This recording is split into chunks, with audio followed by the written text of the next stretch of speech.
Yo, Renguleus here, and welcome to Renge Feels Like Playing Disco Elysium.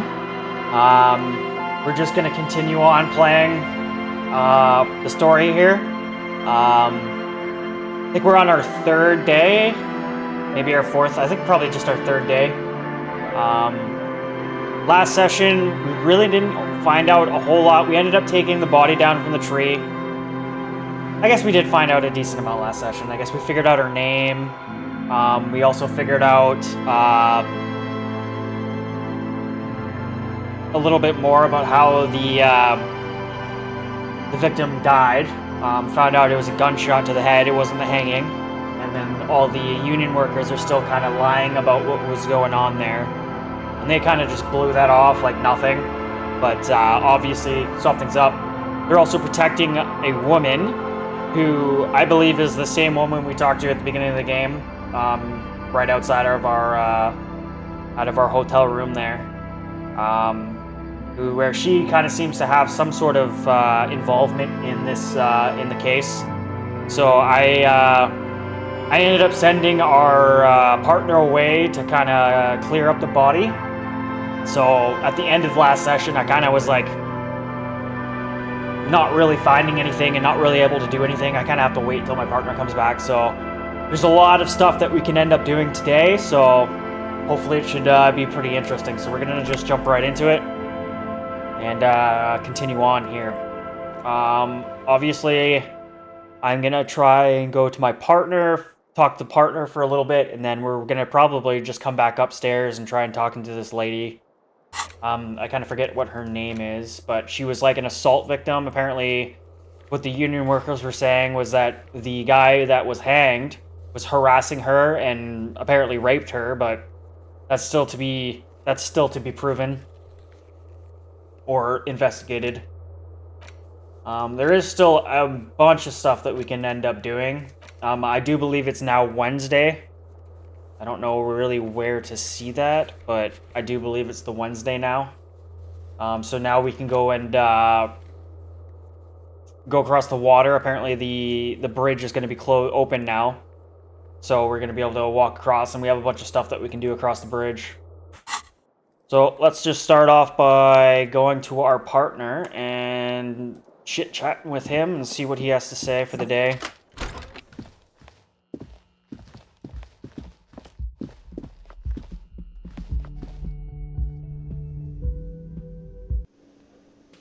So now we have our partner back. Doesn't show us having any kind of dialogue with him, but I'm just gonna see if there's any kind of dialogue. Yes. Okay, so I don't really want to talk to about the boots that we're wearing. I'm just gonna be honest. Like, I did take them off the dead body, so I didn't really want to talk about that. So this one we don't really have a good roll on.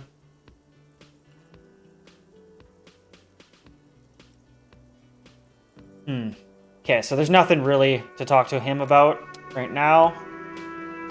Who are these people?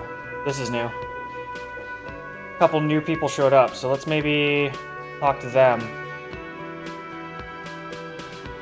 Yeah. So who is this? The woman in an RCM patrol officer's uniform winces as she notices you. So RCM? I would really prefer not to talk to you right now.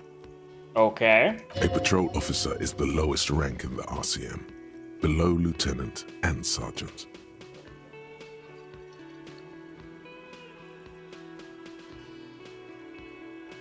Yeah, is everything alright? Why don't you want to talk to me? I don't know. I mean, why would I want to talk to you? It's cool to see another cop, but I thought Kim and I were the only ones. No, you're not. You're not the only cop in the world. She shakes her head and breathes out. Okay, fine. Let's talk. What did you want? What precinct are you from? What precinct? Fucking deranged lunatic. That's hilarious. These are probably, like, people I know. You're the police, right? Cool. So am I. I don't know what to say. Yeah, these are probably people we should know. Don't say anything, Judith. What are you, the police, doing I'm here? just looking out for. No one. I'm just a man with sunglasses. And you are? I'm not gonna be mean. A policewoman? Yes. A policewoman who just wants to do her job. That's all. Okay. Goodbye. What about the guy? You look like shit. Okay, so it is probably someone we're supposed to know. And I don't mean that as a metaphor. No, you don't. You look like a young god. Hell yeah. I know. It's intentional. Like undercover? Well, as far as disguises go, this is one of the best I've seen. I mean, I could swear you're an actual bum. Oh, come on, Jean. It looks like it's been a rough week on him. It's not just this week. What you want?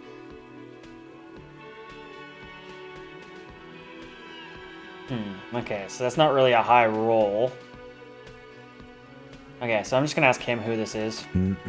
I'm not getting involved in this. Shit. Okay, that didn't go well. I got some questions for you. I'm a cop. About what? You don't look like a cop. You know what you look like.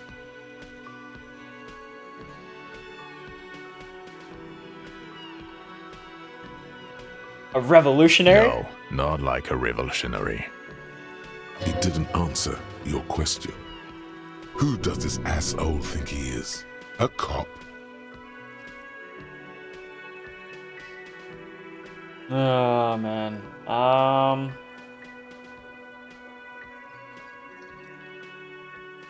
I'll try the roll. I don't think I'm gonna get it, though. Let's try it. There's something strange about this guy. Figure it out. There's No. something that binds you to him. Some kind of an outfit, maybe. A uniform. That's hilarious. Obviously, he's from our precinct. A firefighter's uniform? Exactamundo. I don't think he's a firefighter. I'm not gonna ask that. Of course, you don't have to. You can talk about anything you want. Okay, so that didn't go anywhere. Then we're just gonna move on for now. We'll probably end up having to talk to them again, but Watch out for yourself, loser. yeah. That voice, so very familiar. Did you hear it when calling to your station and reporting your badge missing? Probably. Wait, your voice. I Oh, recognize it. really? I wonder where. I lost my badge recently. When I called in to report it missing, you were there. That's the where you remember me from?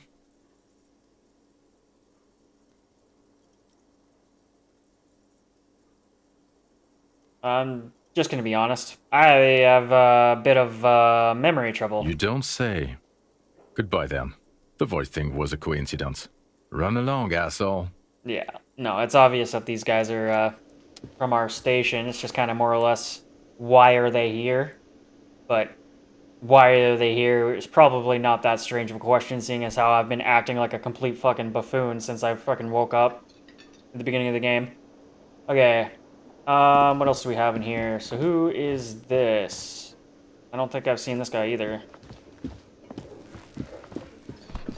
Hi, gendarme. Oh shit, Another never mind. rendezvous. It's the smoking dude. The smoker on the balcony, right here in the whirling rags. You're here. I am. So are you. What brings you here?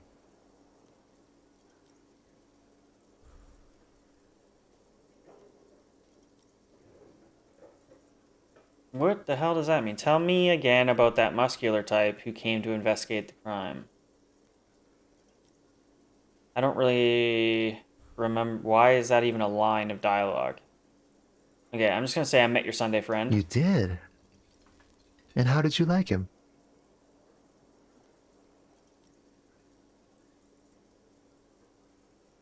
I didn't like him very much, as I like you. Ah, shoot. Why not? Because he didn't answer any of my questions. He literally, like, I was a waste of a conversation, in my opinion. Why was he staying in your place in the middle of He the has night? keys. And he likes the view. To the sea, I mean. What are you two? Friends, I told you. Sunday friends. Friends who like to get together from time to time. What does that mean? A Sunday friend? That he won't be there when times get tough, I guess. Is that even a friend? It is. On On Sundays. Sundays. Yeah. Okay. Okay, I don't want to talk about other people. I want to talk about you. What about me, gendarme? What are you doing here? Admiring the atmosphere. What about you, officer? I live here. Convenient. But what are you doing here? Talking to me? Good question. I don't know. Because you're standing here. Leave. Bye-bye, gendarme. Okay, so we're gonna go upstairs and knock on that lady's door. Hopefully she's home. And maybe we can ask her a couple questions and move along our investigation here. So let's go upstairs. Knock on her door and see what's up. The door is closed. Knock, Who knock. is it? This is the police. Can we come in? Come on up. The door is open. I'm drying my hair. Sounds like it's coming from upstairs somewhere. You could snoop around before going up. Wait, there's an upstairs to this place? Why doesn't my room have a stairwell?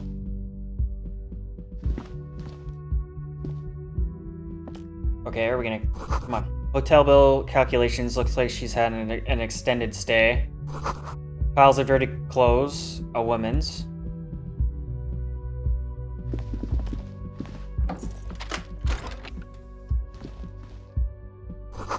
You see the yard below. The corpse is no longer there. This medicine cabinet is full of wares. Sheets of pills, haphazardly stacked one on top of the other. There's also a toothbrush somewhere in there.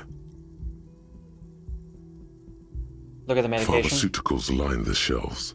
Sheet upon sheet of pill bottle next to pill bottle. Acetylic acid, APAP, eye drops, blood thinners. Quite a collection here. Anything of note? Search the pill Among sheet. some foreign, probably Messinian or Gottwaldian, marked red blister packs you find. What do you find? This is going to take a little know-how. Is there something more interesting here? I have a high roll for this one. Nothing of note. The further you look, the more arcane it gets. You Really? don't know what the rest of this stuff does. 97% chance and I don't get it? Are you kidding me right now? Pill bottles rattle like bones as you search the cabinet. Paracetamol, histoperidol, something in a foreign language you can't read. Behind them, an unusually shaped nasal spray. Its label reads, Nacra. Whisper, what's An Nacra? opioid receptor antagonist. It's used for diamorphine overdoses. You could say he's on the lookout.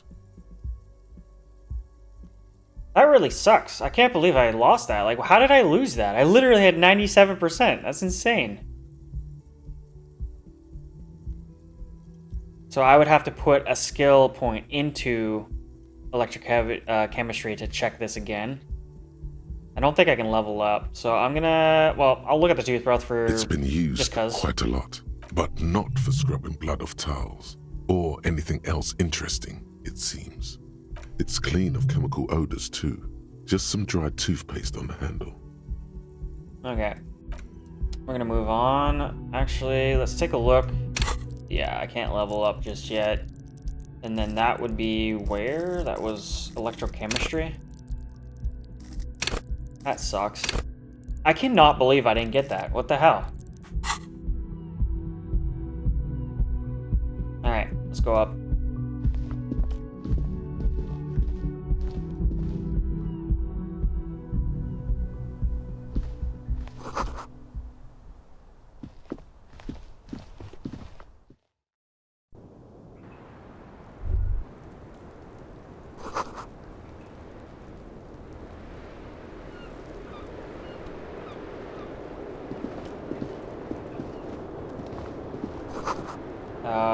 Cold coffee and ashtray that looks like a hedgehog.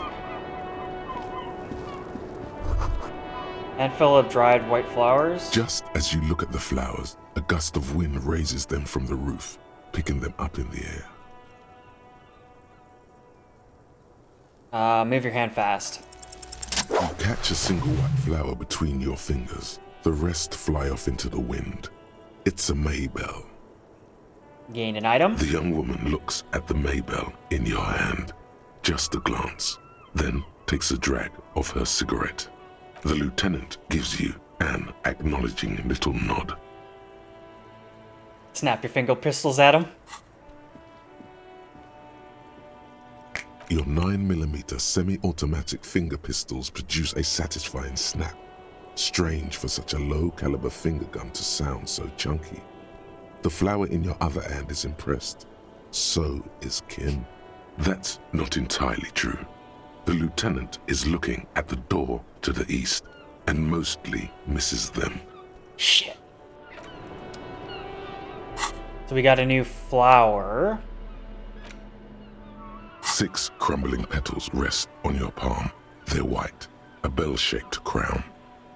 What is this, Kim? This is the Insulindian lily, called Maybells or Lucille's tears during the Revolution. Girls used to pin these on soldiers before sending them off to battle. Who pinned them? Which side? The revolutionaries, so the communards and the anarchists. White's their color, but the custom started in the suzerain's army, so it held meaning for the kingsmen too. It's about girls and boys more than sides. Girls sending off boys who are going to their deaths, then also dying themselves in the ruins from dysentery and consumption. It's a symbol of the Civil War. Alright, alright.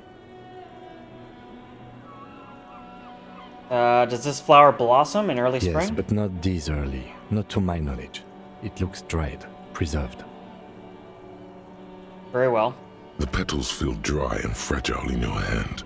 Water flows under the channel bridge. Dark water. You rub your sides for warmth, but there is none. Blow on your fingers. Inland, above the Martinez distributary, the channel that brought wastewater from the silk mills of Jamrock, and then dead bodies during the war. The wrinkled fingers of an old man crush flower petals, then sprinkle them in the stream like white salt. Wait, have you noticed there's a war veteran playing a ball game on the plaza? You should ask him about the flowers. Ah, okay, cool. So I'll go talk to them about the flowers.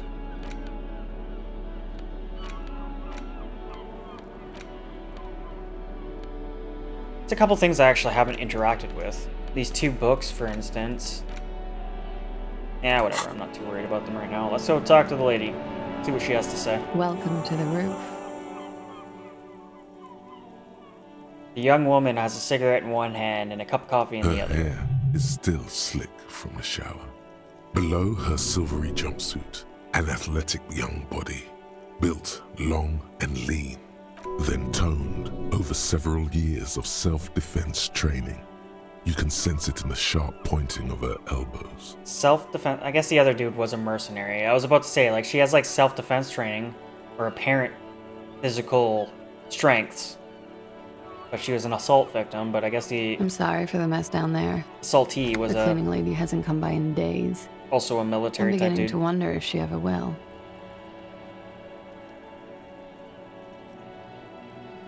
Yeah, there's a cleaning lady? I think I need one. Oh yes, legends of room number 1 have made their way around the building.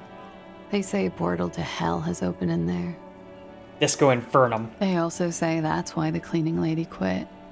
Because of the infernum. Oh shit. I am Kim Kitsuragi. I am a detective from Precinct 57. I see you've already met my colleague. Yep. Have I ever? This is the biggest fan of ostentatious orchestrations I have seen in my life. And I have seen a few. I feel like she's also the lady who bought her a gun. Oh yeah. Life gets hard, but we go on.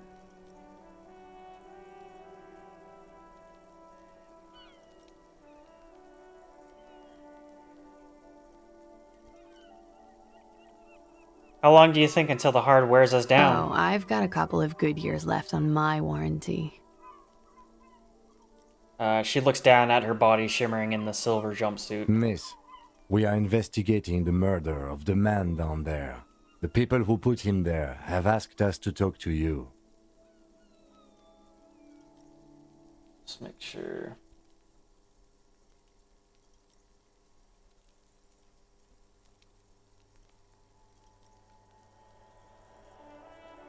Close these.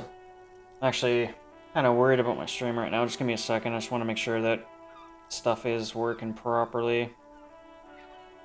Not the greatest look looking at my phone, but I do have to do what I gotta do. Just give me a second here.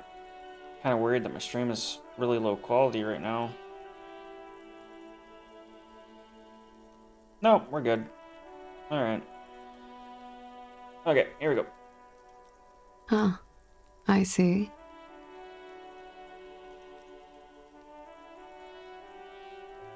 She takes a pensive drag from her menthol cigarette. What's your name, miss, for the record? Clausier Amondou. And where are you from?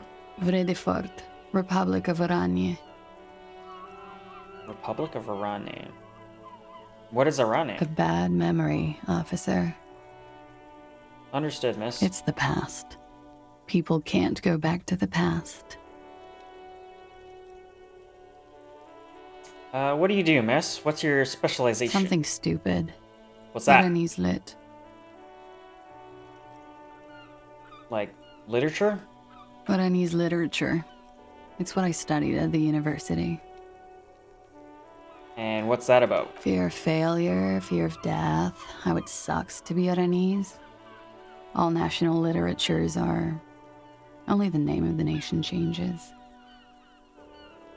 And what do you do with that? Nothing. I do nothing with it. Well, then how do you make money? Money is very important. Cool. I've made more money by just being than I have with Oranese lit. Well, shit. Cool. Cool. Being what? Many things. A roller skating instructor, a secretary, Miss Oranje 37. Miss Oranje, now there is something you should linger on. What is Miss Renee 37? It's a beauty pageant. Obviously. Held in the year of our century 37 in Oranje. She was 14 at the time. Oh shit. Okay, so no. Understood. Mm-hmm. I would offer you coffee, but it's garbage. Literally tastes like poison. She takes a sip.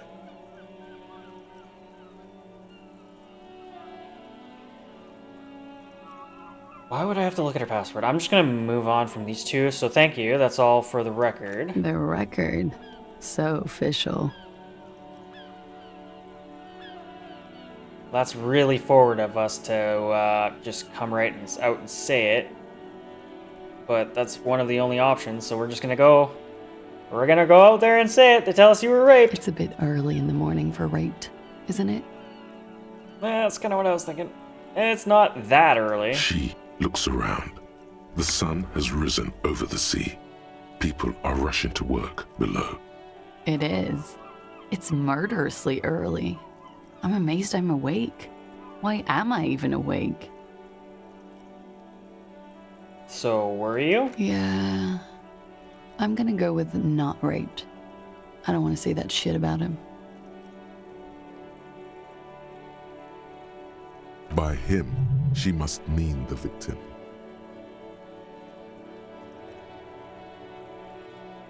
Tell them it's Okay. not my style.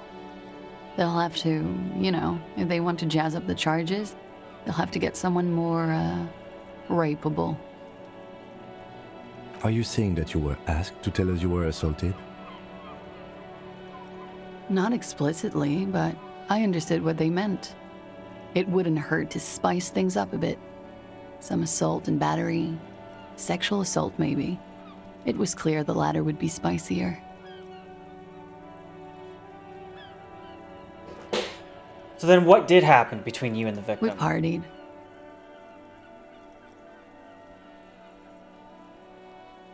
What kind of partying? What kind I do? With all due respect, sir, I think we partied a little harder than that. Shit. No one parties harder than Please. me. You're alive in 50. I've known people who party so hard they're dead at 14. She stops and takes a little short drag. What no one does on your level is hitting the repeat button. I'll give you that. And maybe room trashing. What did you do when you partied? We drank, sir. A lot. For weeks, basically. We had that effect on each other. We made each other drink harder. That's why I liked him. What else? Stimulants. Speed also has that effect, making you drink harder. And then drinking harder makes you do more speed. It's quite the combination. We also had sex. About this speed. Whoa. After so much drinking and drugs, how did they manage it? Were feelings involved? A little. The drugs were good enough, and we did enough of them. How did you two meet? The lieutenant's voice is quiet, calm. Downstairs, at the bar. He was on some sort of assignment, a military man, as you probably know. Had a cool, scary scar. When was this? A month ago? Something like that.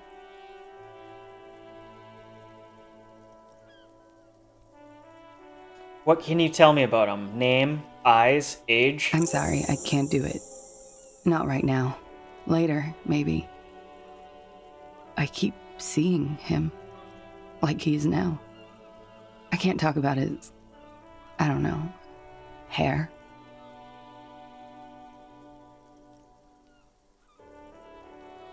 So she seems like she was, like, more involved with him. I know it's difficult, miss. We can return to it later. So it must have been hard for you, seeing him there. Oh, yes. I've had a great view. From the roof, out of the bathroom window, in my dreams. A bitter cringe. It hurts. You look to the lieutenant. You called us, the RCM. Yes. Jackpot.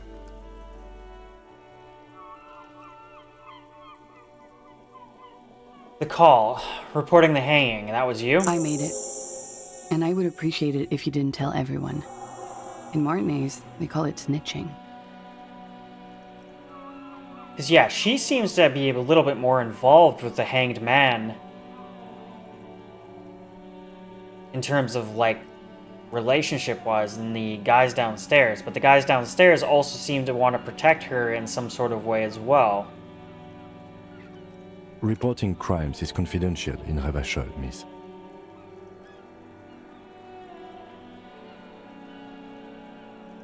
The caller's voice was disguised. I didn't exactly disguise it. I just muffled the mic and nicked the landline a little. Nicked it how? With nail clippers. And I diverted some radio fuzz into it. Into the cold wire. You were right to suspect there might be foul play involved with the broken phone line. Damn it, dude. And the process? You broke the landline downstairs? Did I? Fuck. I didn't mean to. I had no idea what I was doing. Well, you took clippers to one of the frickin' lines. What'd you expect to happen? Still, that's pretty clever tampering. Simple and clever. Crossing the lines like that. Yeah, you seems to have like you had some idea. That was nifty. Thanks. But why go through all the trouble? I don't know, sir. It was stupid. I was drunk, too. I was probably afraid the Union was listening in. Locals say they have ears in the wires. Thank you for making the call, miss. It was the right thing to do. I wouldn't be surprised. The damn frickin' boss man, the Union boss man, is fairly tapped in. I didn't want to, sir. But if I hadn't, he'd still be hanging there.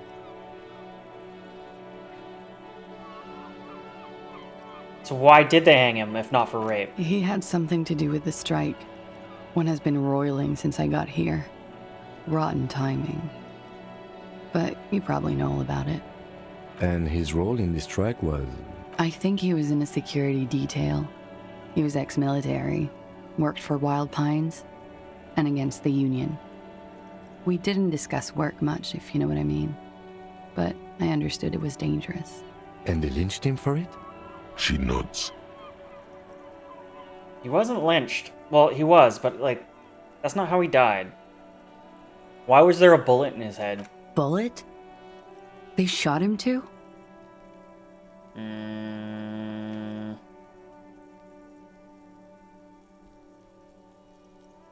They stripped his clothes and they shot him? You mean after they hanged him? I'm confused, sorry. So am I. Were you aware that he had also been shot, miss? Things are starting to go a little over my head here. I thought he was hanged. I was not present when they did it. I don't know what happened. I just know what they told me. And Sylvie, the bartender. Yeah, that's kind of who I was thinking. This Sylvie chick. Because the more we kind of talk to her, definitely seems less and less like she's the one they're trying to protect. And more or less the Sylvie chick at the beginning of the game when we talked to who ran away. And there's probably a reason why she ran away. It's hard to know what to think about that answer. How do the Hardy Boys know you? They're frequent guests. Downstairs, they have a booth for union members. They're probably down there now. They are. And how did you meet? Over drinks. It's been a long, boring winter. And did you party? A little, yeah. Like you partied with the deceased? No, not as hard. I'm sorry to have to ask this, but have you had a physical relationship with any of the Hardy Boys? I have. Which one? Which ones, sir? I don't remember precisely. Titus, obviously. But as I said, it's been a long winter. Well, shit. You definitely have been partying hard. Okay. Okay, so Titus asked you to spice things up for us. Pretty much. Warming them. She must be very cold and exhausted of this life. Alright. Thank you for telling all this, miss. She breathes a silvery sigh of relief and weariness. The air on the roof feels humid. Should we head by downstairs, officer? We may have things to discuss there. Yeah. So Wait a definitely, moment. the Sylvie chick is definitely... Because I kind of might have thought it was her, but like, yeah, it seems like the Sylvie chick, the one who ran away, is the one that we're kind of more or less after here. Like, who's to say she's not lying to us and deceiving us, but the fact that the other chick ran away is kind of, is a sign. I had something else before you go, a little thing. She nods. Silvery cigarette fumes disappear into her mouth.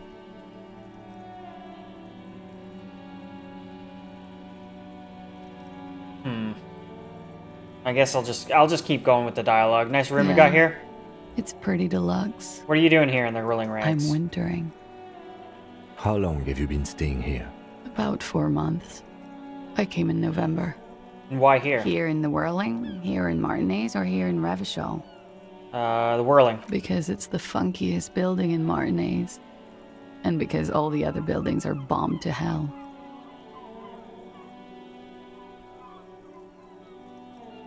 I don't really care. I'm gonna keep going, even though it's like obviously that we were snooping, but here you go. Thank you. I've put a lot of time and effort into it. She says without any discernible irony. Technically, possession of narcotics is legal in Revachon, but you should still reprimand her. For what? We are literally worse. I'm honestly just fishing so she can give me her source for crack.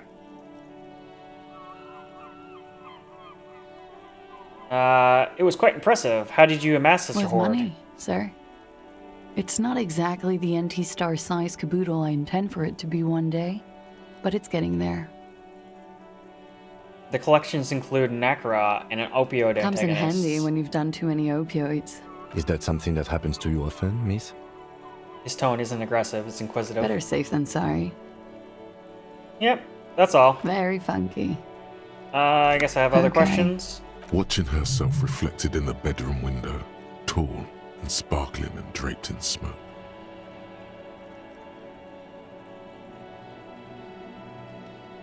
Slightly confused about the bullet. So yeah, the fact that she was like taken aback by the bullet, I couldn't tell if it was feigned or not. It didn't seem feigned, but obviously I can't, it's a video game, I can't really like tell, but she didn't seem like she was faking a surprise there.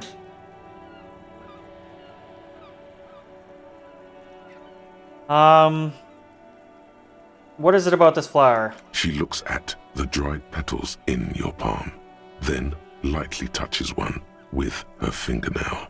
Chipped white polish covers the nail. It's long and sharp, like a mini dagger. The petal crumbles on contact. Pretty. Looks like a dried maybell. Is that the one you caught? Sambo style? Why was it here? Why was there a flower on the roof? I don't know, officer. Because of the wind? Okay, well that didn't go anywhere. I think I'm done. So let's return. Why not? I'll be here until 11 p.m. drinking coffee, most likely. So I guess if we find any more prudent information out, we might have to come back here. Let's head down before we talk to Kim.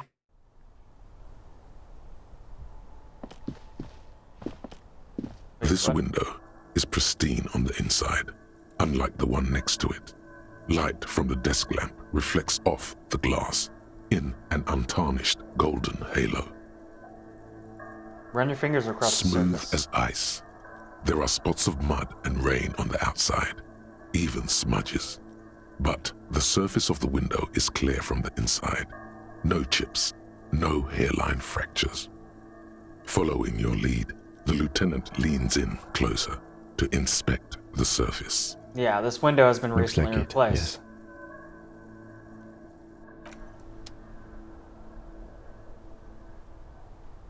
I'm going back outside. Hello, officer? What I need brings to talk you up to you here about again? your room again. Yeah, That window is it new. is. The lieutenant makes a note in his notebook. Okay, well that didn't go anywhere. That didn't go anywhere? Okay. All right. Alright, we're gone. We're gone. Let's go talk to Kim downstairs. Whoop, I did the same thing. How do I go downstairs? What the hell? Oh, right there.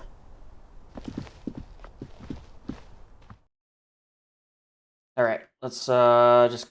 I'm gonna go outside the room. Looks like we have more to discuss with those so-called Hardy boys. Half their reasoning just went out the window. It did. So you think this will make them Nothing will cooperate? make them respect the RCM, but it will disrupt the game they prepared for us. Yes. We just stripped off one layer of whatever it is. Her decision to not corroborate their story was definitely not part of the plan. Why did she tell us all What that? else could she have done? Lie? She saw there was no way to lie and get away with it. I'm not sure she had to lie. I wouldn't have known. If not you, then me. It was a smart move from her. She seems so You candid. think so? Being candid is the best way to lie. The appearance of candor with some facts thrown in draws attention away from whatever one chooses to omit. She may be trying to control the pace of the investigation. Anyway, we should move. Yeah. I suspect our inquiries will bring us back here soon enough. Yeah, you're not wrong.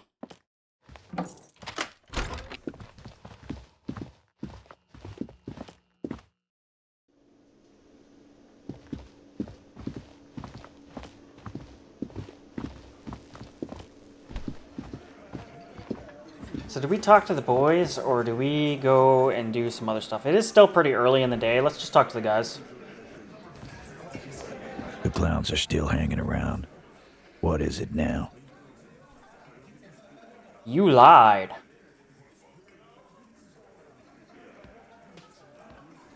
Let's go over the rape victim again. Again? Seriously, man. Fine. Fire away. So, the rape.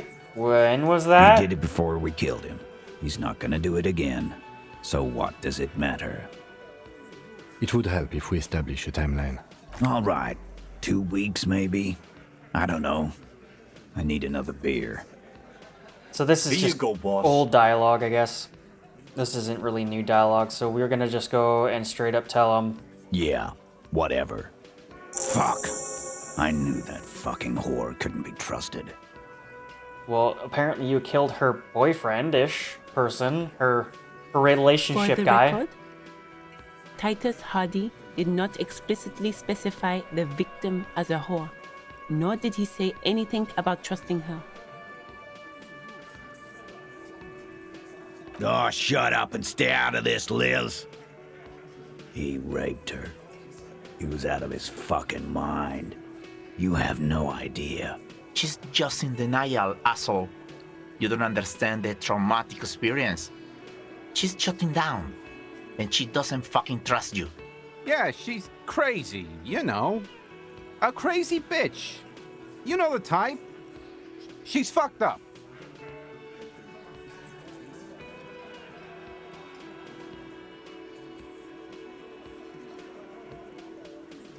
What are you talking about? She was very wasn't lucid. raped. The witnesses' statements were very clear. Lawman, I'm at the end of my goddamn rope with you. I fucking told you not to push her. His hands become fists. And you went and pushed her. I am gonna fucking... Oh, do what Hit exactly? you. Duck. Titus Hardy! Her voice rings through the room like a warning shot. Success. Titus backs off. Fists down, everybody. Goddamn, no one tells you to put your fists down. Everett personally sent me to take care of this. If this goes south, we'll all be in the shit. But you, Titus Hardy, are going to be buried. Am I understood? The room is so quiet you could hear a pin drop.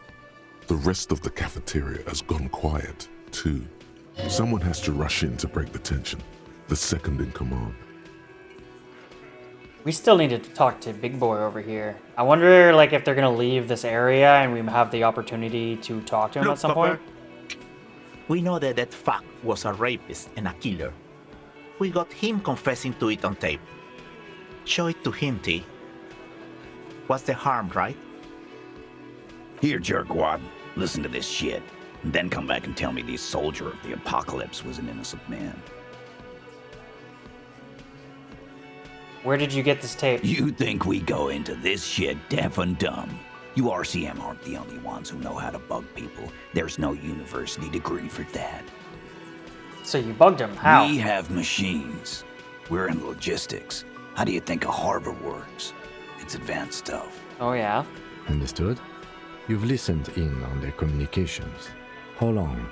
And that's why she was worried about people listening. Since way before their chief started taking swing lessons. Things got nice and quiet after that. Well, that's because she cut the phone lines. Which one of you is doing advanced radio work then? It's not advanced. You just hold up in a coop all day, writing down what they say. It gets hot as hell in there. Don't put yourself down, Angus. It's important work. The chief picks up his beer and back up. Wait. The chief picks his beer back up to offer a silent toast. Yeah, man. You're like a radio genius or something. Those notes are some in-depth stuff. Indexes and shit. So now we even have more excuse to talk to the big boy here. Let's go. No, I have a tape recorder, so that's not a big deal. I'm not gonna ask that. So what's on this tape? What's on it? We call it the door gun a mega mix. You'll know why. Won't you listen to it? Why should I care about the tape? You lied to me. You don't care about evidence. The fuck are you a cop for, then? Pigs, T. They don't care about getting the truth. They care about getting convictions. They are fucking keeping a score on their bulletin boards. I won't be on your bulletin board. If you don't listen to the All right. tape, we got nothing to talk about. All right. let's go. Enough for now. I'll back to Don't forget the your tape, investigation. lawman. Compliments of Titus Hardy. I'll take it. You do that. Oh, and keep it. Maybe you'll need a reminder of human ugliness someday. Alright, I'm off for now. Still didn't get a whole lot of information out of that. They still seem pretty convinced that she was raped.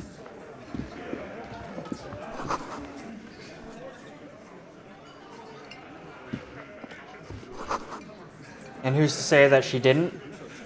She may be lying, but at the same time, they seem to be lying.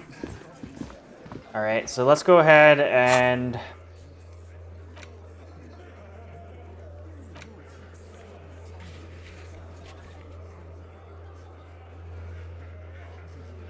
So we can ask her about the guy later. I don't know what later really means.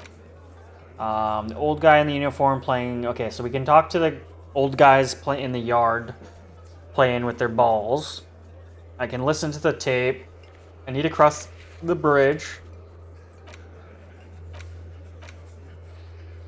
and deliver a letter.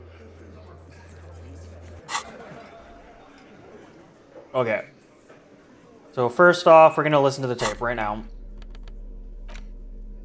Magnetic tape acquired from Titus Hardy.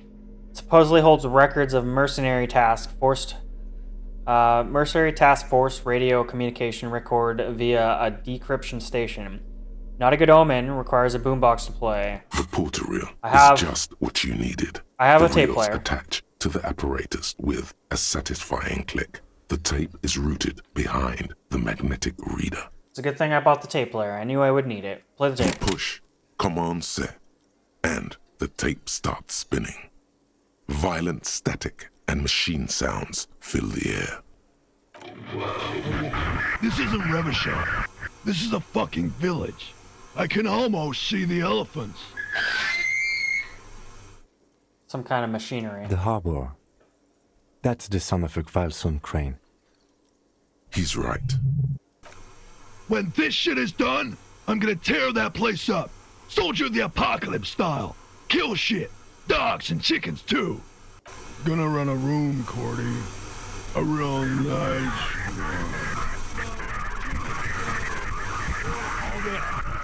I don't give a shit. I'm fucking done. I'm done mentally. I'll fucking do them all in. Rape that disco cunt on the counter. You know, the dance a whore upstairs. Do it Kohoi style. Who's to say who's speaking on the radio is our guy?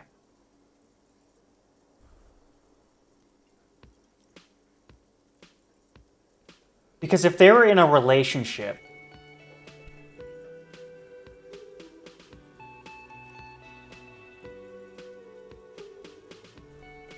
I don't think he would be like in a like somewhat close-ish relationship that he wouldn't be talking like this.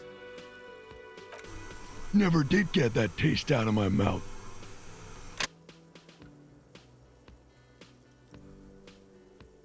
And that wasn't him. That wasn't like a confession. That was almost just like a threat.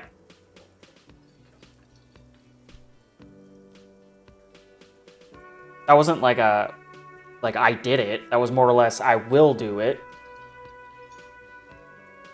The lieutenant presses the button marked Arete on your portal reel. The tape stops spinning.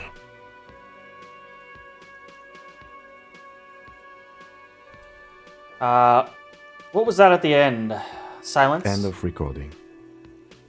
What do you think? It seemed authentic enough. Probably recorded off the shortwave, then edited to seem more incriminating. He sounded like he was on patrol around the harbor walls.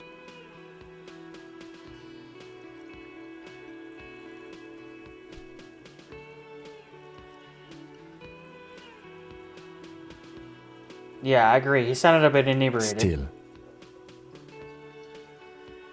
He looks at the tape. You are familiar with his look now. It's his look of suspicion.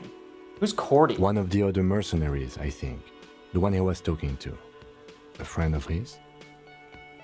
Bad news. Another one? What is Kohoi?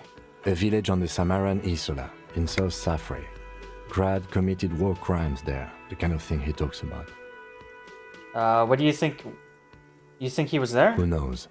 Maybe the tattoos would have an answer.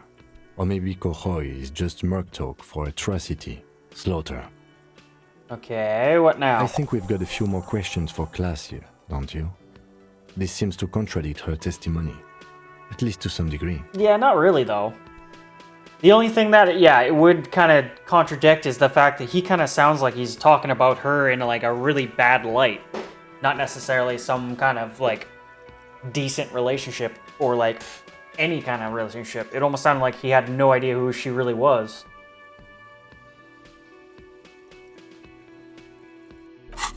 Interesting. Okay. So I'm not going to go upstairs just yet. It's 9 o'clock. We have a lot of time before she leaves. I'm going to go talk to the old guys in the park about the flower. Even though I'm not really too concerned about it. It's not really all that much information that I really care about. Working class drunk. You know what this means, right? Case solved? Cracked it. All in a good day's work. What did I crack exactly? What do you mean, what did I crack? Look at how working class that drunk is. Is it the missing?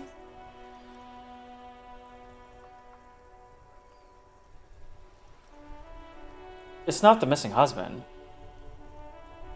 Is it? It's so hard to tell because, like, he could be an old guy. He also could be a little, like, I don't know. It's her husband, the missing husband. Yes, and you found him. Now go and tell the working class woman. Protect and serve, recruit. Give me champagne. I'm going in. There's no need for champagne when there's honor, recruit. Go and tell the working class woman what you found, right now. I thought he was supposed to be across the bridge, but... he was here yesterday, so I kind of doubt it. He was literally here yesterday.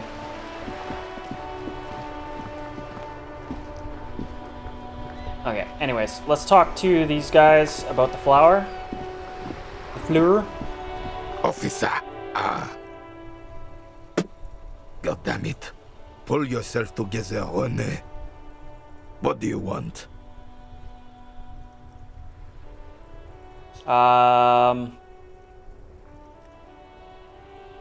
Do many Maybells mean do Maybells mean anything to you, Renee? I prefer the old name, Insulindian Lily. Girls brought them to young cadets when they entered service. Wearing them on your cap was supposed to bring good luck. This is a royalist military tradition? It used to be. But the communards were fond of them too. Call them revolutionary flowers.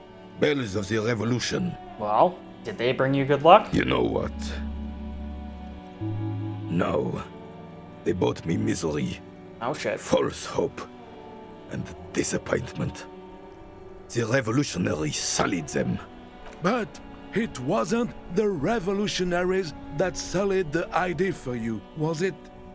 She gave them to me too, and your jealous little heart just couldn't accept it. Enough! I can go over these matters in detail with you, Gaston, but not while we have company. So, officers. Maybells don't blossom yet, do they? Maybe on some remote parts of the city they do. But I think you have to wait for at least a month. Okay. And I guess I'll just keep going with the conversation. I understand Jean-Marie meant a lot to you. There's nothing for you to understand here. It is not her death you are investigating.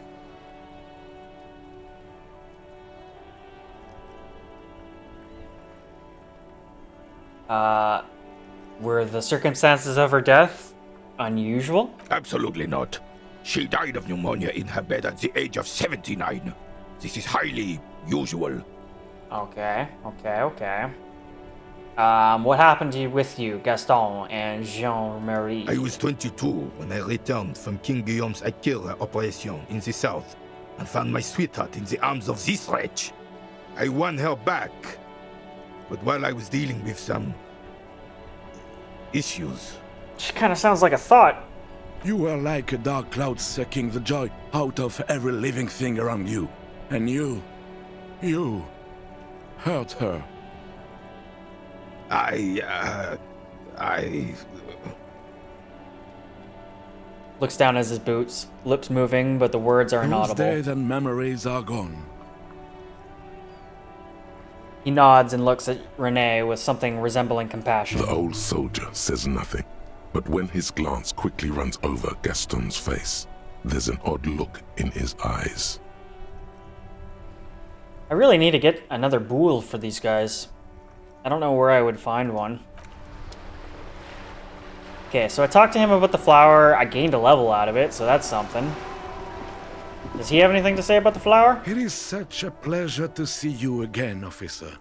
How may I head the citizens' militia on this fine day? Nope, never mind. Goodbye. So I don't believe that this is her husband because he was here yesterday and the bridge wasn't down yesterday. So I highly doubt it, but I guess we could, excuse me, talk to her and just say that's her husband, even though it's probably not.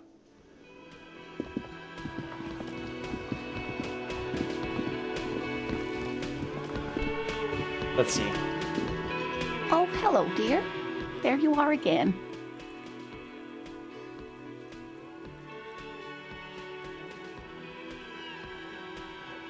Tell me more about Morel, looks, character, your Oh, relationship. dear. I'm not sure where to begin. What does he look like? Well, his expression is slightly grumpy, but his eyes are always bright and curious, like a small boy's. And his palms are quite coarse from all the field work, but he's quite gentle.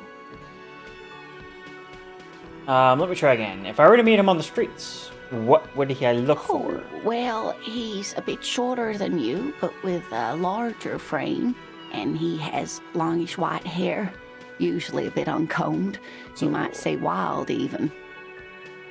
He's a stocky, short guy with long white hair, longish white hair. So I don't think that guy on the stairs there was him. The lieutenant pulls out his notebook and begins jotting down the woman's description. One other thing, he'll likely have all kinds of field gear on him, even if he's not out in the reeds, you know, just in case. How long have you been married? We'll be celebrating our 16th anniversary this autumn. Not the most numerically satisfying anniversary, but I like the less obvious milestones even more somehow. Okay. How did you meet? Via dating agency, I'm ashamed to say. I was looking to get back into the scene after recovering from my accident, and he'd just divorced.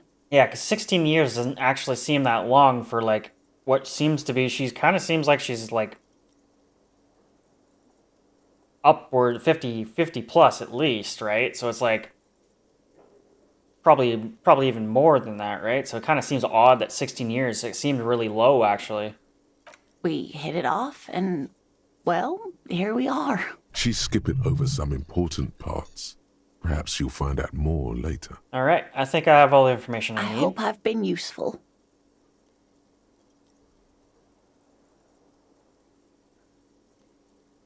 All right.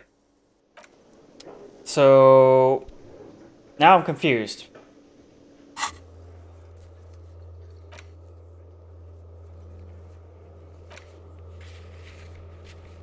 Where was it? Find Morel. So what the hell was that about on the stairs there?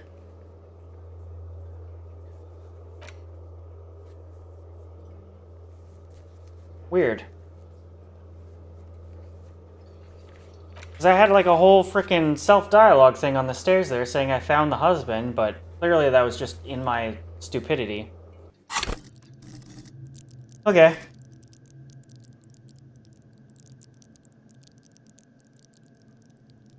Now, do I level up electrochemistry and try again in her pill? Yeah, I'm gonna do it.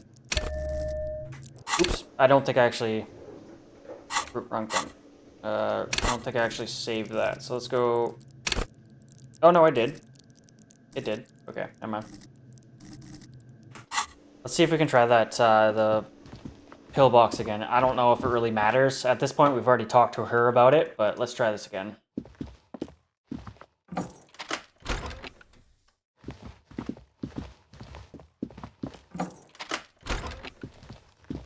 This medicine cabinet is stocked with drugs, plus an old toothbrush, and a bright orange bottle with Preptide stamped on it. That's a in result sunny, I expected. happy letters. Jackpot, baby. That's the stuff you're looking for. Your palms begin to sweat just holding that little plastic container. And your chest swells with pride. Look, it's made right here in Revachol by San Baptiste, a proud Revacholian pharmaceutical company with great traditions.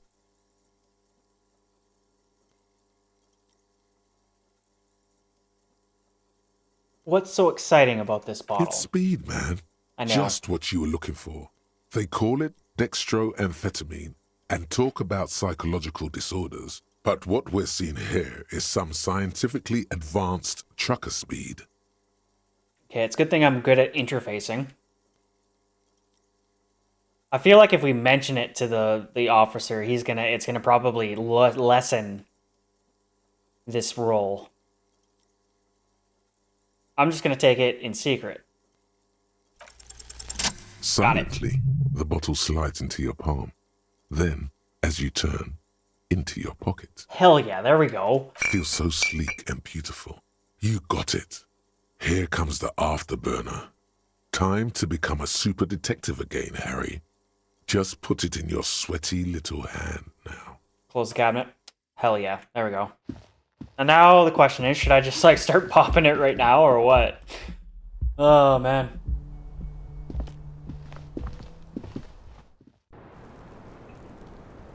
Okay. I almost want to. Not gonna lie.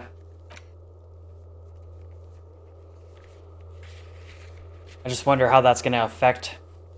I wonder how that's gonna affect things.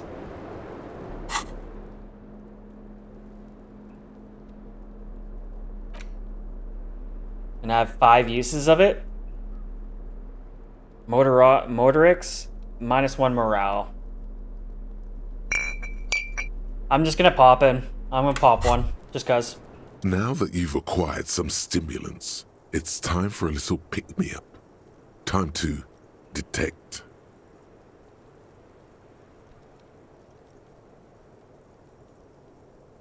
I kinda wanna just do it, but let's ask some questions first. Kim's here. He'll be disappointed. See? That's your problem. A lack of confidence. Speed can help you with that. And, Kim, it can help you with everything. Will it make me a super cop? It will make you into more than that. A mega cop. This is your modus operandi. This is how you've done it for years. Let's go. I want to do it, but I also don't. In front of Kim.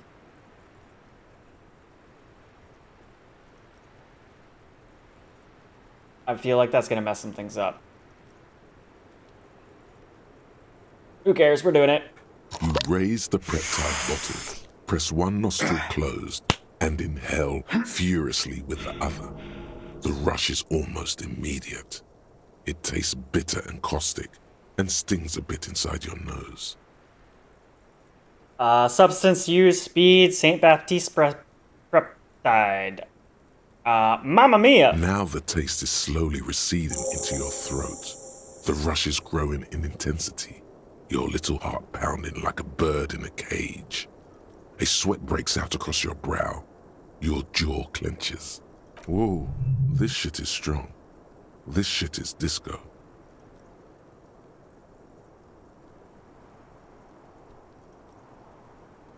Cool. Let's boogie. Finish the thought and spring into action. Spring.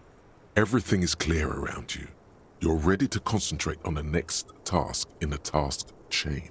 Hell yeah. In the bottom right corner of the screen, there's a speed button. Speed gives +1 This to one? motoric skills. Perception, reaction speed, hand-eye coordination, savoir-faire, interfacing, and composure. This is good before a white check, but damages your morale. That's not a big deal. Okay, so Kim didn't say anything right off the rip, so that's good. I'm sure if he mentioned it, he would have said something, but... So we got 30 XP out of that. That's pretty good. That's pretty good. Let's go and talk to her again. I was just thinking, what a nice day for questions pertaining to a murder investigation. Alright. Just healed my morale.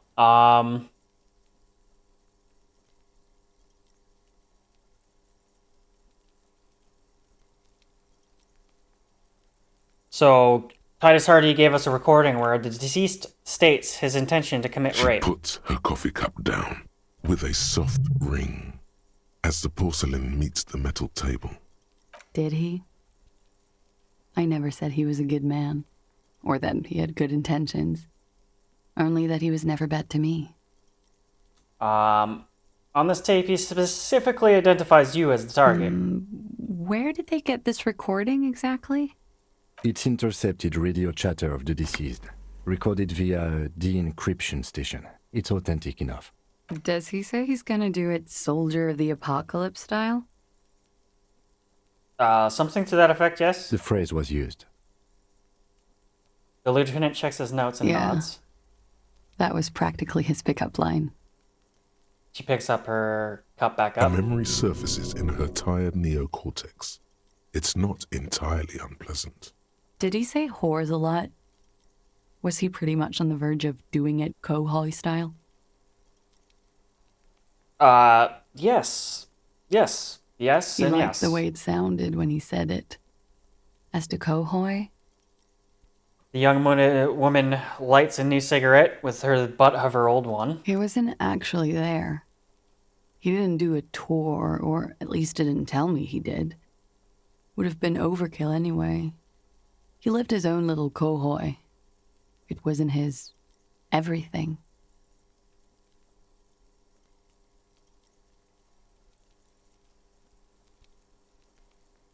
Why say things like that? Machismo? Yes, was he bragging? Oh no, I'm pretty sure he did all those things. Then integrated them into his idea of normalcy. To keep on living. Until they just sort of turn into his, what's the word I'm looking for? Coping mechanism? Running joke. I was gonna say running joke. And it sounds like you didn't even get the good bits. Lely's punchlines got way, way funkier than that. Lele. He was like the Seminoles conflict, the Kohoi massacre, and the 36 famine in Yezut all rolled into one person, then cast in Orani ceramic armor, which he wore in bed and in the shower. Okay. You like this kind of stuff? We're all scraping up any happiness we can find, officer. Going around with our little scouring sticks. You, your first love, Mr. Kohoi here. I'm sorry, I'm gonna be right back. My nose is freaking killing me. I don't know why it's so itchy.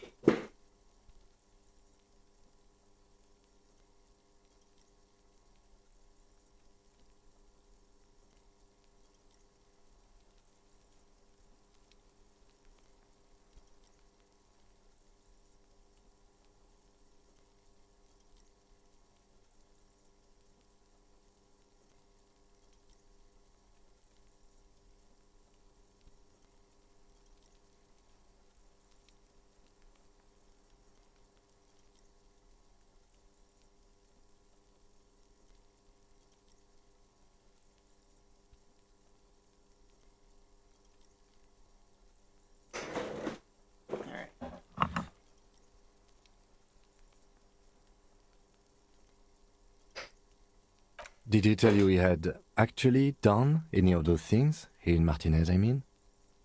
No. We were too busy laying waste to our own nervous systems to direct any of the fury outward. He seemed... He seemed happy, I guess. Happy. at ease. As much as a man like him could be. Thank you for clearing that up, miss. Whenever you're ready. I'm interested to hear what Titus Hardy has to say now. Man, this playing back and forth middleman, I guess that's a cop's life, but holy shit. She takes a very small sip. We're just of her ping-ponging coffee back between and them. Smiles. Almost makes me fear for her safety at this point. Now that you've had some time, can you tell us more about the victim? Like, for example, his name? Actually, officer, I didn't know his name. I just called him Lely. A nickname? I guess. He came from Lelystad. It's short for that. And it was his army name, apparently. He said his real name wasn't his. I tried to pry it out of him, but it was no use. He said his real name wasn't his. Weird. Weird. Okay. Lelystad. That's a good start. Lieutenant writes it down in his We notebook. have a few questions you can help us with. A few things a field autopsy alone can't answer. The young woman cranes her neck, trying to catch a glimpse of the page the lieutenant passed to you. On it is a list of autopsy observations recorded neatly in blue ink. How old was he, miss? He was 42. 42? Are you sure? I would have had him above 50. Well, he lived a hard life. He had many scars that made him appear older. But no. The memory makes her smile. We even celebrated his birthday, like, some weeks ago. It was a funny 2 days. He had little reason to lie to me. We were slightly off then. Thank you for clearing it up. Oh, he was weathered, I guess. A miss. The adversary one. He had a tattoo. What did it mean? Oh, that. What did it represent, you know? It was a map of his life and the places he visited as a soldier. It was mostly for showing off to chicks, though. How so? How? Imagine him lying in bed. Freakish musculature laid out on the sheets. Scarred, of course. Tattooed. The sheets are dirty for some reason. He's smoking and drinking, of course. God, my nose. And is his killing me. chest and shoulders and arms are studded with stars. Tens, hundreds of them. Maybe even thousands. And the woman goes like, "What was this, baby?" And he says, "That was too hardcore. Don't ask me about that." So she goes, "Okay, but what's this, baby?" And he's like, "Saw some bat shit there. Killed some loincloths." And so it goes.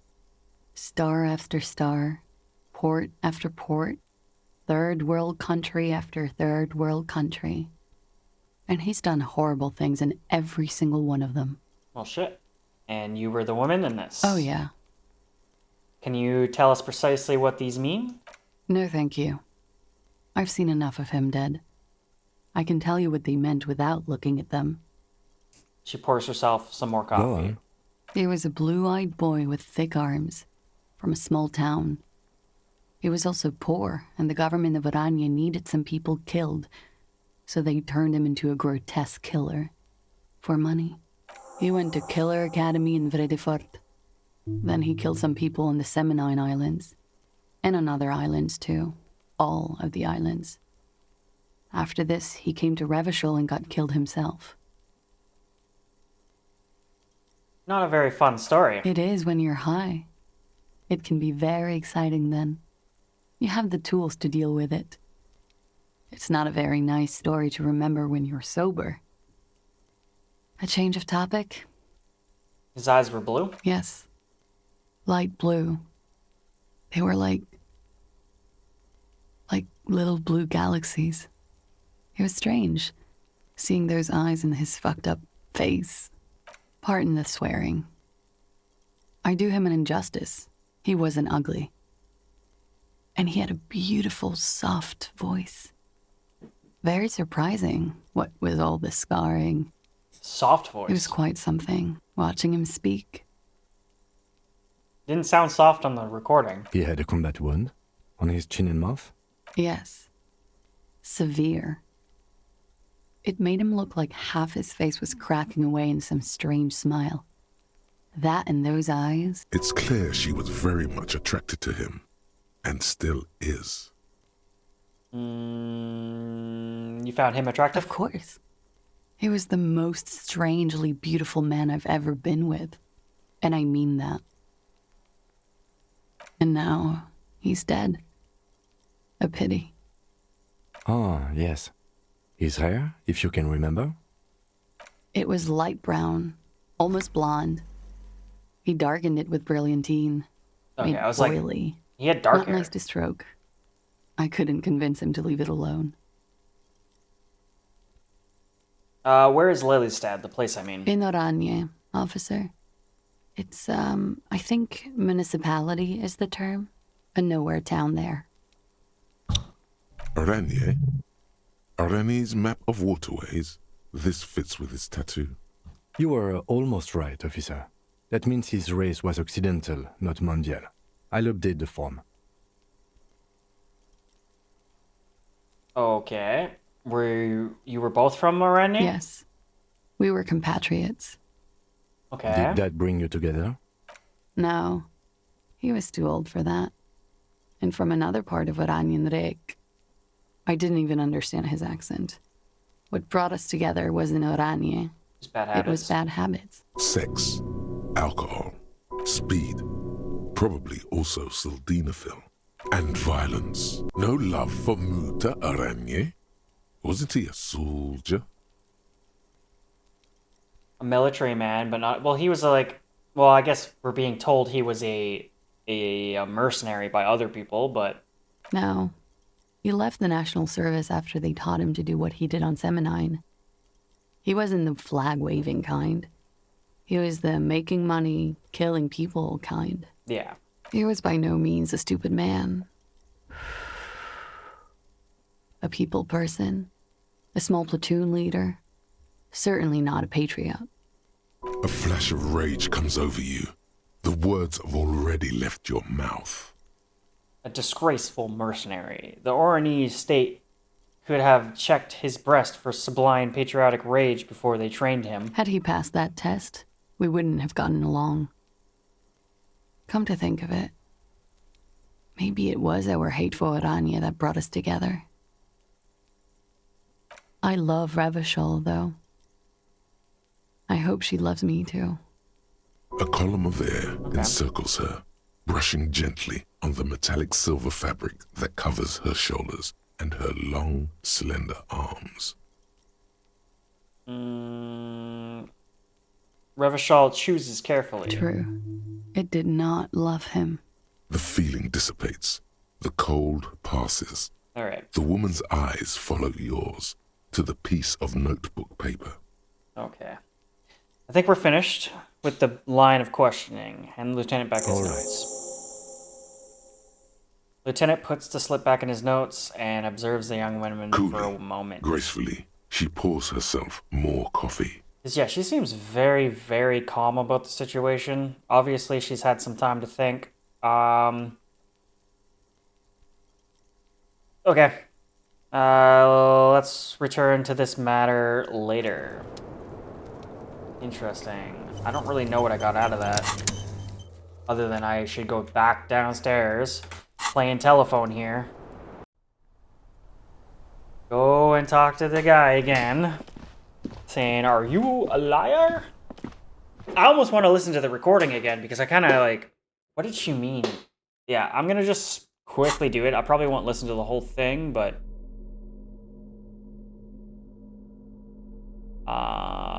where interact? Yeah, this one. I'm going to listen to it again. The porter reel is just what you needed. The reels attach to the apparatus. Let's play again. Come on, set. This isn't Revachol. This is a fucking village. I can almost see the elephants. So, like, the way he spoke and, like, the words he used, she kind of, like, already figured it. So this has to be him, then. And I guess she's just too attracted to him to really, like, she said he had, like, a soft voice or, like, a friendly voice. This does not sound like a friendly voice The to me. harbor. That's the son of a Kvalson crane. He's right. Can I get out of this? I'm just gonna quickly... The lieutenant presses... I think we've got a few... Alright. Quickly go through that. So now we can go back downstairs and talk to the frickin' other dude again.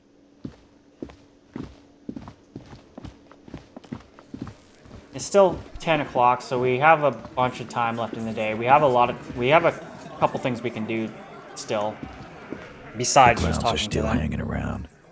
What is it now? I wanted to talk about class. And?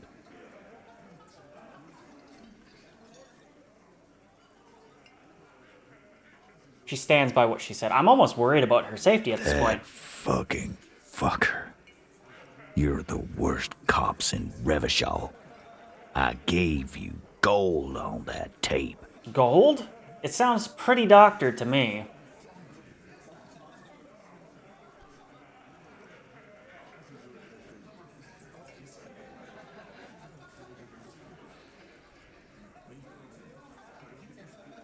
Gold? This was just locker room talk. It's not evidence. Locker room talk? What are you, fucking brain dead? I've been to plenty of locker rooms. They don't plan rapes there. What did she have to say then? Fine by her? This is what people are supposed to be like? Fucking whoop-de-doo.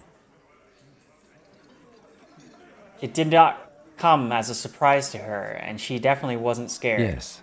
In fact, I think she thought it was a little funny. Yeah, she did. Funny? No good goddamn psycho whore. Oh. Look who's calling her the whore now. Oh, fucking righty then. I guess it's good then. That fucking...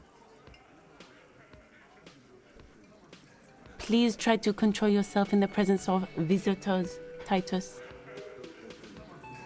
Her voice is a little softer than earlier. I don't know what's going on with my nose. It is just driving me nuts. Like, tip of my nose is just itching like a motherfucker.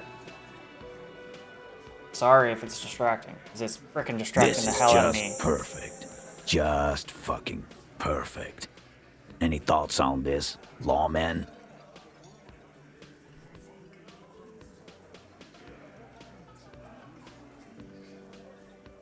Titus rubs his chin with his palm as if trying to grind its... Women are crazy. Irrational. That's what you're thinking, right? Also, your fists are itching for a bump. Oh, come on. I just took a hit. We still have some time on it.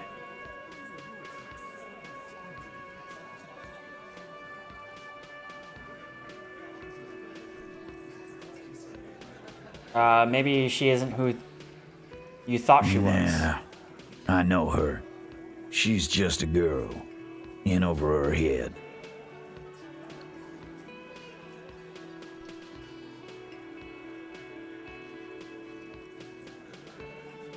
She's not some helpless girl. She handled the mercenary well enough. Handled him? She got into some stupid shit with that guy. Shit we had to take care of. Yes, we heard all about it, and the fact still stands. You were more disturbed by the tape than her. Yeah. Let's be straight with me, Titus. What really happened? Wrap this up. I already told you. We fucking hanged him. There's less gusto in his voice now. His men, too, are growing increasingly silent. Yeah. The more and more we kinda... The man is slowing down.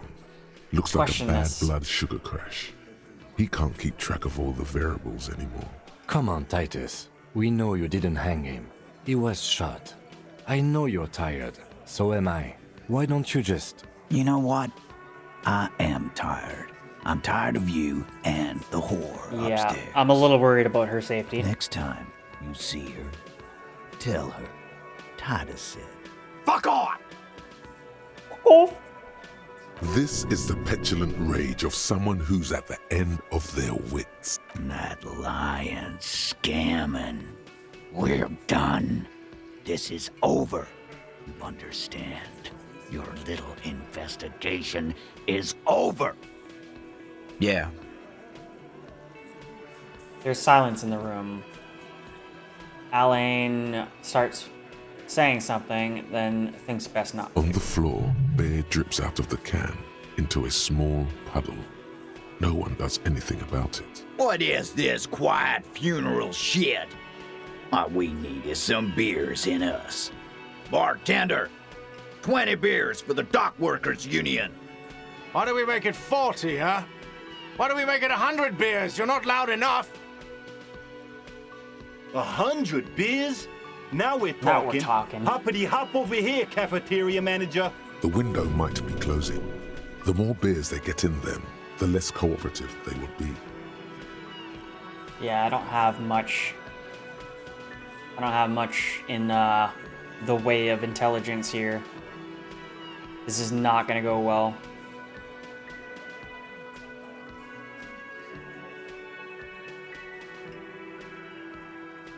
Well, I failed a 97%, so maybe I'll pass an 8%? Klasia is playing them like a fiddle. Tell them how bad they got played, and they'll tell you the truth. There are many ways to go about it. No. All of them really good. They're only gonna get more pissed off.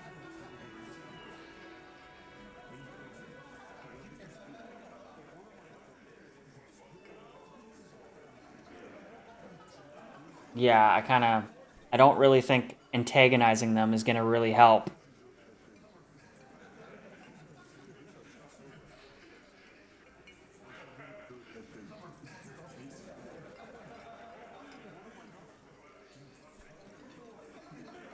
Yeah, I don't think any of these options are gonna help me, but I think it's just more or less just moving the dialogue along. I'm gonna tell you a little story about Kim What here. fucking story? A story that fits the occasion, of course. I invented a wonderful allegory for all this. No, there is no story.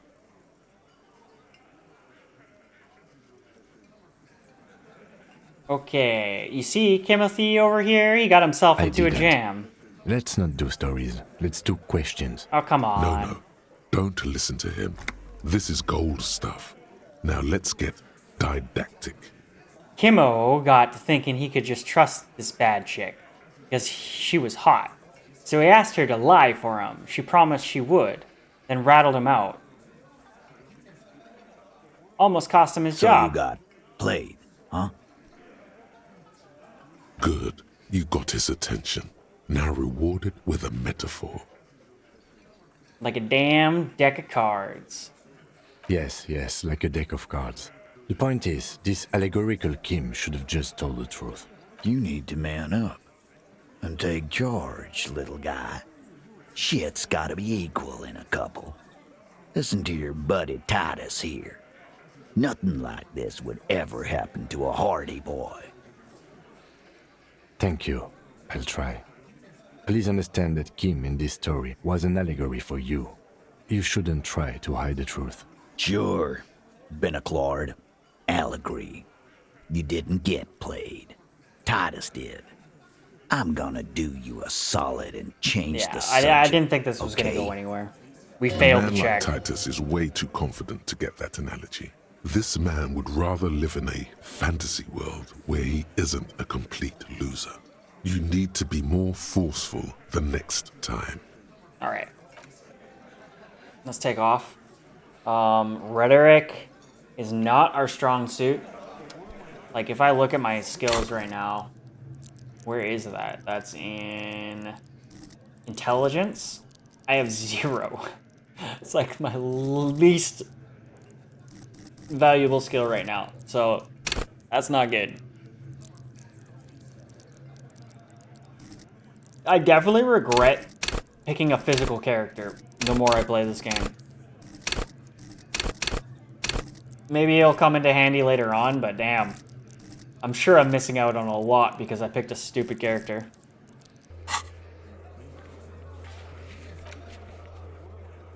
Okay, so I still have to convince the Hardy Boys to tell us the entire story, which would involve me making a impossible white check. So I'm not too sure on how to do that. I almost have to find like more evidence of some kind because like I had a shit ton of fucking bonuses there and it didn't make a difference at all. So right now,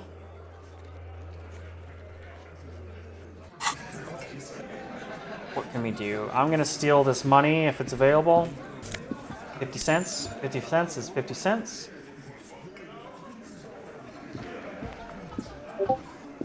And then we can go ahead.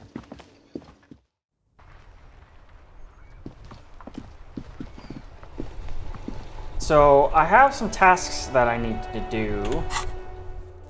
Cross the bridge here. Find Morel. Deliver the letters for Everard.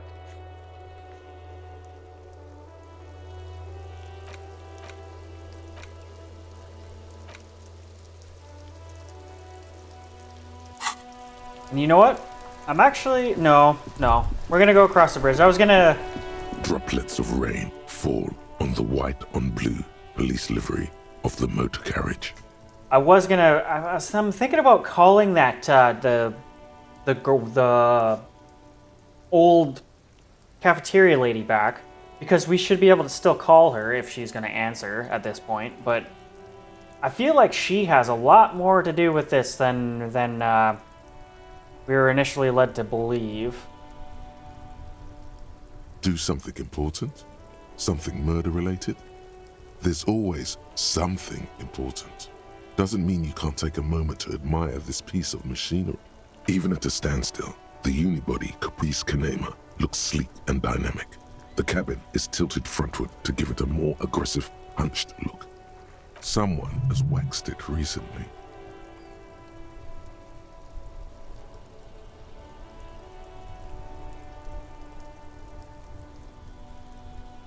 I guess I'll just keep going with this. So, machine looks really loco. Machine puts the loco back in locomotion. Point to the vehicle. Very cool. Take a closer look.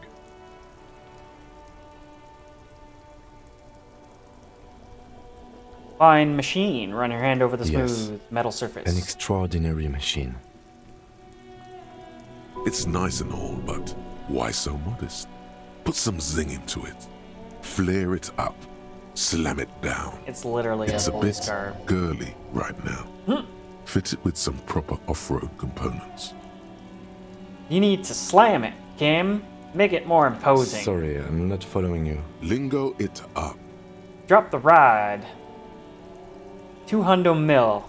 Hit the chamber to Frosty Frost minuses. No, that's porno tuning.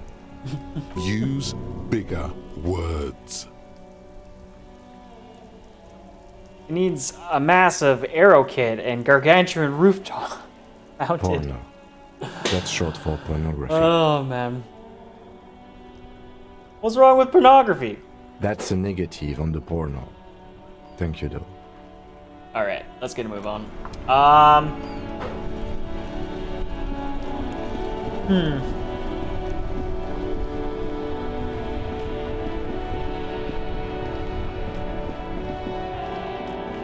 Cross the bridge. Oh, it's not down yet. Maybe they're here. These guys are here to fix it. I can't talk to any of them.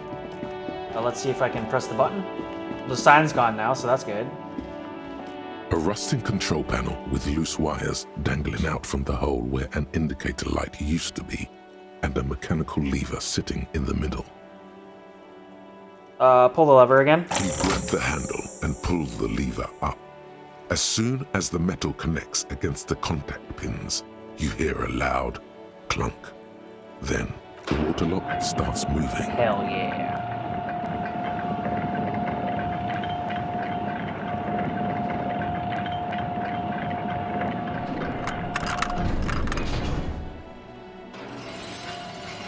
Honestly, I thought it was the bridge below, but I guess... Okay, if we the ever need to walkway get works? to the coast, then this is the way. But please, contain your wanderlust for now. I don't want us to get sidetracked, not with everything that's going on. Focus on one thing, achieve it, then the next, he thinks. That's the task chain.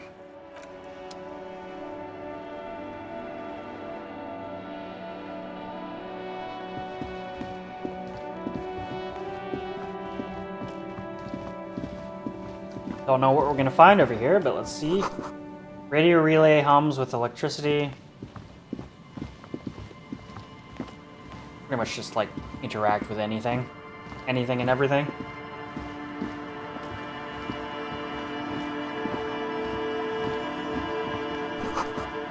Breaker box to power the radio pylon above you. Maybe there's something inside?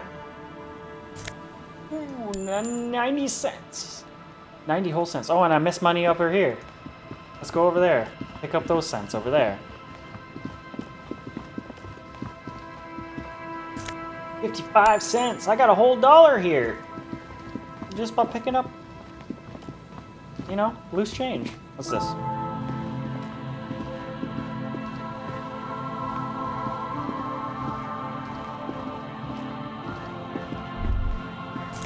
Ooh, morale. Magnesium. Traffic beyond the gate. More abandoned motor lorries. The sign says no entry. Someone has scribbled an inverted star on it.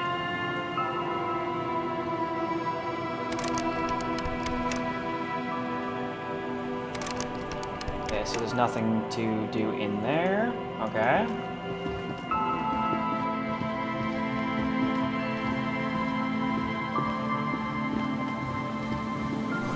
Someone has broken down the fence and barbed wire.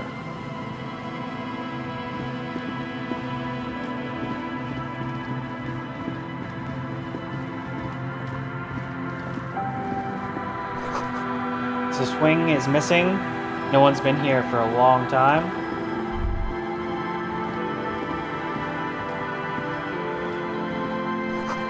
The wind is corralled by the 4-story buildings around this yard. Glory, says the graffito, to the ghost of us. Pick up this money. Another 50 cents. Hell yeah. Hell yeah. What's this? More money! More money! I'll take it.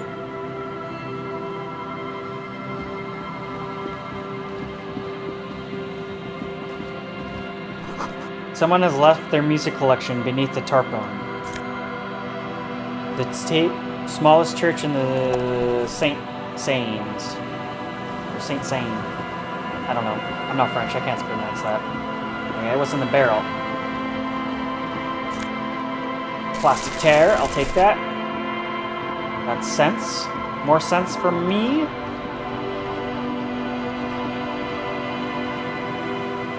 Okay, now what?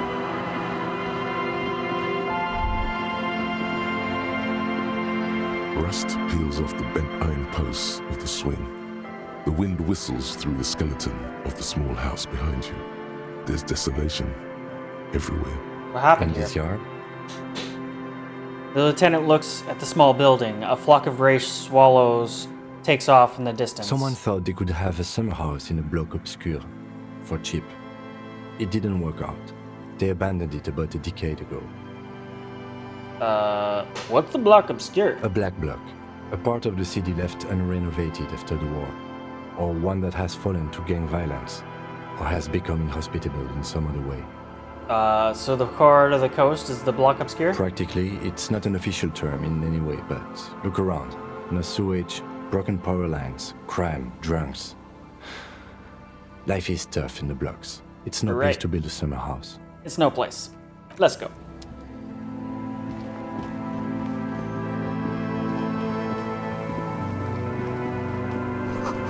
There's a boat tucked away underneath the tarpaulin cover.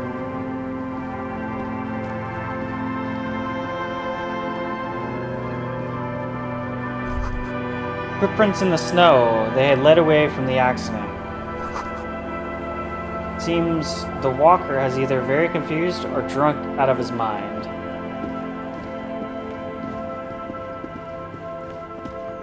Okay. Okay. What's this? Banged up fuel canister. I'll take that. pretty much just pick everything up. A banged-up motor carriage lies half-submerged in the icy water, slowly sinking into the Insulindian Ocean. Only the cabin top, rear wheels, and the engine remain visible. Is this where the tracks in the plaza were leading to? It appears to be so. The lieutenant has a peculiar look in his eyes as he inspects the wreckage. Let's investigate. I agree. We should definitely investigate. Is this the same one that was used to bring the body? You get a sudden sinking feeling. Stomach acid comes up as you look at the motor carriage in the deep, dark, cold water. Almost looks like a police carriage. Almost like it might have been our police carriage. Is this the make of MC? I can see a logo. The logo is too deep in the can I murky see a water. logo? You can't make it out, but you do see a monkfish float by. Run your hand over the cold metal. The motor carriage is properly stuck in the ice. Getting it out would require a team of specialists. A single day in the salty seawater would ruin most vehicles, but this one looks worn even in places the salt water hasn't touched it. Rust, moss, and sea life have already claimed it for themselves and initiated a slow decomposition process. So how long has it been The here? ice hasn't closed around the vehicle yet. My guess is it's been here since last Saturday or Sunday. What should we Let's do? wait for the low tide and see what's inside. Low tide. Okay, great. When is that? How long it take for the low tide to come I in? don't know. An hour or two, tops? Alright. Sit on the swing and wait for the tide to recede.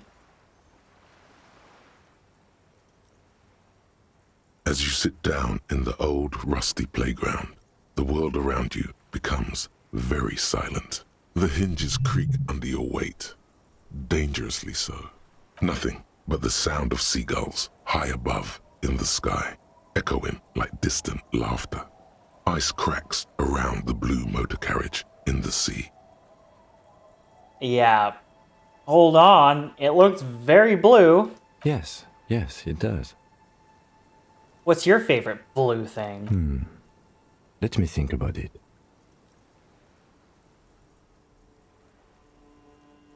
Okay. Whistle a tune. Spit flies from your mouth to your mustache, your chest, the Figured. ground before you. No sound though. The lieutenant must think it's rather funny. He smiles and quickly turns away. Aha, very funny, so I can't Just whistle. keep at it. It will come to you. With his lips puckered, the lieutenant lets out a beautiful, melodic trill that puts even the insulindic thrush to shame. You hear the sound echo on the large body of water. Clouds race across the spring sky, and suddenly you just feel better about everything. It doesn't really take much to put two and two together. This is probably our vehicle. The clouds pass in the sky, and the shadow So of an the hour swing went by? moves like the hour hand on a timepiece. 30 minutes have passed. Or 30 minutes.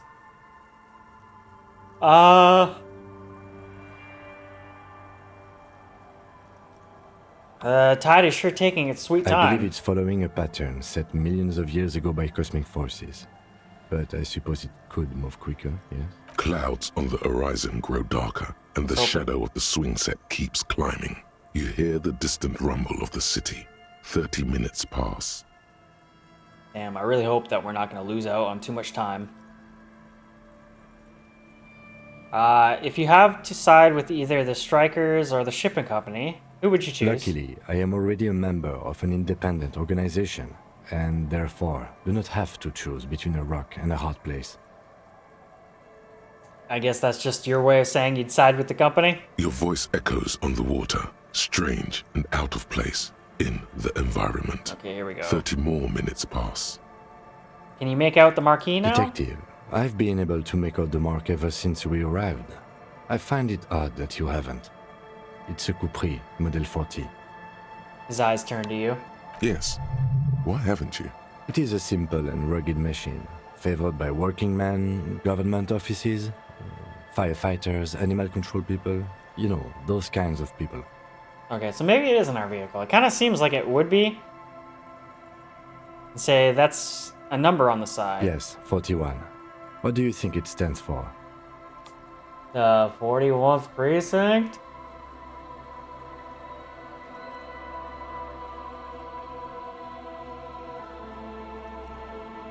Yeah. Yeah, no. I hate guessing. District or something? A precinct? Something municipal?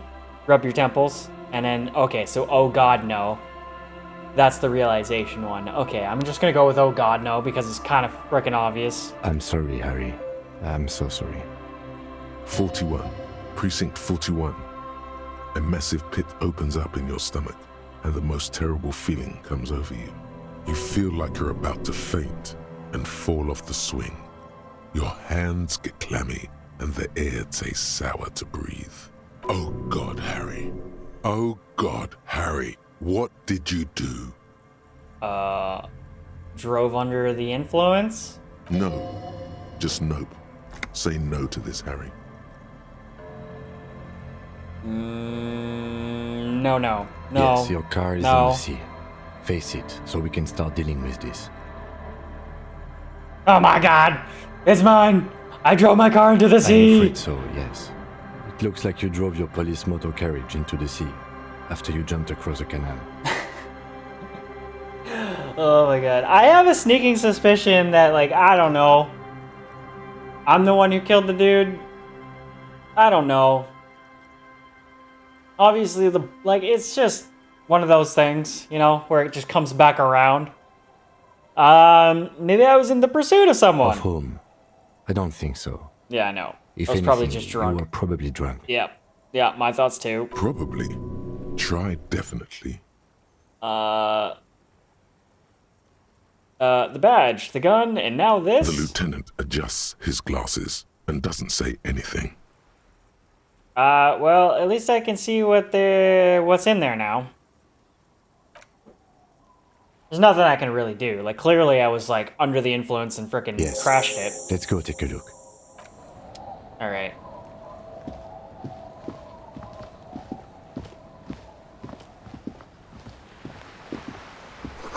As soon as we walked up to it, I could tell. It was like, it looks exactly like his police car. Right after we just admired his damn police car. Okay, let's take a look. Maybe my badge is in there. Ooh, look at that! Badge.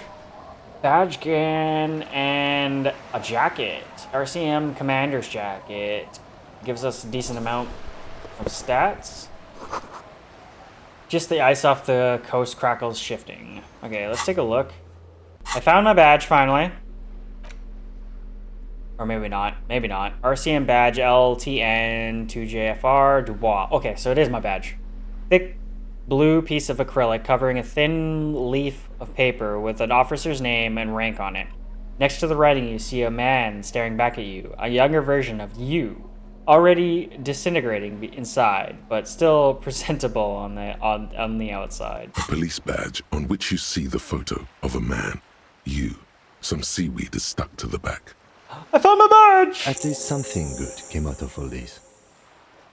Study the badge. Encased between two durable plastic sheets is a bluish card with lines of information and a watermark in the shape of the street grid of Revachol West.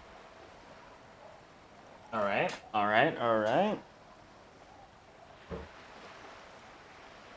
You see a photo, a name, a rank, a document number, the date of issue, and, in the lower right corner, your precinct. Okay, let's just go through it all. Look at the photo. The man keeps winking at you with his green-gray eyes. The photo is old, no doubt about that. 8, maybe 10 years. The guy in the picture is rather good-looking. He's got a nice haircut and is distinctly lacking in massive sideburns. And he's winking? Why? What do you think? His face is already contorted by the expression, although it looks less grotesque on him than it did on you. It looks like you had quite the charming face way back then. Your hair is brown and slightly curly. Your eyes seem more clear somehow. The badge in your hand shines as you rotate it. catching light. You see lines of information on it, and a shining watermark. Okay, so like, I don't know, whatever. We'll just go through the list. Name, Harry Dubois. Harrier. That's Harrier. long for Harry. So you are Harry. Everard was half right. Probably not a lot of people know your full name. Whoever told him you're Harry Dubois didn't.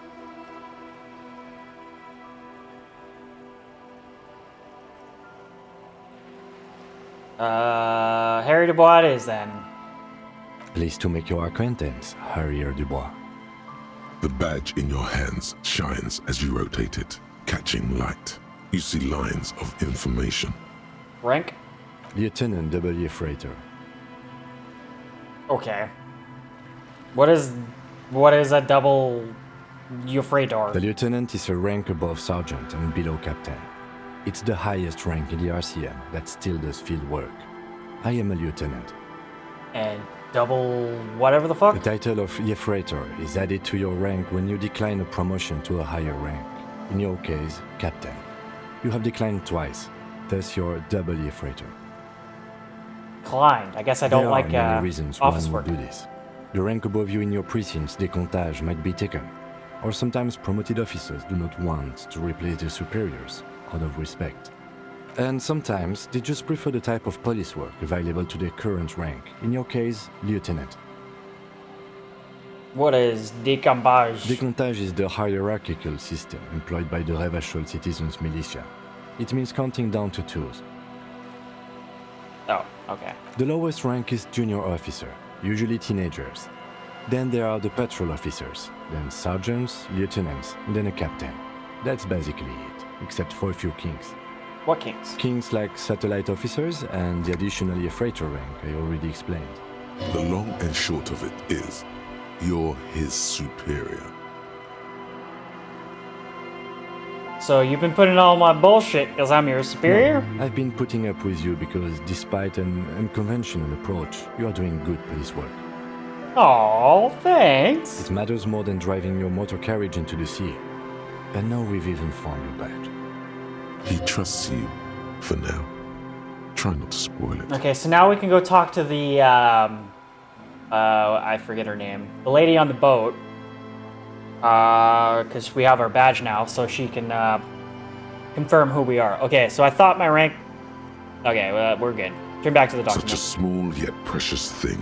It's all Expensive just paper caught between whatever thick stuff. plastic, Okay, what is this? like a Serial fly Rev... in amber. That's just the serial number. Revachol, Jamrock, Precinct 41, with some numbers thrown in there for good measure. Yeah. Okay, date issued. 4 months ago. I'm guessing that's when you were promoted to the rank of Lieutenant W. Freighter. Okay. A new badge usually comes with a new rank. You seem to have been doing well then. The pain in your chest tells you you were working yourself to death to earn that rank. Okay. The case created a lot of edge you have to take off. The death march really gets us going. And precinct 41. Yes, it's the designation of your precinct. 41, like mine says 57. The 57th is mostly industrial harbor, a lot of asphalt. The 41st is... He stops. What? It's a tough station to work in. You have all of Jamrock to cover.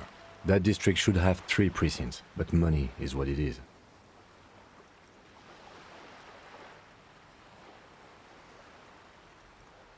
Wait. You have all of Jamrock's to cover. That district should have 3 precincts, but money is what it is. Okay, so like, it's a very busy one. But then again, it's a legendary district, and a hell of a station too. It must be an honor and a curse to work with people like Price, McCoy, Berdiaeva. He knew all those people, although they're not from his station. They must be big. Okay. And you? Is it an honor to work with you? Don't ask him. Don't ask ask. yourself. The badge in your hand shines as you rotate it. Okay, we're done. catching light. Put the badge away. Hell yeah. Okay, sweet. Let's just do this just for fun. What's this? The porter reel is just what you needed. The reel's attached to the apparatus Press with play. a set. You press the large button marked Commencer, and the tape starts spinning. There's a small delay before the song starts playing. Keep the porter reel at a harmless distance and wait. Then the organ starts playing a simple, melancholic tune echoing in the hallway. A lone singing voice joins in, telling you about the tiniest church in Cessons, surrounded by even tinier yard. You almost feel the seaside mist on your skin. It's sad. Mega sad. A click, then silence for a bit. Then the tape stops spinning. Alright. Not big deals, not big deals. So this one is good for Esper, Corpse, and Shivers. And this one's good for Visual Calculus.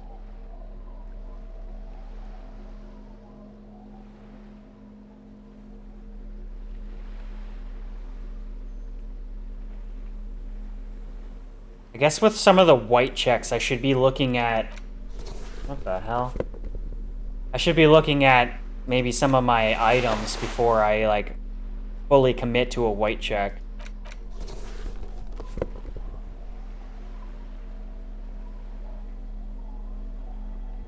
What is my hat right now? Of course, -1 rhetoric. It doesn't help my case. Let's actually put on... That's fine. What are my pants doing right now? I'll keep them on. Actually, I'll keep half light on. Half light seems to pop up quite a bit, so I'll keep the half light on. -1 drama. What are these? Logic and -1 authority. Let's go. These guys. No, we're gonna keep on the boots.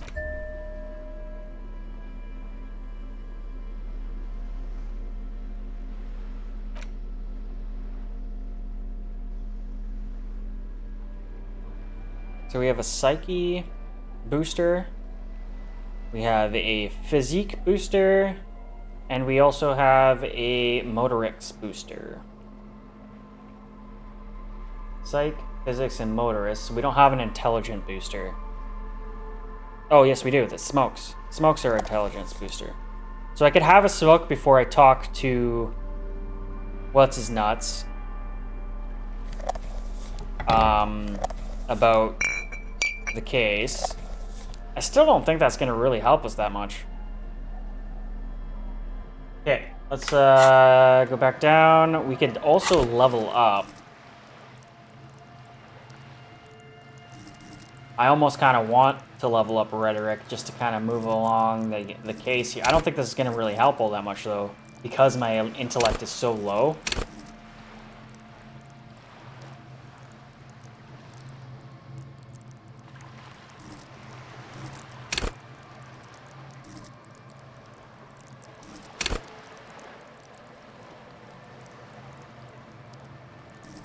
I'd almost rather put it into Visual Calculus, but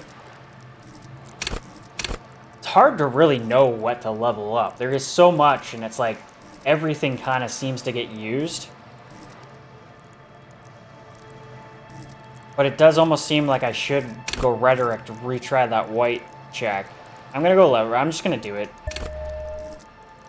We're good. We're good. Let's go Rhetoric. And then it looks like there's a little bit of money on the ground over here that we can go and pick up. I'll take 20 cents. This is it. The scene of the party. The fire pit. Cigarettes and empty bottles all evidence it. The scene of the party? Hold up. Don't you mean the scene of the crime? Not as such. I'm talking about what came after the party scene. It sure does seem like a lot of folks partied Looks here. like they were here a while, judging from all the bottles. The sunken motor carriage provided them a focal point, like a goose ice sculpture or a chocolate fountain. Hey Kim, looks like we had a couple of partygoers. Looks like it.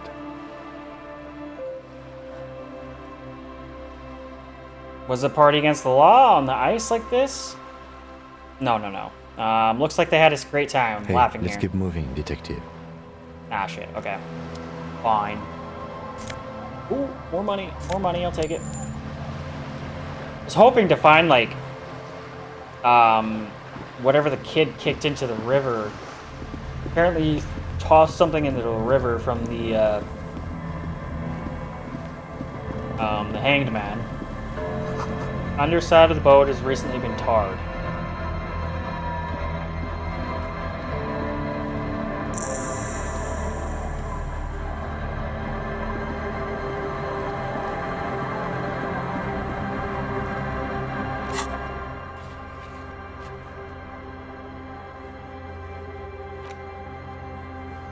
So I need to convince the Hardy Boys that will require a skill check that is just like, I don't know how to really pull that off. I need some more like intelligence-based items if I can, like, because I have the cigarette pack to boost my intelligence. And then what I'm looking for again? I'm looking for, damn it, for rhetoric. Do I have anything that would help me with intelligence or rhetoric?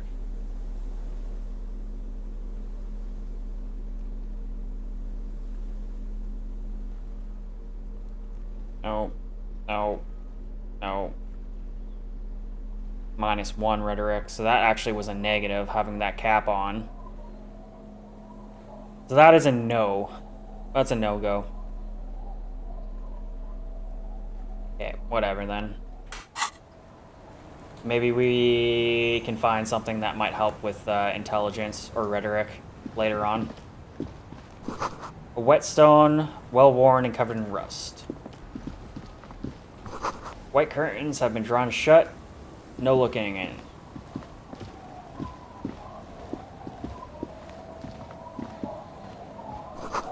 Cinder blocks charred. A makeshift fire pit with magazines for lighting.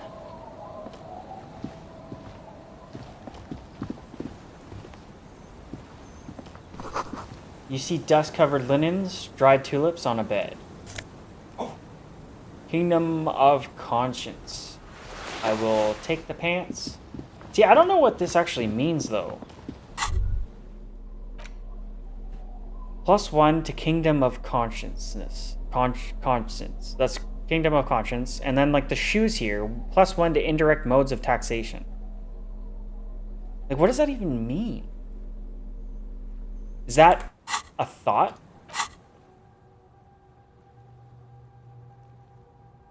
Kingdom of Conscience. Okay. So yeah, it is a thought process. Hand-eye coordination. So I could probably get rid of this. I just...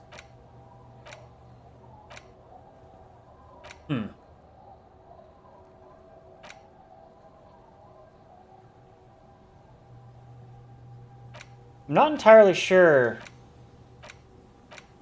how the thoughts work. And like, how do I forget? You do not have enough skill points available.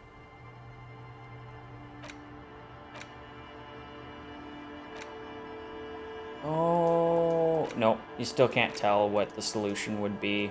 It's kind of weird that you can't tell what the, like, what you're going to actually get out of a thought. And then you only have a certain amount that you can actually use at a time. And you can't undo after, like, I did one undo and that was it. All I was able to do was one undo. I just don't know how to necessarily make this shit work. I don't really understand. Maybe it'll come more apparent later on. Through the broken glass, dusty shelves on a wooden, forgotten chair. Okay, so right now, I'm just kind of exploring at this point. I need to find Old Man, the woman's husband. You see a dark red chair in the dim light of the room. What's this? Bowtie? Drama 2. Postcard. Okay, is there anything else in here? I had like some sort of weird thought over here. Yeah, what's this? Cold breeze is enough to make the walls planks creak. Is there anything else in here? I don't see anything. Nope. Okay. Let's take a look. Postcard depicts forest of smoke tracks releasing fat plumes of smokestacks, releasing fat plumes of smoke into the blue, cloudless sky. The tinge of age, the color of old teeth, gives you a sickly look. Writing on the back is a single sentence, repeated twice. I got out. I got out. No address. Okay. I wonder if these items are of use? I don't know. Or maybe I can just sell them.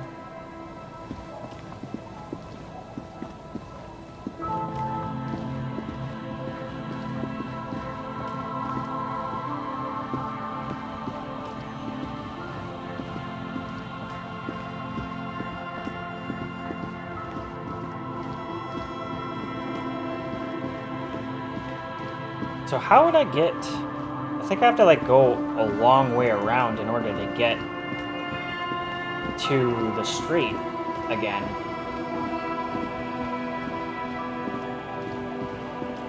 Just trying to figure out how to get there. Can I go here? Yeah, that's the other room.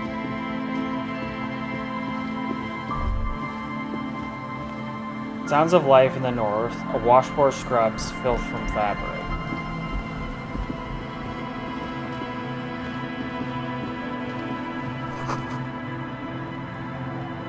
The bushes are too thick and thorny to pass through. And then this is just probably a bench I can wait on. The worn and beaten wooden planks of the bench do not look overly comforting. We can sit on benches after we've solved the murder. Let's go. You can revisit the bench. Yeah. It's just a place to wait out time. What is this? Speed. Oh, another speed. I'll take it. I'll take it. More speed is always good. So I have an item for every one of our skill checks. Okay. What's in the building over here? Trying to keep my eye out for a longish white hair. It's kind of hard to tell on the NPCs because they're all kind of low res.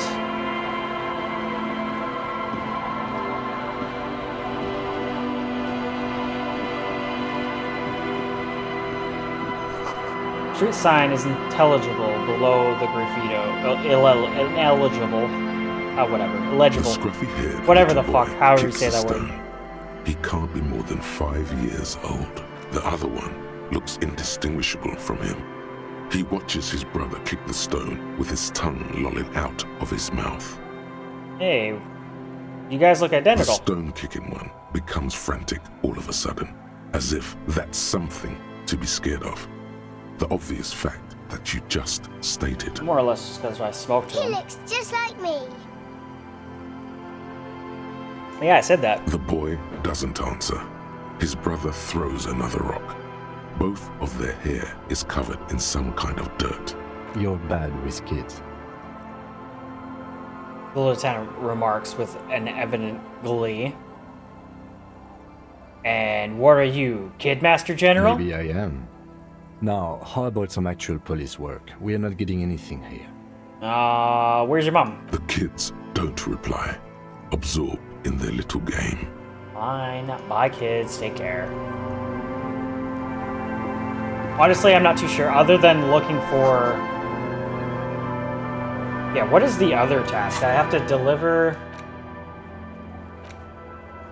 Get Isabel and Lillian in the nameless fishing village down the coast to sign Everett's documents. Once the signatures are secured, mail the document to Everett's accounting using the mailbox in the plaza in front of the whirling.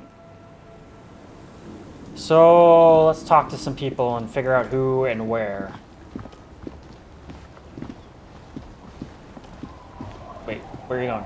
Talk to this lady right now. The woman next to a bucket of clothes hums an old melody. Her eyes are closed. Welcome to the fishing village. Please lean in closer. I have cataracts. Then how does she know you're here? Lean forward. Oh, welcome, police officer. We don't cause any trouble around here. And we don't want any trouble either. We are not here to cause any trouble, madame. What? He said we're cops. We don't cause trouble. We take care of trouble. Oh, of course. Last time we saw you around here was 12 years ago. You also came to take care of trouble then. Wish you did. But still, in Martinez, you're considered an ill omen. What kind of ill omen are we talking about? Oh, the usual. Dark tidings. Black hound. That's you, all right. A black hound licking your own heels. I've been here before? No, not you personally. I meant the RCM. Yeah, I kind of figured. Some of the men got into a fight. One of them killed another. Locked himself in that woodshed over there. She points at the building behind her. He was brooding, needed some help opening the door. You got it open for him and took him to think about what he'd done in a more secluded place. Somewhere more quiet. I am an ill omen, all right. You're not. No one around here considers us an ill omen. People would have told us. Maybe they are afraid. Why? Because you're an ill omen. But you're still welcome here. As long as men with guns aren't chasing you. And maybe even then. Because that's the kind of fishing village we've built. Oh. I'm sorry there's not a lot of room to park the motor carriage. And not a lot of houses. Or a lot of people. Don't worry about the motor carriage. My kids carriage. are long gone. Searching for treasure. So are others. Ah, look at me ramble on. What brings you to us?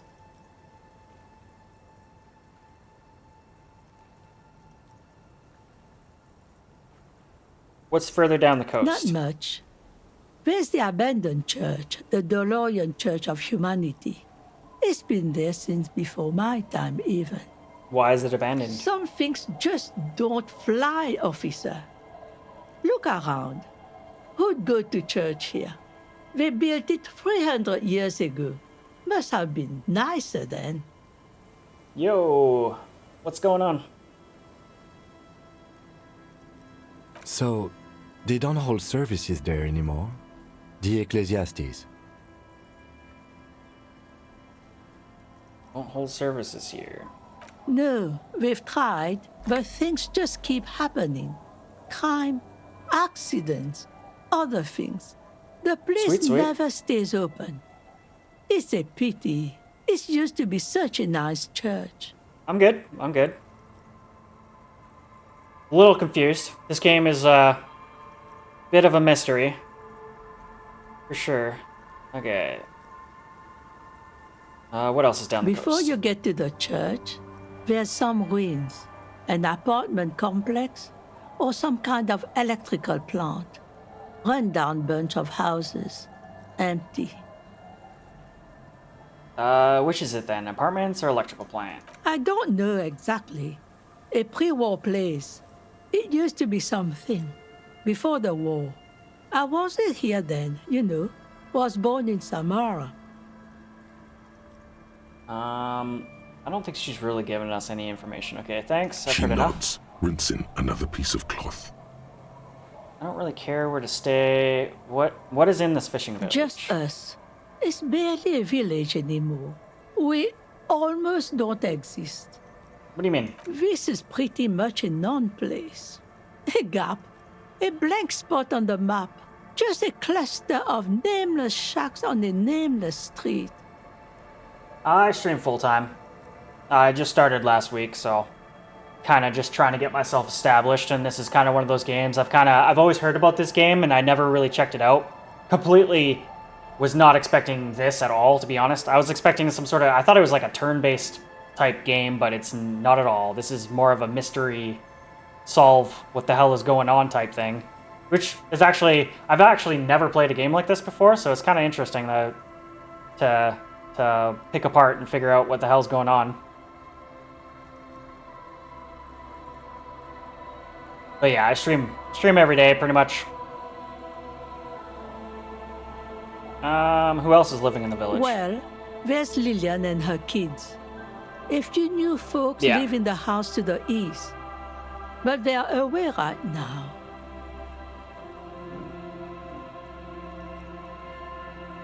Okay. So Lillian, I think that's who we were looking for.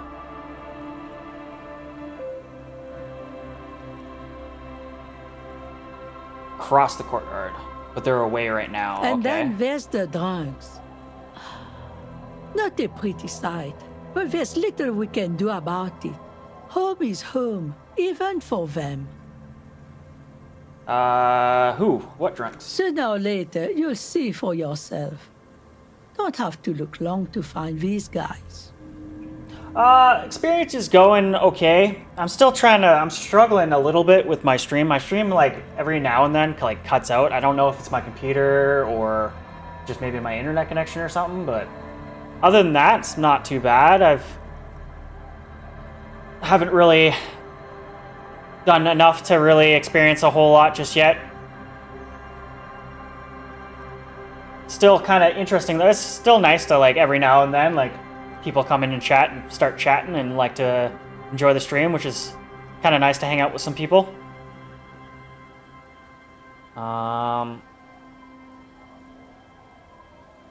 There's got to be something here. Tell me. Over there, you can find more of the same. Shacks and trees growing wild. That's the pox.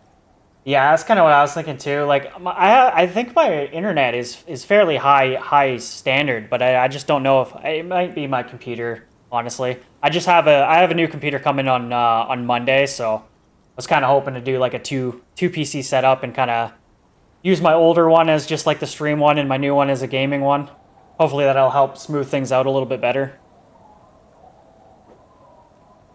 Once I kind of figure that out, I think I'll be off to the races. Between here and pox. Gemma, a dusty sea of old trees, all covered in industrial soot. Small houses under them, an overgrown park. The pox, what's that? An old military hospital and its surroundings. Or it used to be, during the time of the suzerain. Oh yeah, I'm super excited for my new PC. It's just like, because I think I tried playing Monster Hunter Wilds on the one I currently have, and it's just not good enough. Like, I can play the game, but it looks not so good. So I'm hoping my new computer is good enough to really jump me into Wilds, just because it looks like a really fun game to play, and I really loved Monster Hunter World, so that's kind of a game that I really want to dive into full frontal, but this computer just can't handle it. I tried streaming with this computer in that game, and it just wouldn't work at all, so I'm really hoping the new computer is going to help out with that. After the war, it was turned into a goodwill hospital for shell-shock veterans and folks looking for some quiet in the old sanatorium gardens. Now the area is crisscrossed with nameless streets and makeshift cinder block houses, shacks as far as the eye can see. What happened to the hospital? The goodwill ran out. The staff left and the place was shut down. It's long gone by now.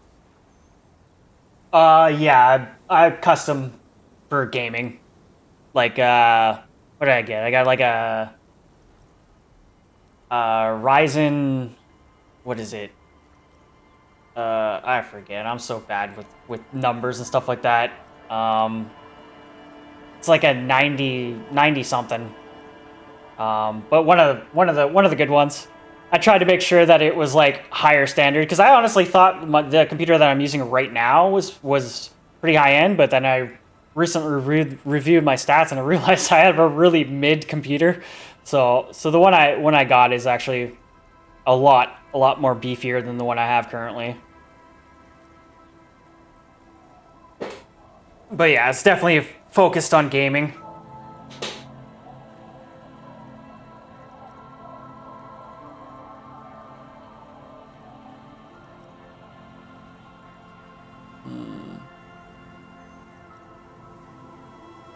there a way to make money around here? Here? For you? No, officer. The only money we have here is some coins the drunks tried hiding from their women and then forgot about. Under carts, boats, in little boxes. It's not hard to find. Yeah, I am definitely a bottle scounger. Alright, I think that's enough for this. She nods, rinsing another piece of cloth. I guess I could ask this, see if there's a cheaper place to stay, so I'll ask her this. Stay? Most people here are trying to leave. That said, if lodgings is what you're looking for, I've got a free room in the shack. A free room? Seriously? How much? I won't charge you for it. Take it as a gesture of goodwill from the village to the RCM. Just over 4 grand.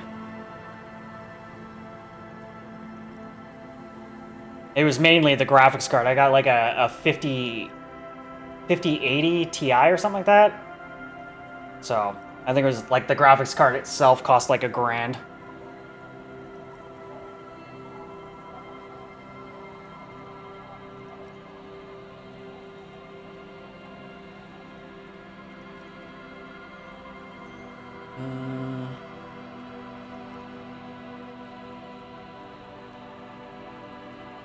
Is there a guard who makes me giving him money every night so I don't die out in the cold? Yeah, I'm just gonna ask her for... No one I'll is stay here. using it, and God knows it's not much anyway. You can stay there. Hell yeah. I'm not too ashamed not to take free accommodations. I'll take it. Don't make an old woman regret opening her house Hell to yeah. the police. Now I don't have to spend money on frickin' rent. Well, if you are not in the hostel in the morning, I'll know where to find you. Here, in a shack. Yeah, it was kind of like the most reasonable one because like there's a lot more expensive ones, and it's just like holy crap. As soon as you go past a 5080, it's ridiculous in terms of the prices. So that was pretty much the best one that I was like, okay, that's reasonable.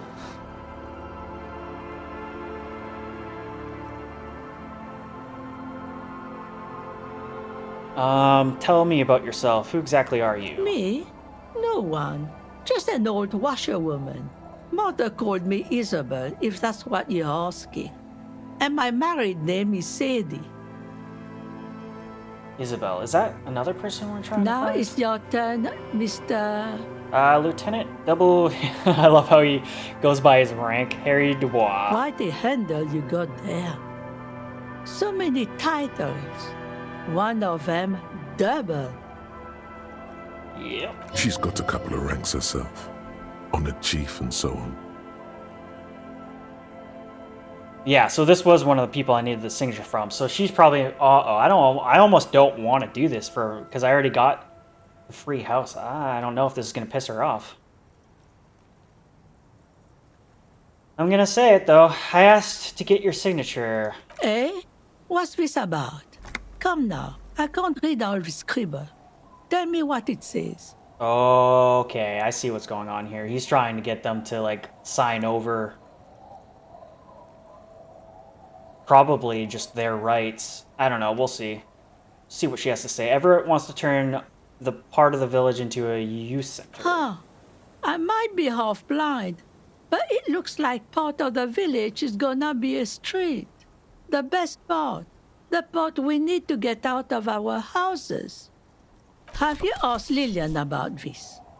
I won't even consider signing till I know she's on board. I'm assuming she's the one who's standing on the balcony over there, but... Oh no, she just said she was gone, didn't she? Yeah, she just said she was gone. Okay, so wait, where can I find her? She's right over there. The dark-haired woman. Never mind. Leaning over the railing. Never mind. I thought she just said she was gone. Yes, you do that. Can't let fat Mr. Clare down now, can you? Yeah. Well, I'm not gonna say big streamer. I'm just more or less just trying to make somewhat of established for myself. I was working for the last 11 years as an electrician, and I just kind of decided I wanted to change of pace. And I've kind of just always been passionate about video games and stuff like that. So I'd start off streaming. Eventually, I think I'm gonna try to do a little bit more on YouTube, but for now, I'm just kind of sticking to video games and streaming just for now.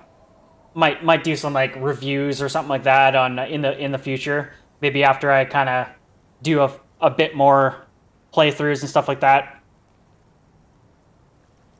Okay, so goodbye for now. We need to talk to this lady over here.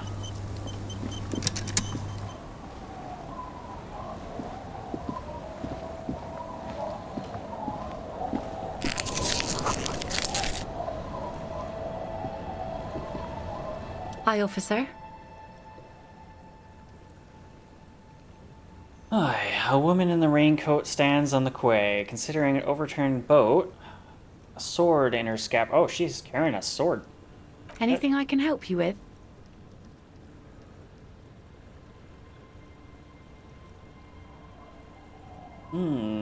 As always, I am the Lawbringer. You've graduated to Lawbringer now? Yeah?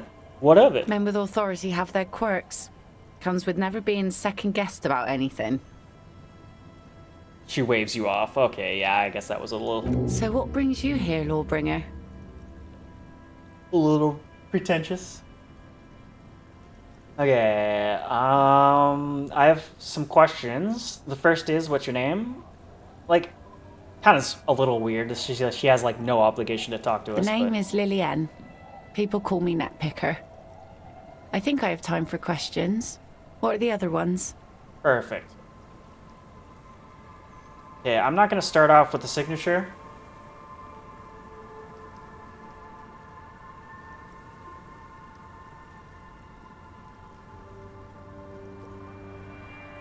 I actually don't fully know about most of that stuff, like affiliate and partner and stuff like that. Like I see on like Twitch or whatever like that, it does have like achievements and stuff like that you can look through and like what's required. Yeah, it does seem fairly low in terms of the amount that you actually need. But at the same time, like to have that many people watching and following at the same time is kind of... It's also like there's also like a viewer amount that has to be continuous on your streams as well, which I'm hoping just eventually.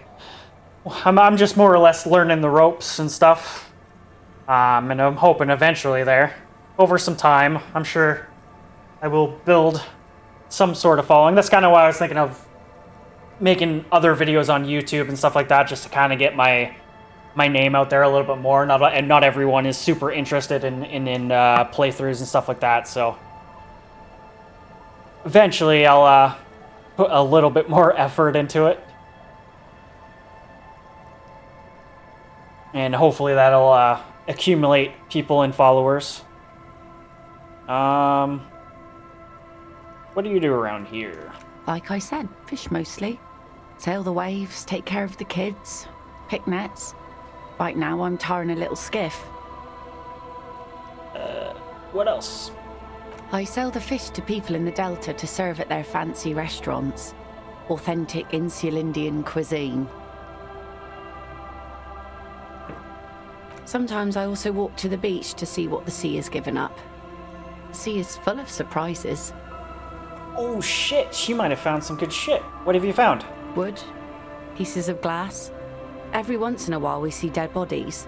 Human, animal, fish, other odd sea creatures. A mine washed ashore once. That's dangerous. Bottles, drugs also. Lost cargo in general. Most of the time it's just wood and glass. Well, hopefully she might have, like, equipment, like part of the armor set. All right. Major choice moment. You only get to ask one thing.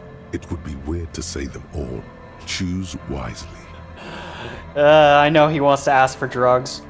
Mines. Mines. You need mines.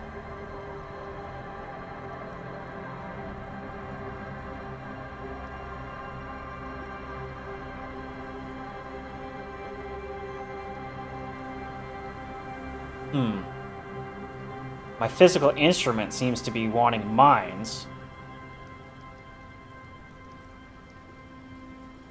I probably should ask about the bodies. You know what? Screw it. I'm gonna go into the mine. I'm just gonna follow what my mind says.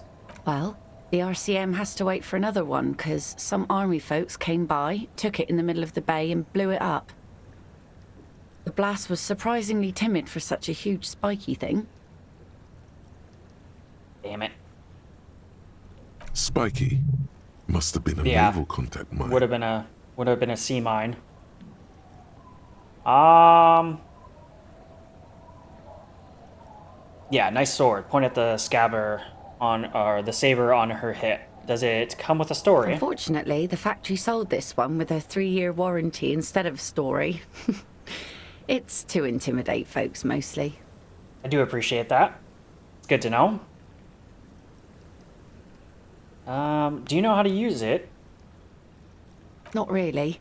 I know some basic moves, and I know it sure as hell beats a knife when you're in a tough spot. Okay.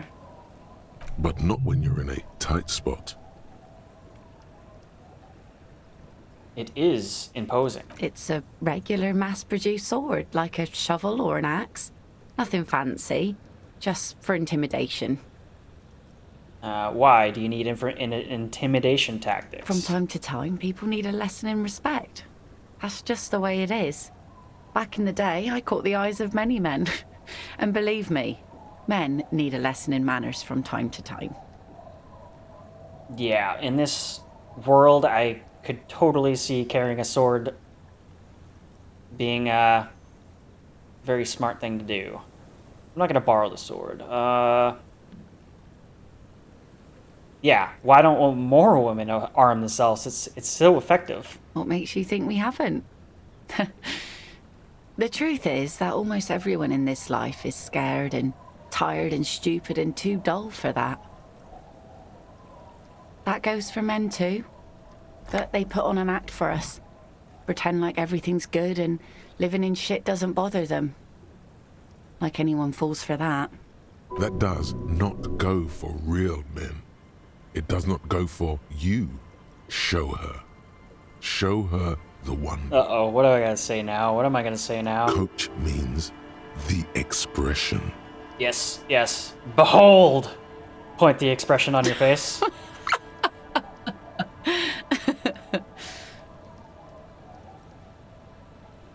Do you like it? Sure. It looks as if you could face down any horror in the world with that same unchanging grin. It's like a shield. Damn right it is. The traces of her laughter are still there, in her eyes, fading fast. Okay, so I guess we'll move on. We will ask her for her signature. Some went to patch their wounds, their lesson learned. Eventually Others were here. more thick-headed. And one of them, I ended up marrying. Oh shit, married? Why, if they're thick-headed? Guess I enjoyed the way he bled.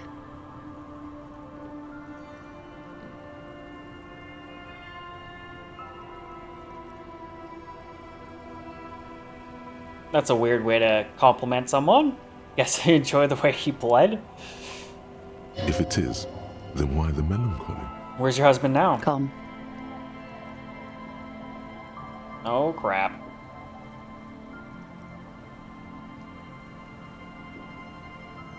Gone where? To the waves. Yeah, I kind of figured. The sea took him. It was a long time ago.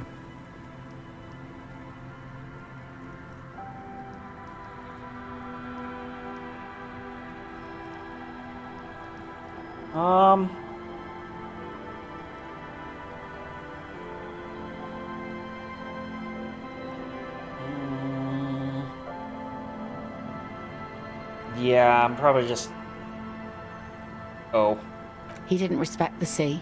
Went out there, drunk like a skunk, and sure enough, one day the boat was found floating empty. A bloated corpse turned up 2 weeks later. Yeah, I get that a lot, in terms of people saying I should customize my channel. I've gotten a lot of requests for picking up people's art and stuff like that, but for now, like I said, I just kind of started, so I'm not necessarily looking to invest too much into it until I can fully realize the situation. But like, when I think of the channel customization, I don't really see too much, especially on Twitch or on Kick.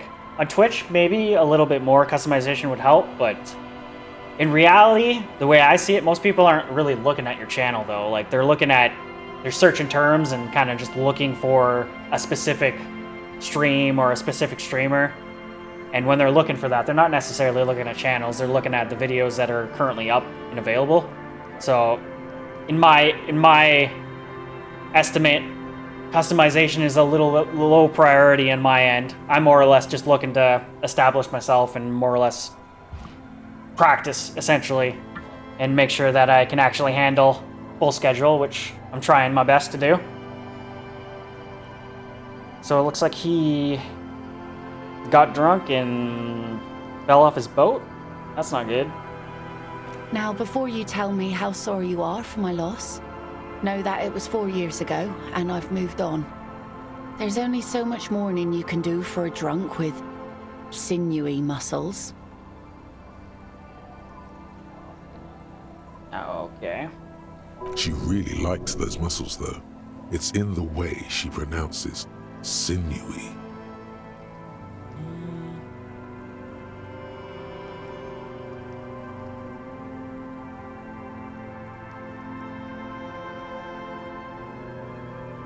Okay, that's not very nice to say. Yeah, so time is really the best cure for sorrow, isn't Us it? working folk don't have the luxury to be bedsick with melancholy. I buried him, mourned for an appropriate amount of time, and went on. Life didn't really change that much for me and the kids. She glances at the village where two little rocks are playing with what looks like rocks. Yeah, we already talked about So this is neither a touchy nor a very interesting topic for her. She looks like she's ready to go on a date with another, better, drunk. Ask her. Both of you could need some action.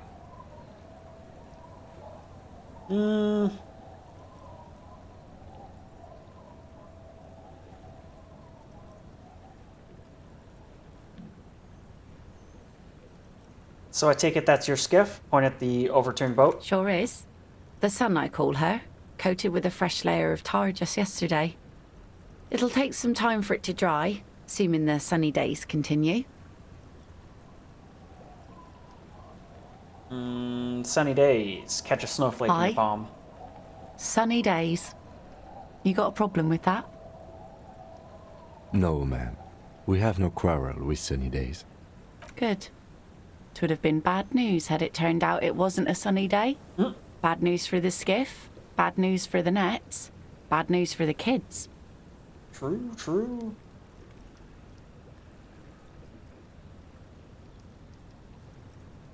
There's a moment's silence. She looks at the slushy snow melt on the yellow belly of the boat.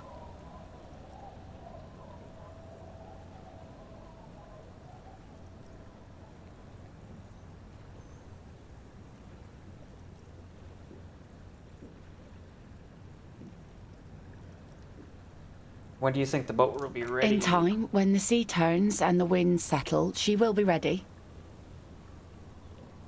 Waves wash the sand. A skiff moves across the mirror-smooth sea, far away from here. A lone passenger, a fast sloop in the distance. White sails. Okay, so I don't really have any good rolls there. I'm not even gonna bother. So I guess now we've had a couple chats about some other things. I'll ask her about the envelope. For you? This says by signing, I agree to living with construction noise.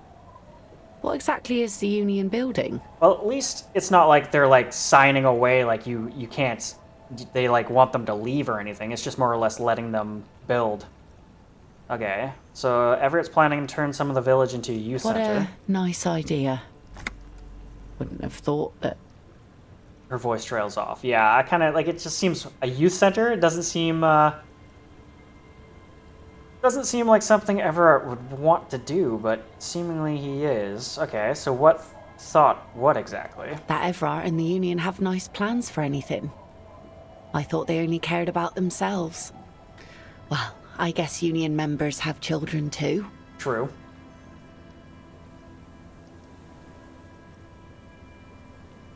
So, will you sign it? Aye. Why not? Yes. Fine. Here you go. Perfect.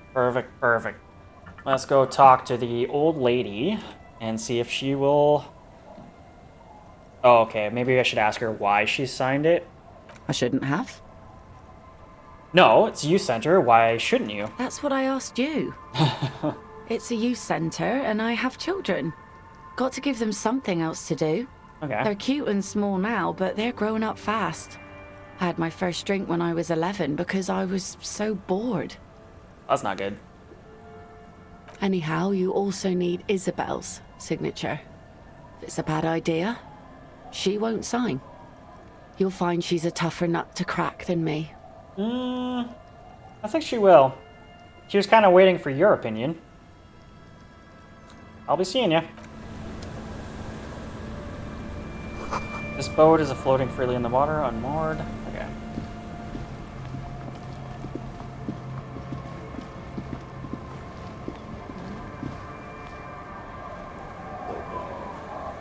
A little bit of warning on this boat.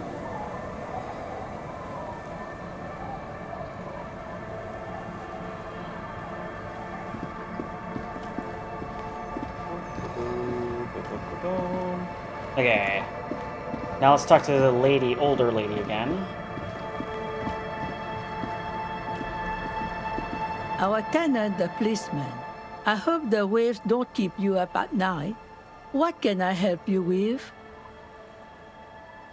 I got Lili's signature. Will you sign the papers now? Lillian should let her sword make her decisions.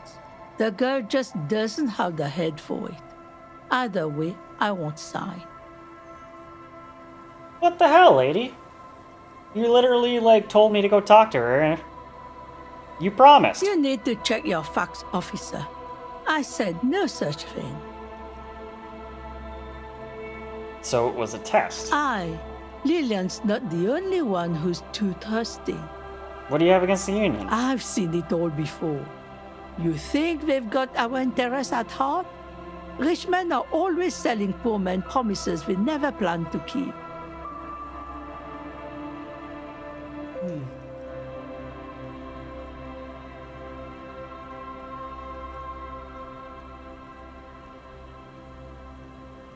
Then the poor get pushed out of their homes and the rich get a little richer. That's the way it goes. So no, I don't trust the fat man, and neither should you. I don't blame her. I honestly don't blame her. I was just hoping for you know, a way to get Everett to like me. Of a leader. Hers is the final word around here. All right.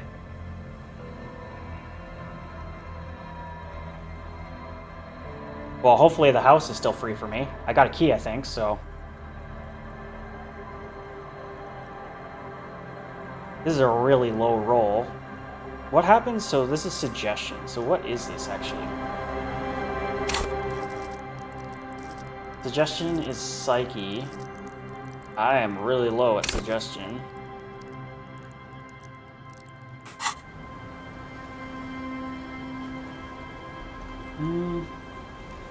Let's go ahead.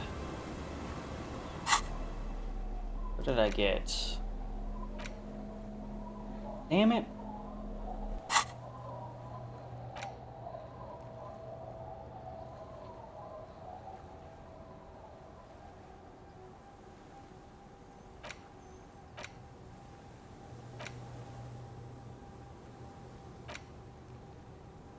Bring the law. How do I get rid? You don't have enough skill points to get rid of this. What do I need to, like, what skill points?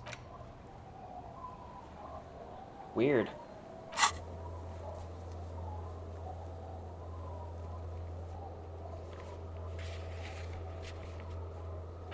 Okay, so I still need to find Morel.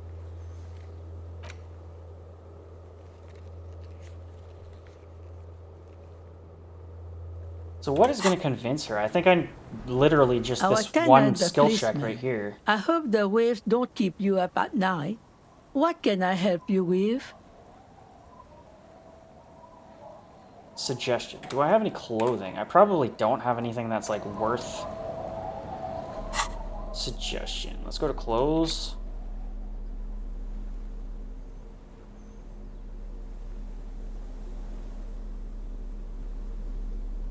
-1 suggestion. Literally nothing has plus suggestion. Damn it. Okay. That didn't work. Man.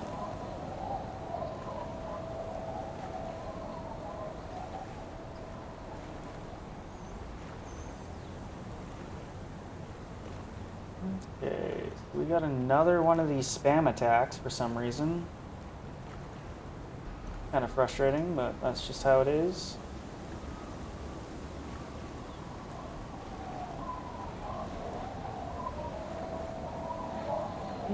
Don't mind me just banning a couple people for spamming my chat with solicitation. Okay, just ban, you're all banned.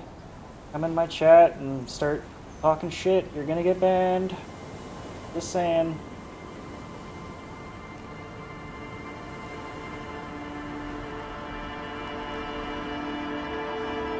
Okay.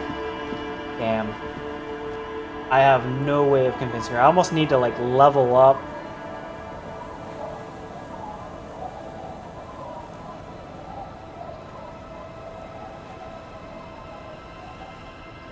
Somehow. That sucks.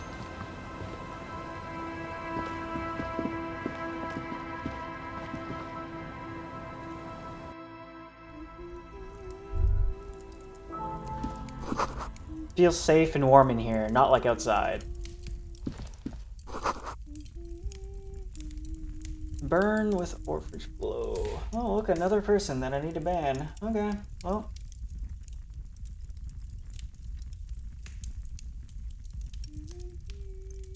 Banned. You guys keep spamming, I'll keep banning. I don't care. Okay, let's go. Nothing else in here? There's a kid in here, but I don't think I can talk to him. Oh, yeah, I can. Hello, mister. A young girl, barely 4 or 5 years old, sits on the sofa. She's looking at you with frank curiosity. She clutches a small stuffed animal. Occasionally, she twirls it around. I heard there's a little girl here who has armored gloves. Is that you? Oh, I had gloves. Very big ones. Damn it. Heavy, What'd you do? Too. What'd you do with them? Where did you get these gloves? Found them when Lemmy and I were playing hide and seek. In an empty house. Where no one lives. I think someone hid them there. Yeah, I kind of think that that little shack that we looked at with the chair in the middle was probably a location. She doesn't want you to think she stole them. And where are the gloves now? I hid them. The twins were gonna take them. They're stupid.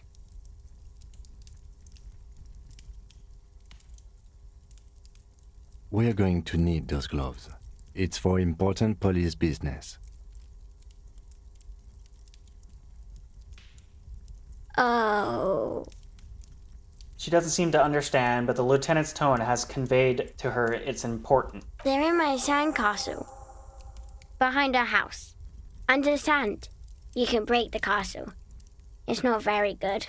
Hell yeah. So another piece of the armor set. Are you Lillian's daughter? Maybe granddaughter? Yes, I am. Little Lily. You know my mom? Yes, we met earlier. That's nice.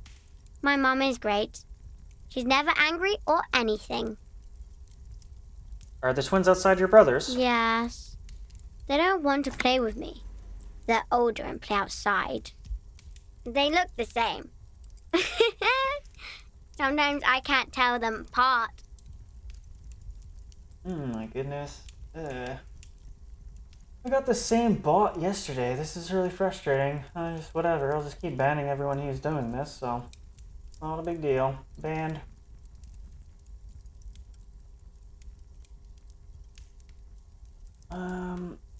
They look identical, right? I said the same thing. They look identical.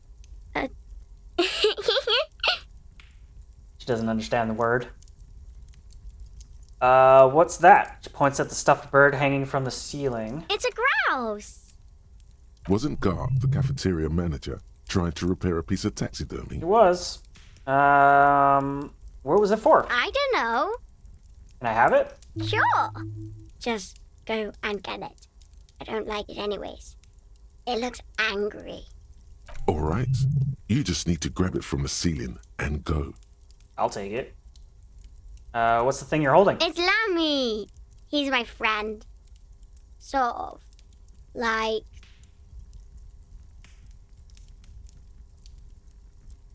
Another one. Look at this. Guess what? Another band. Whoop whoop. Band. And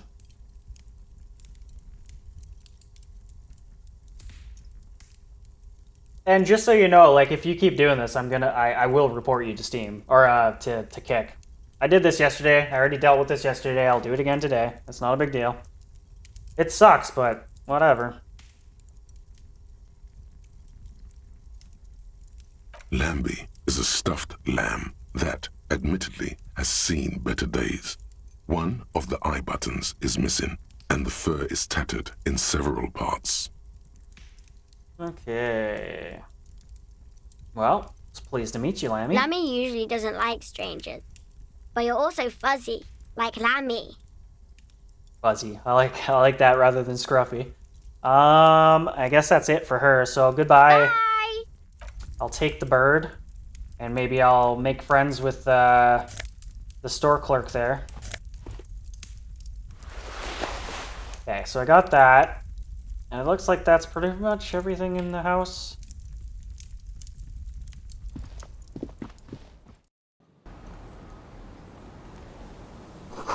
Flower trough. So nothing really grows. Maybe in spring.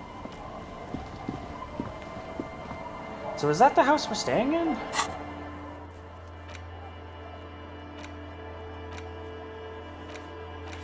I don't know. Whatever. We'll find out at the end of the day. Okay, so find the armor gloves. So let's go get those armor gloves behind the house. In the sand castle behind the house. Right here. Weather has not been kind to Lily's little sandcastle. The once mighty towers are quickly eroding away. You can see something shining back to you from what must have been a vast underground catacomb network. Broken. The little castle? The reigning lord must have come upon some really tough times to let it sleep in such decrepitude. Reach in the catacombs and pull out the shiny The object. walls and floors give way to the giant's greed, collapse and present you with a pair of ceramic gauntlets. Hell yeah. Congratulations. That's the gauntlets down then.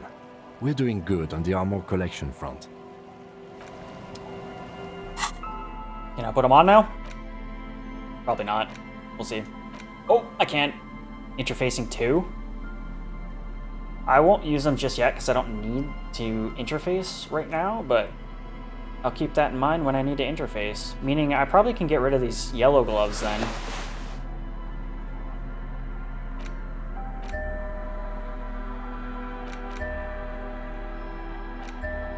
Yeah, I'm gonna keep these half-light gloves on. But if I ever interact with anything, I'll make sure that I put the new ones on. Okay, there we go. I definitely need to replace the bowl. I might be able to buy it from a shop or something. Maybe I just have to find some sort of metal ball somewhere.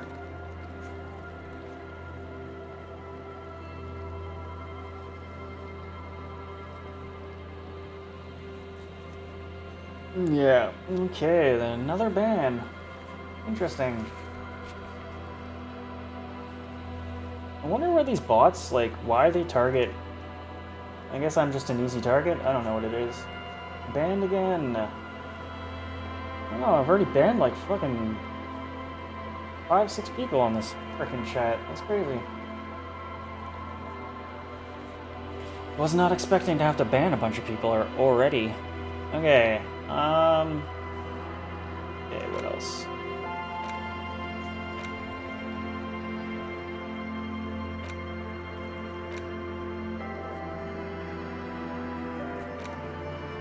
Damn, how am I gonna get this lady to trust me? I need...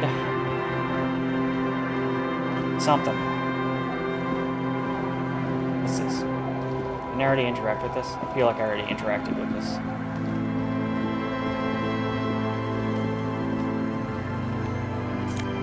Nope, what's this? A book? A primer for small kids? I guess I'll take it.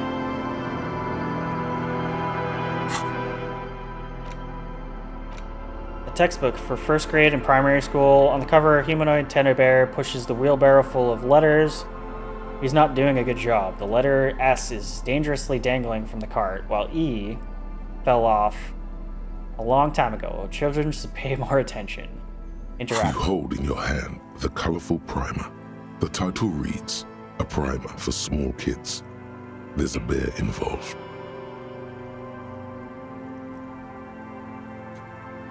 Exactly what I need. This book will show you the score, get you oriented with those basic concepts you appear to be hazy on. The anthropomorphic bear will give you the lowdown of your life. On what? The alphabet. Flip through the pages. Every page has one word designating one letter of the alphabet with a faded illustration. Most of them are scientific and cultural principles. It goes as follows. Let's do this. A is for azimuth. B is for boreas. C is for frickin' word? cosine. D is for diamite. E is for ellipse. F is for phlogiston. G is for gamete. What the hell are these words? H is for homeboy. I is for econ. J is for Eura. K is for collapse. L is for laudanum. M is for myriad. N is for nadir. O is for aureole. P is for perihelion. There's like maybe 2 or 3 words in here that I understood. What the hell? Q is for quasar. R is for rhododendron. S is for sinus. T is for tricolor. U is for ultra. V is for vector. W is for Wahrheit. X is for xylophone. Y is for Ustava. Z is for zenith. That's it. That's it. You know the alphabet now. Kim, I know the alphabet now. Good. I also know the alphabet. Put away the book. Alright.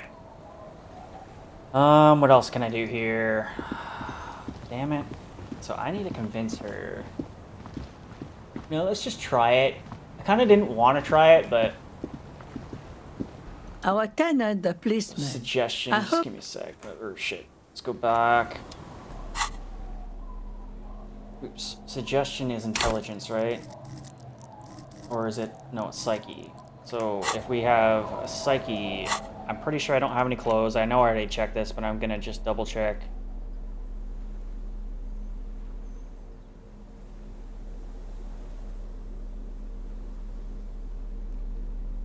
Yeah, no.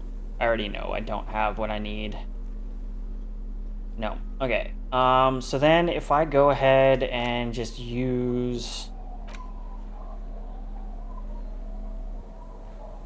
this one. Like, how much is this gonna help me? Whoa. In your hand, Pyrrolidon, the double rainbow of synthetic hallucinogens, rare and gritty, a product of the age of atomic power. Atomic power? No. Looks like a puck of liquid. What a funny little cap. Don't let the scary medical warnings throw you off. It's an inadequate antidote to radiation poisoning, but a potent antidote to boredom. Open the cap. The container is warm to the touch. Or is that just the anticipation? You screw the lid open and look. A little slit on the side lets you just slurp it up. Like an oyster. Come on, slurp it. Slurp, but only a little. You suck a minuscule drop of extremely chemical-smelling liquid into your mouth. There, it seeps into your tongue. When you swallow, it's already almost all gone.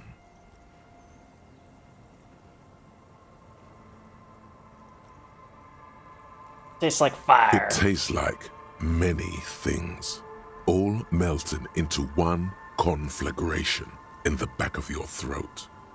As you look around, the world slowly exists, as it did before. Only now, gentle flames lick at its edges, as though it were a photo burning. Oh god. On fire? Not really. It's just a metaphor. The effect of that otherworldly drop of liquid is slower, more subtle than that of real flames, yet just as warm. This warmth, it makes you want to share your discovery with Kim.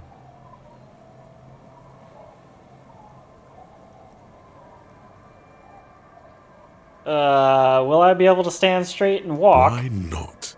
This government-developed substance seems very non-intrusive. You could even operate heavy machinery.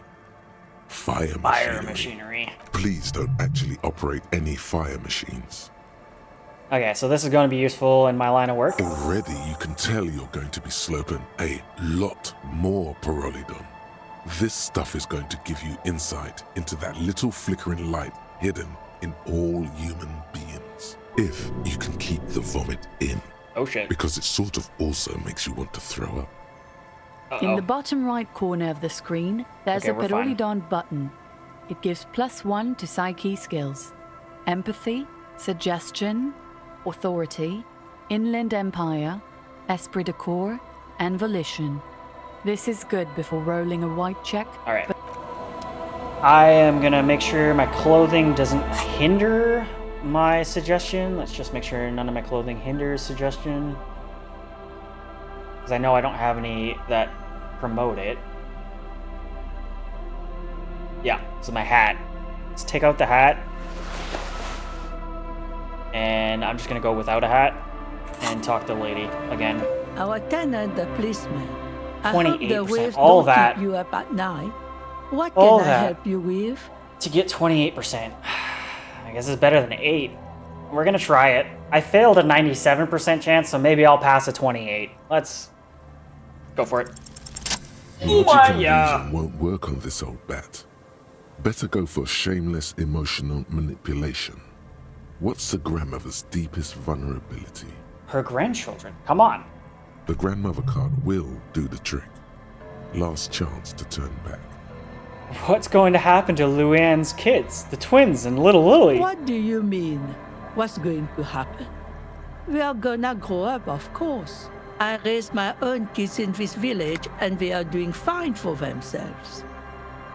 Are they here now? No. They moved to Faubourg for work. And what do you think little Ann's kids are going to do when they grow up? Well, I imagine they'll grow up and leave too. You've got her. Now just reel her in. And then what? Then... Aww. She stares at the ground, unable to finish her thought. You have her. Now twist the knife. Look. See, that's a little rude. I don't want to say that. I'm gonna say it, but I don't need to use that last part. Look at the village, isn't it what it used to be. It's a dilapidated You shithole. watch your tongue, boy. This village has held up much better than some people. Even with her cataract, she can pierce right through you. Damn, that's cold. Yeah. That doesn't mean you're wrong, though. This place ain't what it used to be. Even I can see that. I don't believe the Fat Man's Youth Center is going to change anything. But what other choice do we have? It's not like the coalition government is coming to save us. No. I won't be around much longer anyway. Not with the dampness in my bones. If they want to take a chance, who am I to stop them?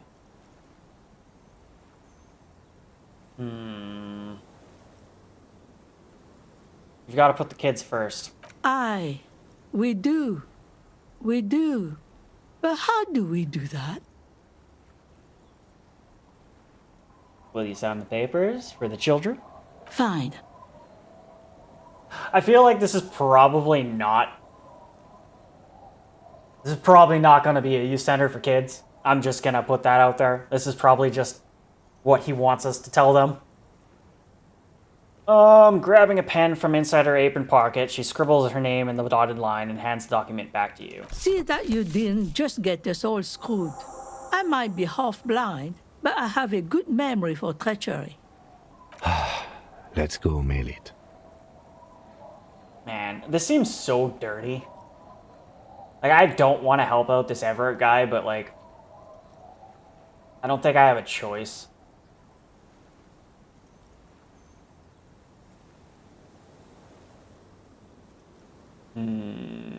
Goodbye. And then, what else do we have here? So I gotta go mail the letter. I still have to find Morel.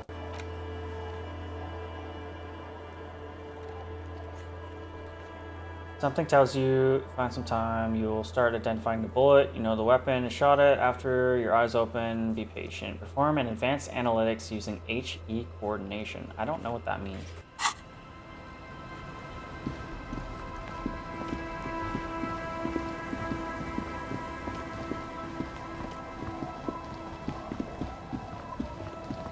So I guess we're just gonna go mail the letter.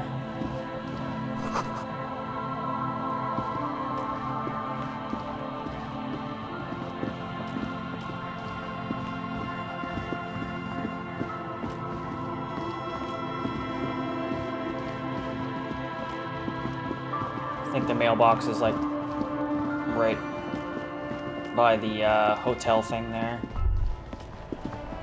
Oops, what's this?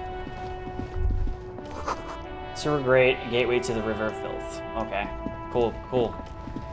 That was super important, right?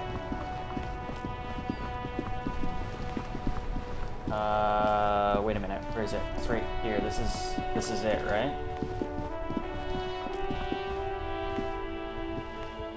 The dented yellow mailbox greets you with its graffito, bullet holes, and an RCM sticker. I knew we'd get to use the mailbox for something. Yes, for sending mail. Drop the white envelope into the Drop mailbox. the white envelope in the darkness. It lands with a soft thud on what sounds like a couple of letters. About a week's worth of mail as collected in there. They'll empty this very soon. For good or ill. The deed is done. Probably ill. Let's go back to Everard. This better be worth it after what we did. Leave. Before we go to Everett, I'm actually gonna go back and I'm gonna kind of explore the area a little bit to see if we can just somewhat find that lady's husband. We're looking for longish white hair, some old dude. It's kind of hard to tell on the actual screen because, like, sometimes I click on a character thinking it's a dude and sometimes all of a sudden it's a freaking teenage girl. Like, oops. It's really hard to tell what characters are actually looking like. Okay, where can we go? wish there was like a map. A map would be super nice right now. I don't know how to get a map. Or one of these guys, something tells me none of these guys. He's bald. And those guys don't have white hair.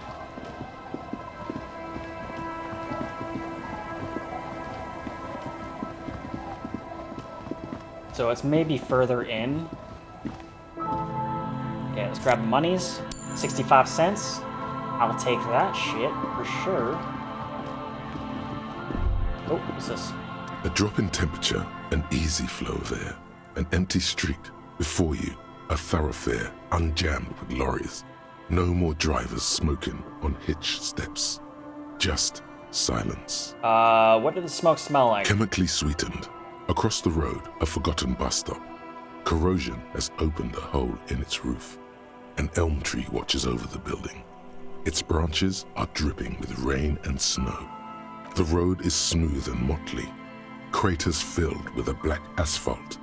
The asphalt, first laid, is grey already. A row of tenements are under construction in the distance. Who are the people who live across this road? A tub warm with water, white with soap. A man bathes while radio waves transmit the lottery numbers. 4, 18, 21. Lottery numbers. 4, 1. A modern washing machine rattles a drawer full of silverware. What about the bus stop? Number 312D. Young girls used to come here, huddled up, hoping for more warmth than their thin coats give them. The bus took them to school.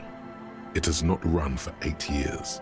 There were not enough girls to sustain its cost. What about the road? Craters pocked the surface. Children played in them until heavy trucks full of black pitch rolled in. The landowners have filled the craters with money. It is a vital artery of the flow of trade. There's one bump on the road. A dead dog lies flat about 200 paces away, right at the turn.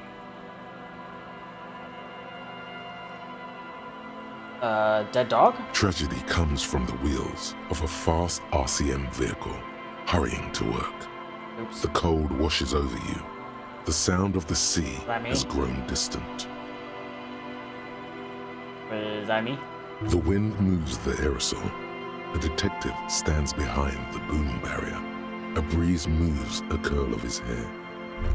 Alright, so I can't go over here. Like, it's blocked off. Yes? I didn't really mean to do that. Let's just not talk to him. Yeah, it doesn't seem like there's a way down. Maybe I should talk to these three guys, because they're the only ones here. Maybe there's more people this way.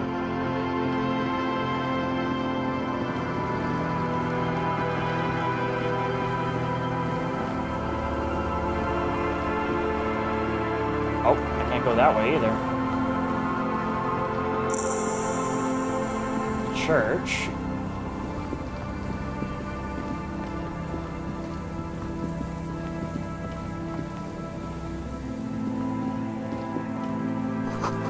Vagrants have recently painted the tarp red. Water drips from it. The coin-operated weight machine hasn't been used in a decade. Okay, so this is not necessarily what we're looking for here. Makeshift roof. Vagrants have tried to make a boardwalk habitable.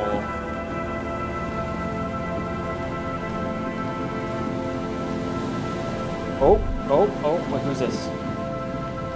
The smell. It's awful and familiar. What is it? Don't you recognize it? That hideous pungency, that faintly cloying sweetness. Only death smells like that. Uh-oh. Something cold wakes in the pit of your stomach. Fear. Kim, what's that smell? The lieutenant has already brought a handkerchief to his nose. Eyes up, detective. Something's not right here. A man lies on the boardwalk, his limbs bent and neck turned at an unnatural angle. Right next to him is an empty bottle of spirits. In his cramped hand, a chewing gum wrapper. Half of his body has slipped between the cracked boardwalk, starting with the right leg. The fall has left him broken, contorted like a sad puppet. The smell is not as bad as a 2-week-old corpse, but it's definitely heading there. Holy shit. Hold on. The lieutenant squats next to the corpse and examines his face. 2 bulging eyes stare back at him, void of any signs of life. Lividity is faintly pronounced. Whoever this is, he's been dead for 2 days. No longer. We need to investigate. He stands up and shivers as a gust of wind blows through his bomber jacket. That's another dead body. Crazy. This is your job. Steel yourself. Calm now. Carefully. Just another day. Just another dead body. Breathe. Hopefully this isn't the lady's husband. I think she said he had white hair. White longish hair, and this kind of doesn't necessarily look like he has white longish hair, but... The man has fallen through a crack in the boardwalk and hit his head against the metal bench. Coagulated blood covers his black hair. One of his feet is still dangling through the hole. You have to be quite inebriated to fall that bad. Well over a liter of pure ethanol. 3 bottles of wine, or 1.5 of spirits. Examine his face. His expression is dull, like the sea behind him. Drops of water shining on his mustache.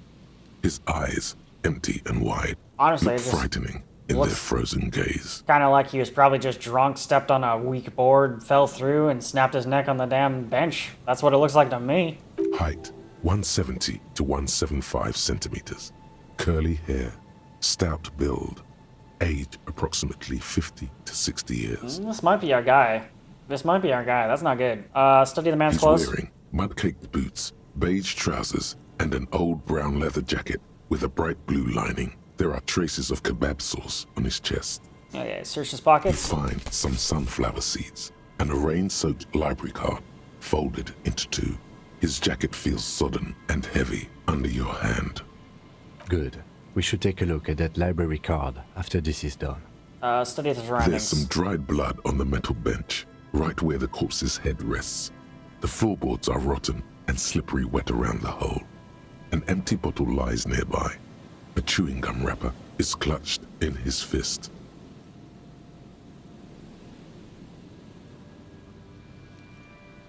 Okay, examine the man's A head. dried chunk of blood covers the hair at the back of his head.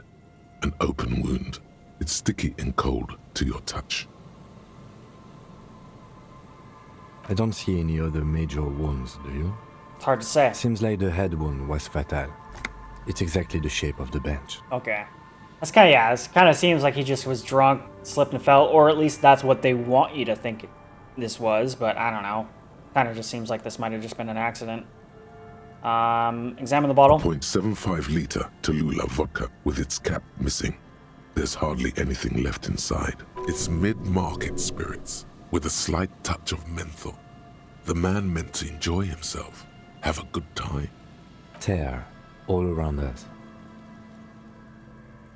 He looks at 2 other bottles near the coin-operated viewer, then your yellow plastic bag. I'd prefer if you didn't collect them this time. It's not proper. Oh, come on. I need to sell it. True. It feels disrespectful. Step on the floorboard. The boards screech under the weight of the T500 ceramic sabatons. It's a good thing they're so light, because it's hard to determine whether it was the dead man's weight that caused the boardwalk to break. It definitely looks fragile. So even like certain dialogue pops up notifying like the fact that we're wearing these boots. Like if we were wearing some other shoes, I wonder what it would have popped up here. That's crazy. You see waves churning below. Something cracks beneath your feet. Examine the chewing gum wrapper. Grabowski spearmint chewing gum. Green leaves on the cover. The man's mouth is half agape from the terror of the fall. Okay, look in. The blackness of death. Stench. You think you see white chewing gum too. Confirmed. Nearly the whole pack is there. Solidified on his lower rear teeth. He ate the whole pack, right? It's to cover the smell of alcohol before going home. The worst thing is, I've seen it before. Almost the same scenario. even the chewing gum. It's always the same. What do you mean? The entire boardwalk creaks in the wind as you take a step back. Who is this man? Looks like one of the locals. He'd have to know this spot to come here. I'm kind of But worried don't that this is just the lady's walk over husband. here. But that's just a lazy assumption. What do you think? At least this man knew how to party. Imagine the same scene without the bottle. Now that would be That just would just sad. be sad. This is an omen, a sign from above that you need to stop drinking. I don't think so.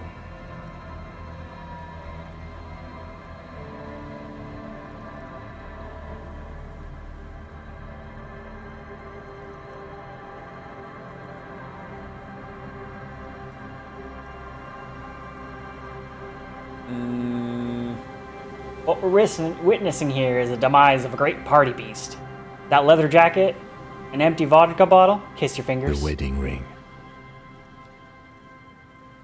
The lieutenant points at the ring on the man's left hand, flesh around the swollen and gray. Yeah, so this is probably the lady's husband. That's brutal. But let's try to not run ahead. For now, all we know is that he's an unidentified middle-aged man found dead on the Martinez boardwalk. What do you think happened here? Death by misadventure. Yeah, that's kind of He what I thought. slipped and fell through the boardwalk. A truly unfortunate accident. If it wouldn't have been for that bench, he'd be alive.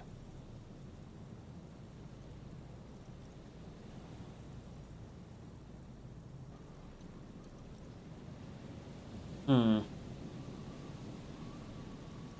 kebab. What is this? I'm gonna click it, but I don't even remember hearing them mentioning whatever. What about the kebab? What about it? The deceased ate some kebab. It's probably from a nearby place, maybe in the box. Okay. Led nowhere, obviously. Honestly, like, I'm gonna ask it, but I doubt it. Like, I'm pretty sure this is just the lady's husband. He was out for a walk and... No, I don't see anything that points in that direction. Unfortunate For now, accident. let's treat this case as a simple, albeit sad, accident, unrelated to the murder case. Yeah. Yes, but what if there's a killer on the loose? 2 suspicious deaths in such a short time frame.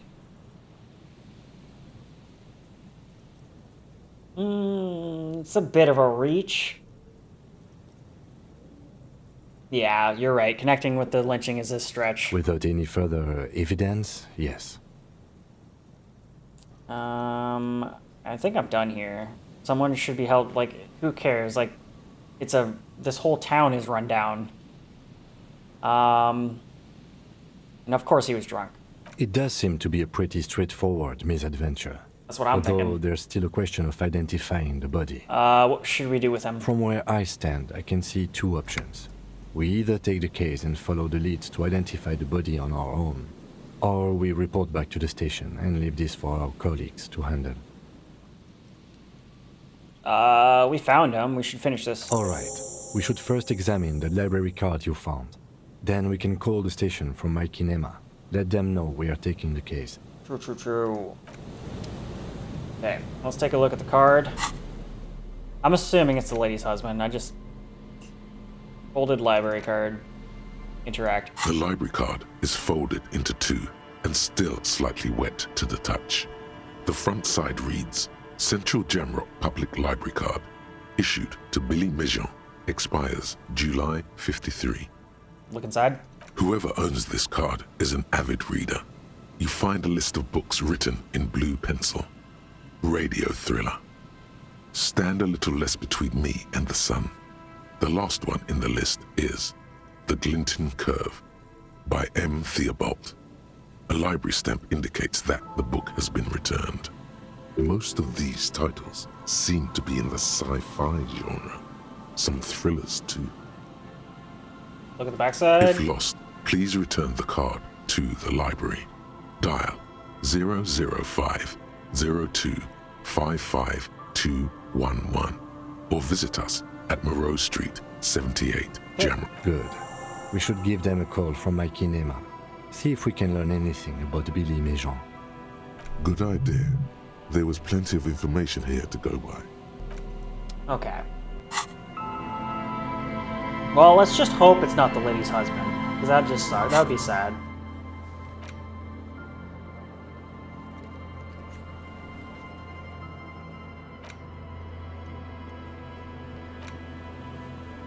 Okay.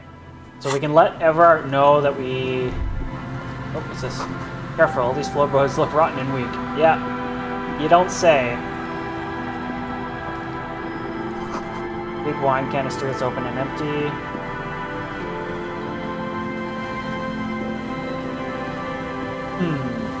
Okay, so we'll first go to the police car. Second, we'll go to the lady. And see what her husband's name was. What's this? You should come back here when it snows. A strange feeling. It passes quickly. You should come back here when it snows. Okay, so what is with all these thoughts? A kick drum pulse. The music's coming from somewhere on the ice.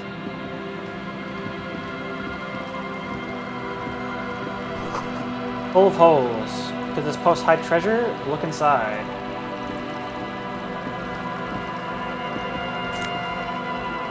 Alcohol, potent pilsner, +1 physique. Ooh, 5 uses. Hell yeah! Look at that. I got a bunch of physique boosters. Not that I really need it. How do I get back there? Well, at least there's a lot more to explore. The first little town area was pretty small, but the further I come out here, the more and more there is to find. It says, oh, whatever. Okay, first things first, police car.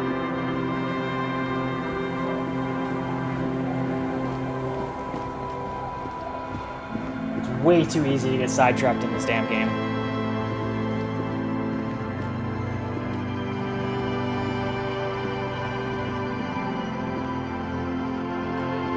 Let's put a hat back on. I want the fancy hat. This one.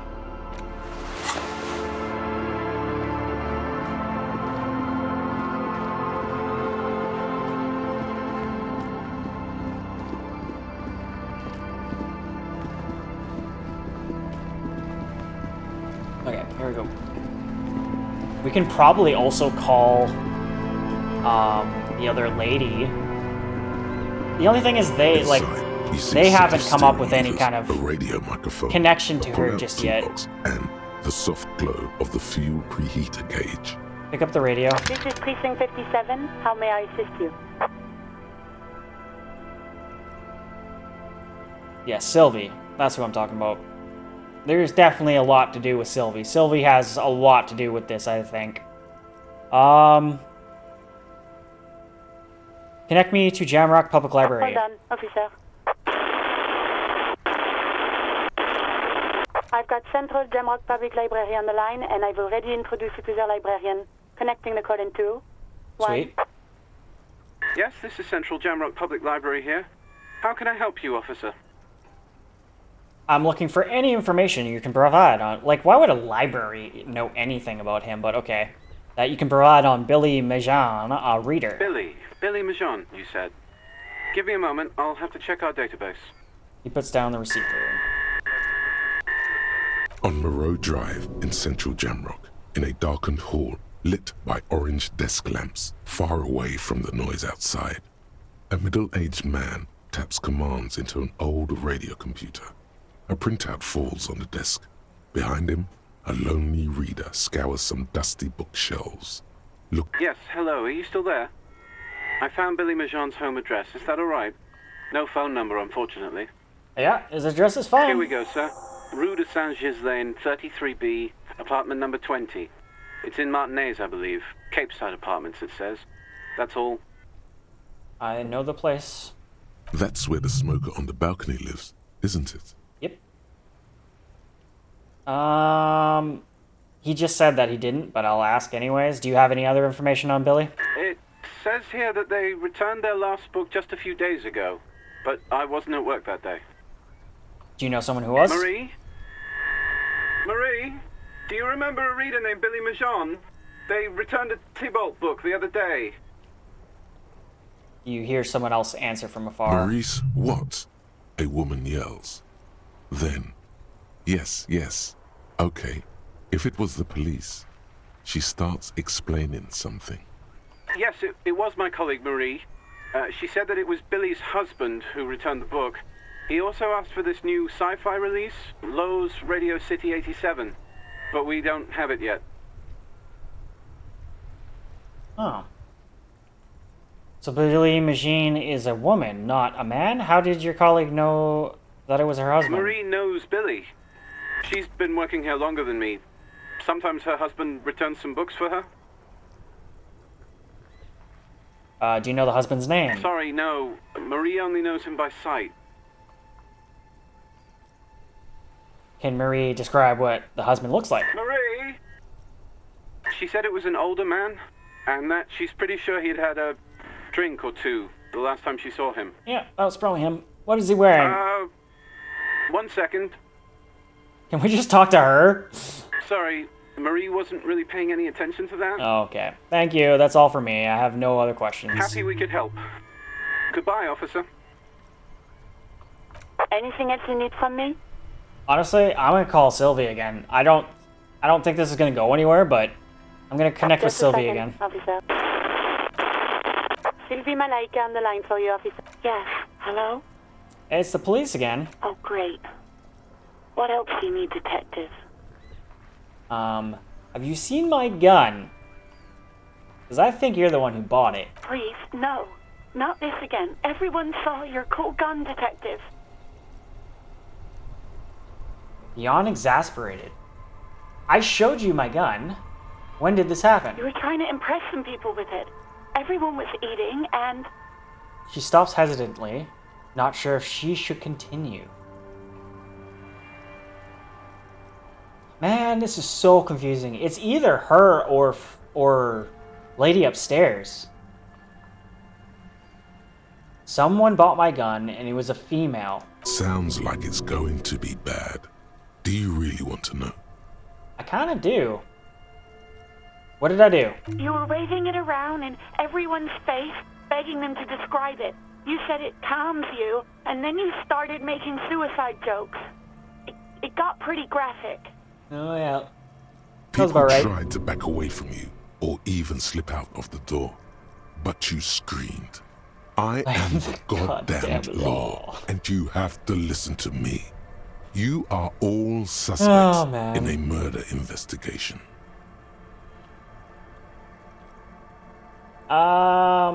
Yes, but what happened to my gun? No idea. All I know is next you were waving around money instead, saying things like big bucks cannot lie and guns can't buy money, but money can always buy guns. It almost looked like you pawned it, but believe me, I did not ask. Shit. I was totally convinced that she was the one who bought my gun. Maybe it was the lady upstairs, and she's just so cool that it's hard to read her. Okay, we're done. We're done. You hear the call breaking up. Anything else I can help We're you done. with? 57's over and out. In the cabin, you see a set We're of done. Damn. Okay. Okay. We're gonna talk to the lady in the wheelchair. Hopefully... I'm really hoping it's not her husband. Did we get her name? I don't think we got her name. Oh, hello, dear. No, it's There Lena. you are Okay, again. we're fine.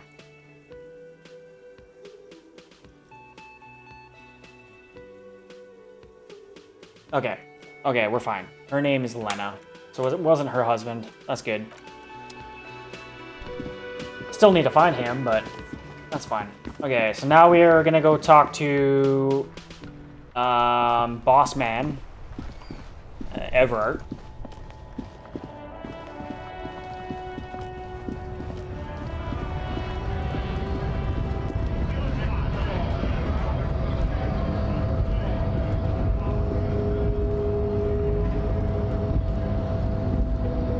And see what he has to say. The only thing is that I know that he doesn't have the ability to have my gun because someone bought it, so I don't know what he's gonna try to sell us here. He might try to lead us on a little bit more. We'll find out.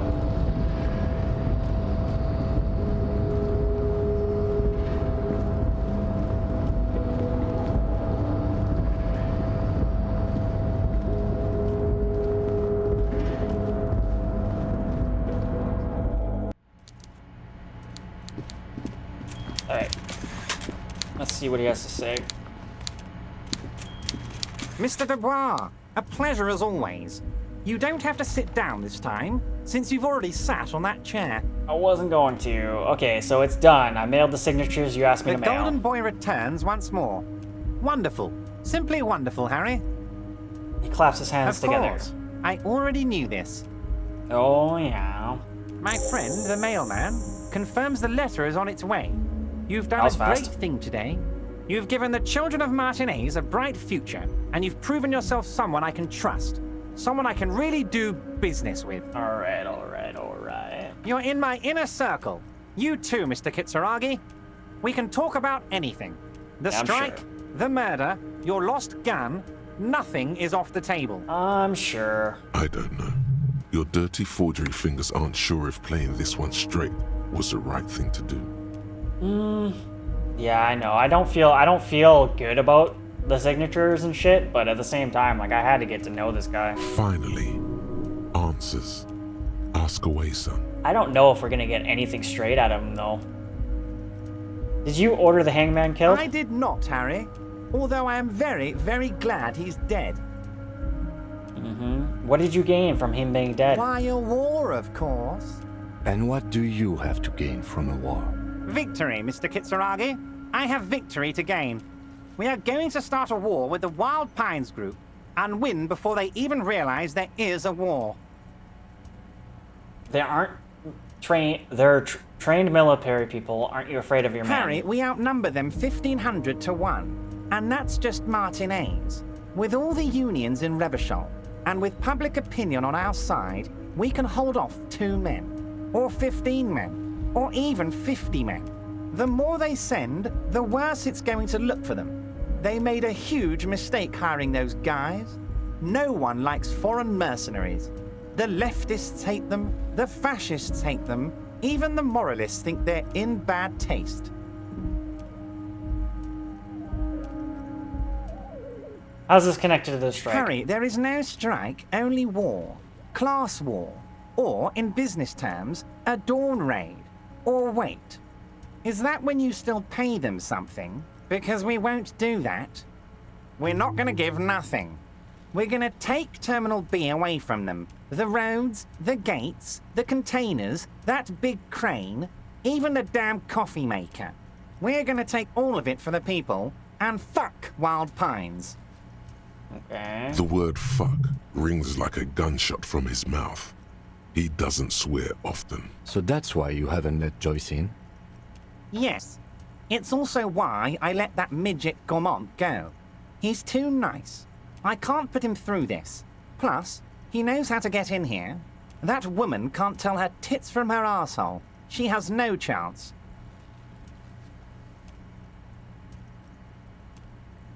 Why are you telling me your plans? Because we're friends, Harry. Besides, it doesn't matter now. You can go tell her if you want. It won't change the course of events. We have a significant head start. It's already happening.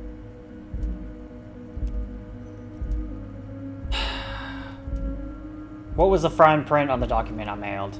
What was the catch? There was no fine print, Harry. But I do hope all that construction noise and limited street access encourages some people to move. After a year of that ruckus, who wouldn't? Oops. Yes. The noise would do the trick. It'll be terrible. And when they do, they will have a good place to go. I'm currently working on renovating the buildings near the roundabout into affordable workers' palaces. Affordable. Yeah, I'm sure. So the village is doomed. You were there. You saw the place. Yeah, a it's a piece of wasteland. shit. There's nothing left. But mark my words, officers. There's still people we living are there, going though. to reset it. Reset. I have big plans for Martinez, and they do not include humans living in those pig sheds on the coast. That land will be used for municipal buildings and commerce. Yeah, shit. What do you mean? Harry, imagine a youth center supermarket church complex, employing hundreds, no, thousands of people. The coast will be lit up with enterprise and life. All those ruins out there turned into low-income housing. I can't believe like half the shit that comes out of this guy's mouth. Harry, enough is enough. We're taking this district back. The war was 50 years ago, for God's sake. It's time to move on. Low-income housing, if even part of this is true, then why not? I accept your salute, Harry. All of it is true. I've got the center, I've got room for a retail complex, and in 4 years I'll get the church too. The wheels are turning, Harry. The wheels of progress. I don't trust him This at all. post-war limbo, I won't stand for it. There are kids practically playing with their own feces out there. It cannot go on. The pain is true. He's seen kids do worse than that. But will there be giant statues of the Clare brothers towering above it all? Joyce knew he was up to something.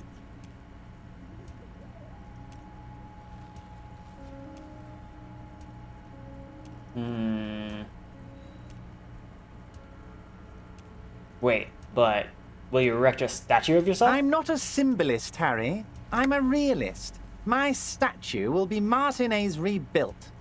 5-story building complexes, workers on welfare, and landowners in Azon hating me. That will be my statue. And yours. We're doing this together. You would look nice as a statue. Okay. Either option I don't think is gonna get us anywhere. I'm just gonna play nice. I'm just gonna play nice. Oh, I do, Harry. I really do.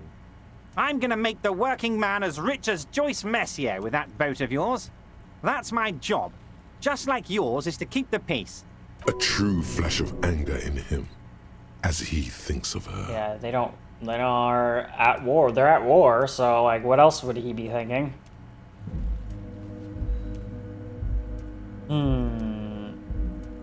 I know I'm gonna ask for my gun. He's not gonna have it. Harry, I've got to be honest with you. Your gun was found 2 days ago. Withholding this information weighed heavily on me, but it had to be done. Where is it? An old woman has it, and let me tell you, Old Harry, woman? word on the street is she's a character, so watch out. I thought the guy said it was young. I swore the guy, the pawn shop dude, was like it was a younger woman with blonde hair. I swore that was his description, but I guess maybe I was just thinking wrong. It was a couple days ago when I did that, so maybe I wasn't paying attention enough. I know it was a woman, but so an old woman. This must be the woman who bought the gun from Roy, the one he described as terrifying. So the gun is still with the woman who bought it from Roy? Yes, the same one. I see you've done your research. The pawn shop made the gun easy to track. Crazy stuff, Harry. Selling your gun like that? Wild. Anyway, the neighbors of this old woman contacted my men because they trust me and the Debardeurs Union. Apparently, she was waving it around at the entrance to her building.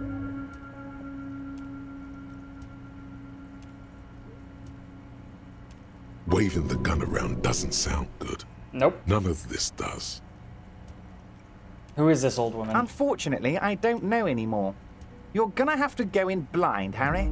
But she's an old lady. How dangerous can she possibly be? Oh, and she calls herself the Pigs. Okay, so all of my assumptions were wrong, clearly. Damn. Okay, so I was under the assumption that like either Sylvie or the lady upstairs in the hotel there was the one who bought my gun, but I guess I was wrong on that one. There it is again. The pigs. Like Roy said, not good at all. I, for one, find it refreshing. Finally, someone calls themselves a pig. Okay, can you help set up a meeting? I already have.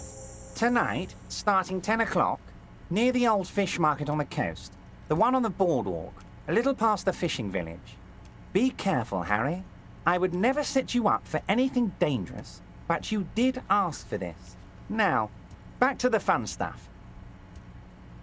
She will be there from 2200 hours till 0200 hours. More fun stuff. Seems like we already have fun stuff to do. Okay. I guess I'll ask. It doesn't really matter. How many guys are in the union? 2,372. Plus yours truly, of course. And they're all well motivated. At least the ones you've seen. Yep, that's a lot of people. How are you going to fund this? Oh, you mean what sort of goods are going to be flowing through? How am I going to replace all the contacts we'll lose once the poo-poo hits the fan? The clients will ditch us. Harry, we've thought of everything. Everything? We've been running back channel negotiations with all the major clients. I think the company will be unpleasantly surprised to see how many of them stay loyal to Martinez and to the new competitive contracts we can offer. With renewed zeal sparked by communal ownership, the men will be shipping those containers double time. You'll be surprised to see how fast things go without parasites latching on. We'll have our hands free to pursue bold, exotic new revenue streams. What bold new exotic revenue streams are we talking about? Haven't you seen the crates outside, Harry? There's all sorts of fun stuff inside them. I mean, heck, this one has you and the lieutenant, me, and my novelty swordfish clock. Alright. So it's so hard because, like, what he's trying to do, or at least what he's conveying that he wants to do, is actually pretty fucking admirable. He just kind of just wants to make a livable community, but, like, the way he's going about it, like, he's not involved with the murder. Like, come on, that's bullshit. And obviously he wants a war, so that's not always good, but, like, what he's saying his goals are is pretty freaking not that bad. Great, Harry, great. But I still don't trust him. We've truly built a bridge between Martinez and Jamrock today. We have united the RCM and the Debarders Union. Suddenly, there's sadness in his tone. This has been so great. I'm sorry we don't have more fun things to do together, but if you ever feel like bouncing something off me, my door is always open. Alright. Well... shit. Now we have to find some old lady with my gun. Great.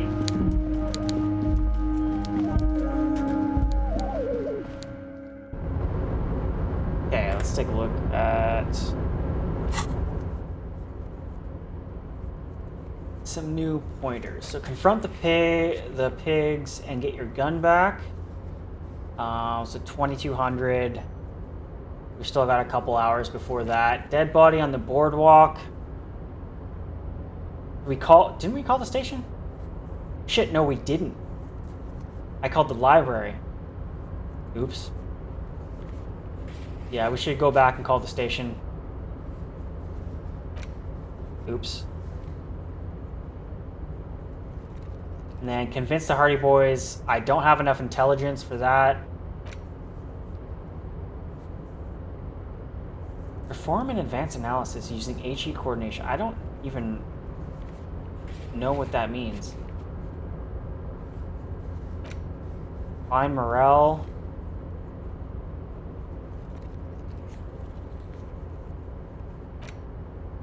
Pull, clothes in the trash.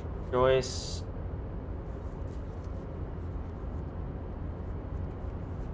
Okay, so I can talk to Joyce as well.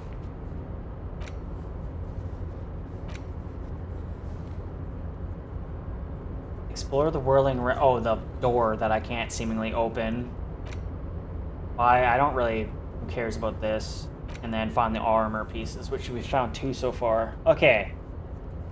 Shit, what do I want to do here? Let's go... I guess we can go talk to Joyce. Let's go talk to Joyce.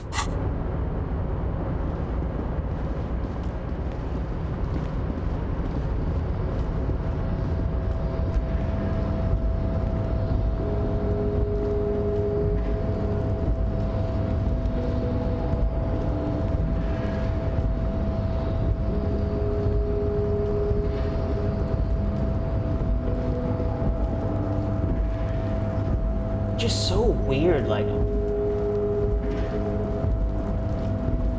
How...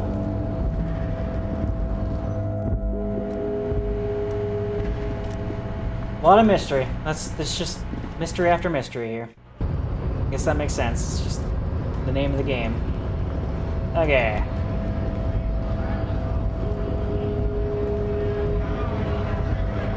You think you're about to figure something out, but then nope. More confusion.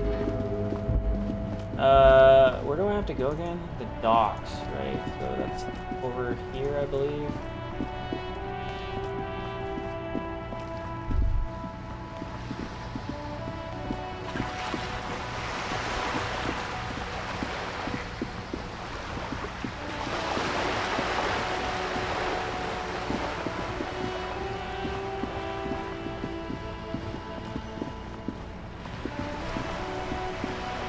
Level up, but I'm gonna wait. Actually, I'm gonna wait till a white check and kind of see if whatever their check is, the next check, I'll level that up, I guess. You're back. Good. What can I help you with? Alright. Okay, where is... About my missing I'm afraid badge. I can't say any more until we've taken care of formal protocol. You'll never guess. I found my badge. Did you? Wonderful. She inspects the piece of blue plastic, the faded green pearls of her eyes scanning left to right. It is a relief to see a W freighter here. The situation is precarious, to say the least. It needs a quick solution, or we will have a bloodbath on our hands.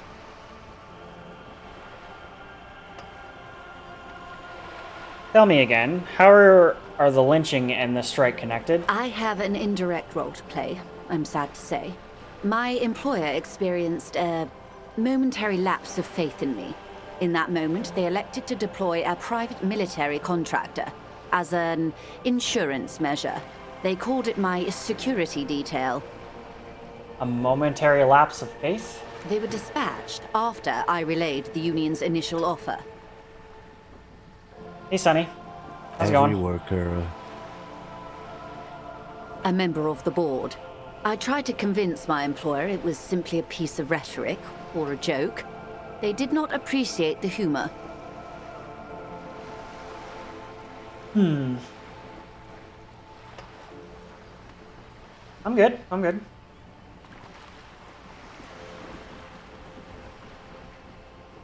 So far, it's about a murder. So we essentially started the game with massive amnesia. Didn't know who the hell we were and what we were doing. And essentially we were trying to figure out who we were. We figured out that we're a cop investigating a murder.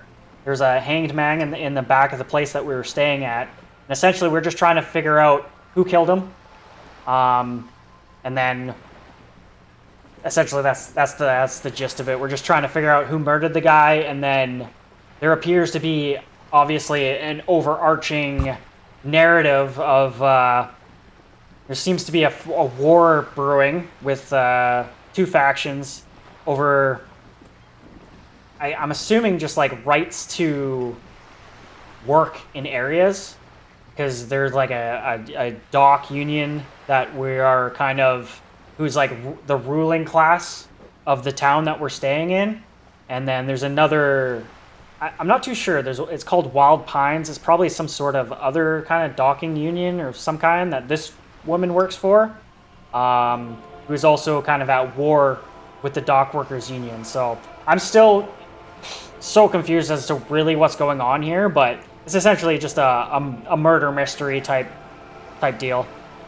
It's oddly hilarious. Like the dialogue is just hilarious and creepy as shit too. Sometimes some of the dialogue's pretty creepy, but it's fairly interesting. I've never played a game like this. It's odd, but intriguing for sure. Need a security detail? Absolutely not. These mercenaries are muscle, pure and simple. They are meant to intimidate the Union into surrendering. Who are they, exactly? Crenell, an Oranese military company. As far as I know, 3 arrived in Martinez. They report to me sporadically, but they do not answer to me. To be frank, our relationship is deteriorating. They wear ceramic armor, have semi-automatic weapons, and years of combat experience. They also have trauma and stressor disorder, and no idea how to conduct themselves in an urban civilian environment. But I am so confused by this game. I'm not gonna lie. Like, it's everything. You think you're about to solve something, and then it just leads to just more questions about whatever. So it's just it seems like it's just a never-ending quest to find answers. I'm sure eventually we'll figure out what's going on here. The story is, one of them, the Colonel, I don't know his real name, sexually assaulted a local woman while he was drunk and separated from his unit. This allowed some of the more militant Union members to subdue him. Is that our guy? Is she talking about our guy? He was taken out behind the whirling in rags and lynched last Sunday night. Okay, so the rape accusation is kind of like she even knows about that. That's crazy. Yeah, she didn't trust us because we didn't have our badge. We're a cop, but we just like lost all of our shit. And she didn't really want to answer any of our questions until we found our badge to prove that we were actually a cop. And we were definitely trying to fish information out of her, trying to figure out what she knows. Apparently she knows about a little bit about the investigation that we're doing. She's describing the guy that we are investigating right now, the dead man that we're investigating right now. And the information she's telling us just now is like stuff that we kind of know, but like we kind of almost debunked the fact that he was like a rapist, because like the lady that he apparently raped said that he didn't. So I don't know. It's so confusing. He was taken out in the whirling rags. What then? Nothing. Mr. Clare refuses to let me into the harbor. I have not been able to discuss this matter with anyone there. The remaining 2 Crenell contractors carry out their orders, for now. For now? It's a smokescreen. In secret, they are conducting an independent military tribunal into the lynching. Once this investigation is concluded, executions will follow. Oh shit. What is the nature of this so-called investigation? Whether to execute one, some, or all of the Union militants. It will be all of them. The decision is already made. Yeah, they are a bunch of assholes, but I don't know if murdering them is going to be the solution here. Oh yeah, like pretty much, if you don't pretty much go through all the dialogue, you're gonna miss out on some information. There's times where I've like skipped certain dialogues just because I didn't think it was relevant at the time, went away, and then came back to that same NPC and actually clicked on that dialogue option, and it all of a sudden, oh shit, I actually did need to click on that because it provided information that I wasn't even anticipating. So you essentially have to go through almost all the dialogue, and pretty much everyone you see, you're gonna talk to everyone. A lot of lore, a lot of world.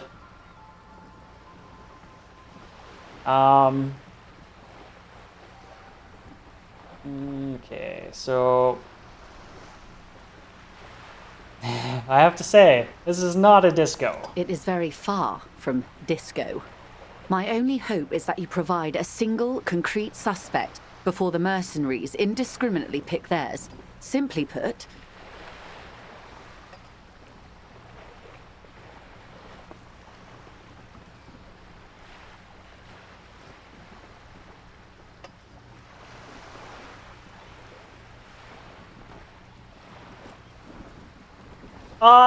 Yeah, I'd say so, because sometimes there's like skill checks as well, to where if you, like, there's like a roll, and like also some of your stats come into play as well, but there's like roll mechanics and stuff like that. And like if you roll and fail the roll, you'll get a certain dialogue option, usually just like it comes up to where like the questions you're asking lead to nothing, to where if you pass the roll, the questions you ask lead to something, but it's hard to tell because you can come back later. If you fail a roll, you can actually come back later sometimes and re-roll if you upped your stats a bit, so it's not like you get locked out of everything if you fail. If you don't pin this on someone good and do it fast, they will identify and execute everyone present at the lynching. This in turn will force the Union to respond. And it looks like she's trying to prevent a war, whereas the Union is trying to start a war. They would have to project strength and power. The Debarders have over 2,000 men. It will be 1,000 to 1. Have you ever seen a Hornet invade a beehive, Lieutenant? It's not pretty. These men work in tandem using semi- and fully automatic firearms. Their armor is virtually impenetrable to muzzle-loaded weapons, even yours. Most Union workers don't have guns at all. My weapon? The one that I don't have? The muzzle loaders need to be reloaded after every 1 or 2 shots. The automatics every 1 or 2 minutes.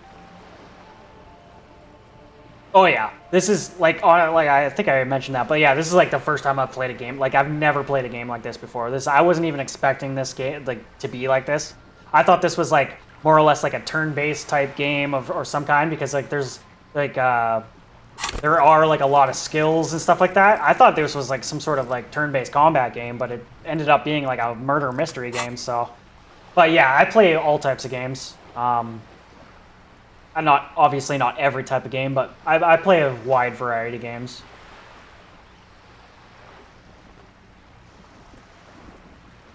As I said, a bloodbath. Yeah. Well, at least she's trying to prevent a war. Maybe a good bloodletting is just what Martinez needs. No. Yeah, isn't it a pretty bleak scenario you described? Many bleak scenarios have already come true. Lieutenant W. Frater Dubois. All we can do is keep the rest from going the same way. One single concrete suspect delivered into civil court, and I may be able to defuse this situation. You said contain the situation? Yes.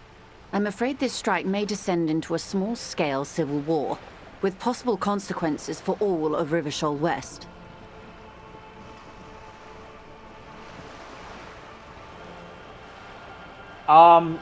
Recently, I always default back to like recency bias, because just like it's usually like the last game that I played that I was like fell in love with is usually my favorite game, but I'd have to say Baldur's Gate 3 was definitely, like, without a doubt, probably one of the best games I've ever played. I'd have to say that's probably my favorite game.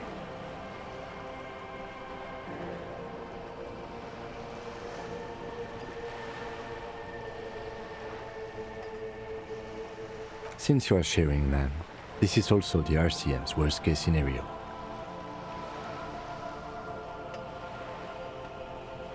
Then we're on the same page, as grim as it may be. Okay. Is Connell the one who was hanged? Do you know him? If you mean did I see him alive? Yes. But I did not know him. His name was? Lely. His service name. Well, that's his service Nom de guerre, name, most yeah. likely. He wouldn't divulge his full name. Only one of them did. A bad sign if there ever was one. Definitely Tekken. I've never played Dota. I'm not a huge fan of MOBAs, but yeah, I've Tekken definitely is more or less the older Tekkens. Like I haven't played any of the newer Tekkens. I might have. What was the newest one that I had? That might have been a different fighting game. But yeah, the older Tekkens for sure. I used to play all the time.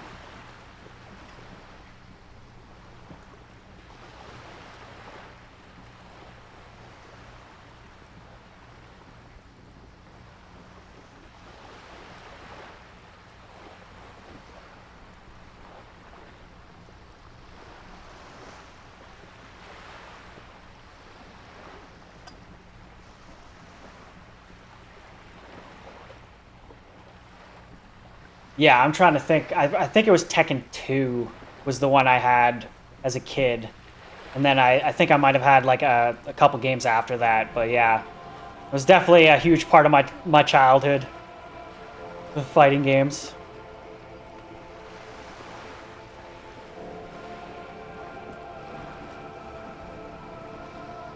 Okay. Tell me about the first one. Others first. One is a man, Corty, Ooh, they Corty. call him, a nickname as well. The other a woman, Phyllis DePaul. Corty is the gunner, I believe. DePaul is a radio operator.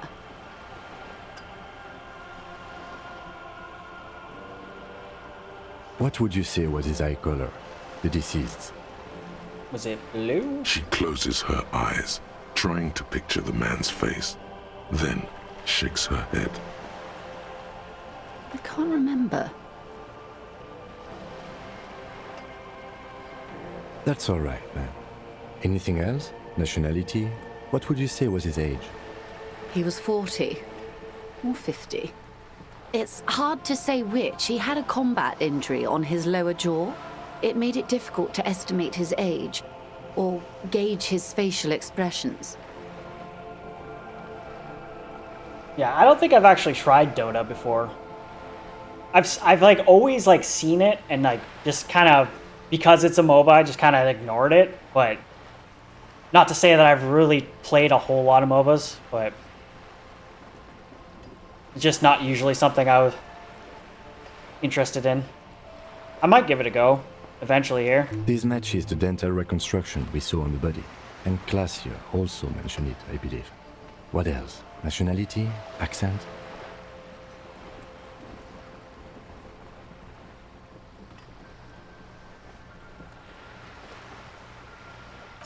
He was Occidental, I think.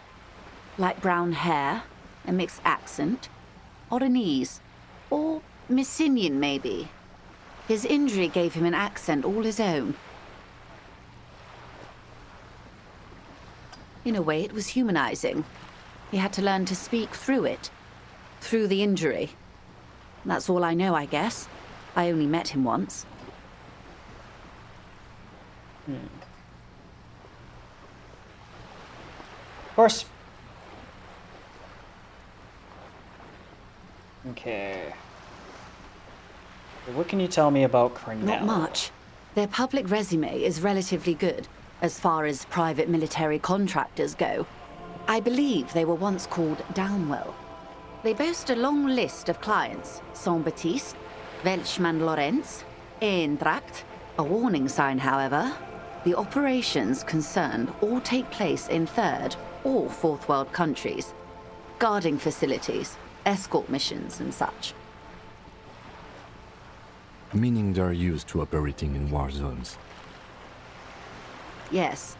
All the good conflict corridors, Supramundi, Yesut, the Seminese Islands, countries that don't have a good record reporting atrocious military conduct on their soil.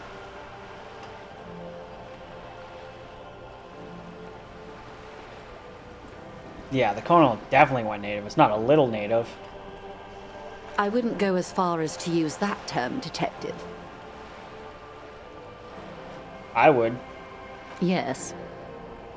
Feels like there's a good response here, but you're not coming up with one.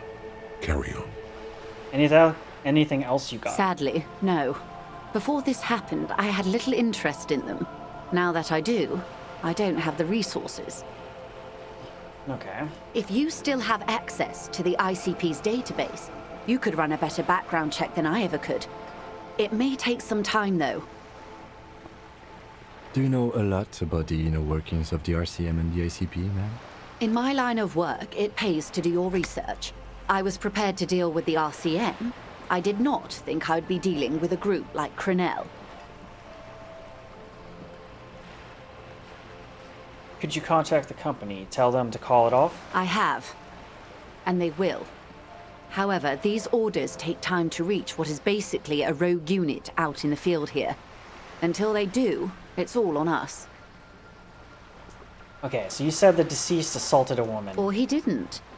This is information passed on to me from some teenagers loitering around the canal. I cannot testify by it.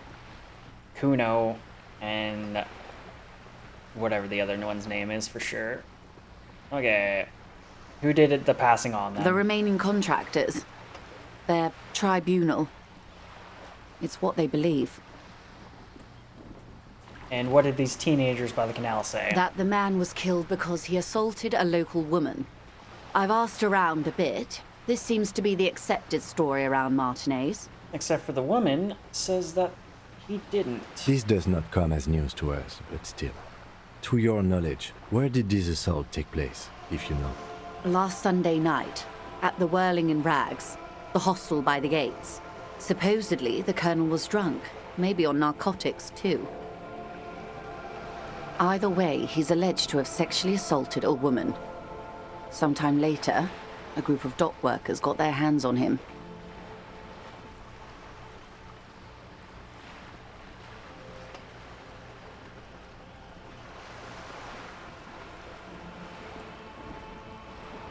Like, I know...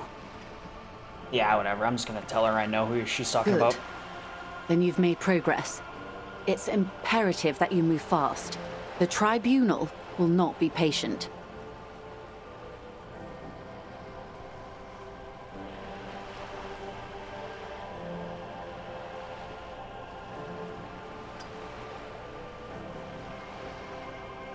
I do appreciate it. I'm not necessarily looking for art just right now.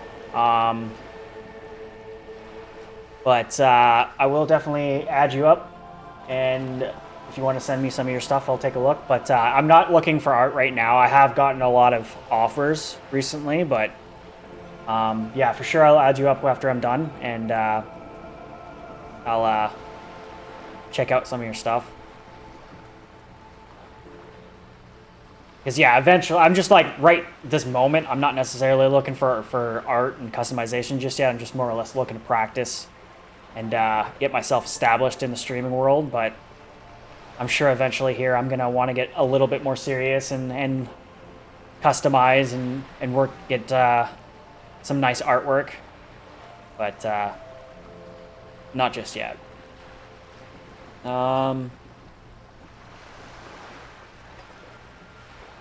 Yeah, so there's 2 more mercs. Where are they? They've gone to ground, as it were.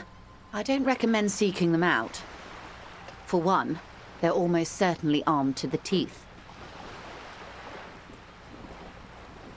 So there are 2 other ones. I knew about the one. They don't have the same respect for the Revachol citizens' militia as I do. To put it bluntly, they think you're vigilantes. Ghetto savages. It will not be a fruitful meeting. Hell yeah. Appreciate it.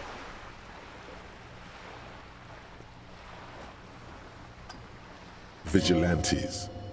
You're a professional officer of the only legitimate authority in Revachol. You should show those meatheads exactly how savage you really are.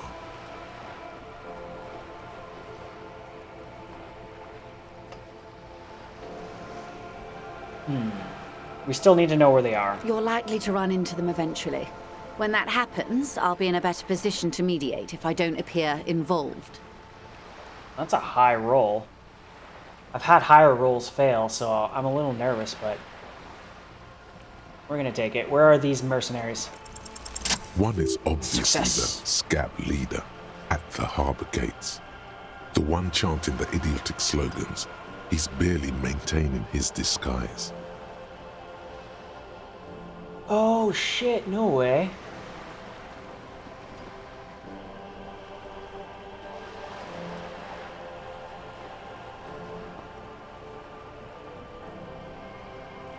That totally makes sense. Okay. That may be so. I still hope you heed my advice. There's no need to kick the hornet's nest.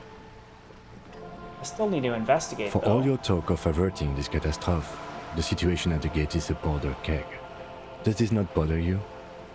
Of course it bothers me, Lieutenant. But my hands are tied. How would my employer react if it appeared I were intervening on behalf of the Union? Your concern may be appearances. Ours is keeping the peace. Okay, and another question. I hope I can answer it better. Okay, so what do we have here? So contain, no. We've already asked all this. I was hoping she'd give me a little bit more details about the mercenaries. How much time do we have? Until the executions start? Truthfully, I don't know. It depends on their progress identifying the members of the lynch mob and their impatience. They don't report their progress to you? Not on this matter. I'm afraid they consider this a personal initiative. It's a matter of days, not weeks. Oh shit. Okay. Okay. Okay. I am sorry to have been the bearer of bad news. If there is anything else I can help you with, please ask. Tattoos. Let me know. Of course. Excuse my hesitation before. For about half a minute, in silence, she wears fingerless gloves. Her fingernails are cut short and fractured, like those of a working woman. It was taken with a trigger not long ago. This is the man's upper body. There were no more markings on his hands or legs. So I'm gonna stay quiet? Her mouth is relaxed. The accordion lines near her mouth vanish. The pearls of her eyes move slowly on the photo's surface. What do you think? Sorry. I was trying to see if I can read the web of interdependencies between these points. The stars. I can't. But that's how you read this story. The points themselves don't have letters, numbers, anything. Their size, location on the body, and distance from each other tells you what they represent. Like vias on a microcircuit? Close. Port cities. This is an Oronese map of the waterways, a sailor's tattoo worn by wayfarers of the Dolorian century. Over 300 years ago, the sailors would mark their bodies to map their travels. And what travels did the dead man make? Quite a few. Vredefort, the Oronese capital, traditionally stands on the right shoulder. He started somewhere near here, I think. What next? Then he made his way to the Pretto Grande, through what I think must be the Stutz Canal, an artificial channel through the Occident. From the Pretto, he sailed to the Insulindic Ocean, first the Semines Islands, then this. That's a lot of nouns. Okay, sure. What's that? Revachol. Those are the two constants. Vredefort on the shoulder, and Revachol in the heart. They started the tradition of these maps right after the discovery of Insulinde, at the dawn of the Inter-Islary Age. You said you can't read it. I can't. This man was no sailor. And these are no ports. No, he was a murderer. I can understand geographic fragments, but not their meaning. I'm pretty sure they were his kills. Who could tell me more? His platoon members? The other contractors. Yeah, Though I do not suggest you go and show them that picture. This man was their friend and comrade. Challenge accepted. Probably gonna. I say we do it. I'm probably gonna show the guy. Okay.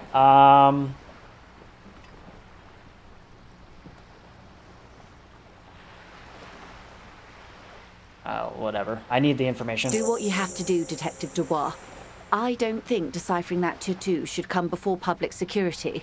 But if you should wade into the mob to find out, I couldn't stop you. We will be careful, ma'am. Okay. That's all for the tattoos. Thanks for help. Is there help. anything else I can help you with? No. Okay, we're done here.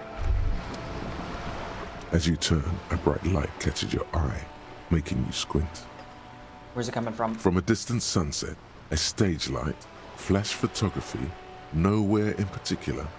It's just what superstar law officers do. They squint at lights, and they solve shit. Actually, now I hear superstar and law official in a sentence. They sound weird together. What are you, deaf? They're perfect, like rock star politician and drug addict teacher. Embrace the superstardom you've worked so hard to establish. Yeah, that's me. I'm establishing my superstardom hardly. Yeah, you have. You're a big dick cop. Dick Mullen. Salam Rocky Baye. Badass on the edge disco cop. Time to recede into a ludicrous fantasy world. Here we go. Camera. Lights. No, fuck you.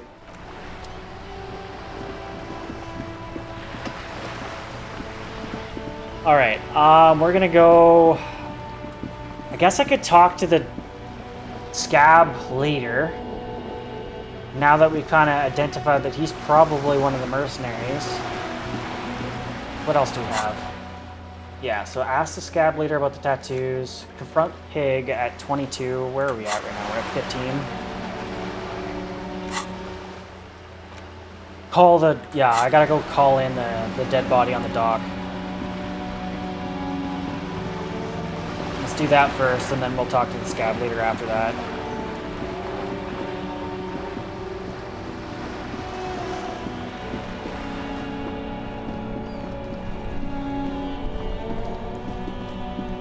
Let's call in. Inside, you see a set of steering levers, a radio microphone. Pick up the radio. Precinct 57. How may I assist you? I need to report a dead body at the Marinese Boardwalk. One moment. Can you please describe the body? Age, sex, cause of death? Unidentified middle-aged man. Height 170-175 centimeters. Dark hair, medium build. Looks like he slipped, fell through a hole in the boardwalk, and hit his head against the metal bench. We suspect he might have been inebriated when he fell. There were bottles all around him, and traces of vomit on his shirt. Yeah, heavily suspect he was hammered. Any signs of violence? No. Looked like an accident. No field autopsy necessary. You can hear her quickly typing in the background. What about his belongings? Did you examine his clothes? He was wearing boots, trousers, and an old leather jacket with a bright blue lining. I found a library card in his pockets. Any information on the library card? It's from Central Jamrock Public Library. It looks to belong to someone named Billy Magine. Good. You have a lead. Do you and Lieutenant Kitsuragi want to take the case, or should I assign it to someone else? We're taking the case. I have assigned the case to Lieutenant Kitsuragi. Please follow up on this library lead to identify the man. We'll send someone to take the body to the morgue. Sweet, sweet. Okay. That's all for now. Thank you for reporting in. Is there anything else I can do for you? No, we're good. 57, over. In the cabin, you see... Alright, we're out. We're out. Okay. Let's go talk to the scab leader. I feel like he's probably gonna get aggressive, but we'll see. What's up, dude? Right to work! Right to work! Shame on you! I'm not gonna take the picture out just yet. Are you a mercenary hired by Wild Pines? Hell no. I'm just an honest scab. I won't have talk like that around here. You understand? Not in public. Okay, I see what you're saying. His neck muscles tense up. The veins on his neck bulge.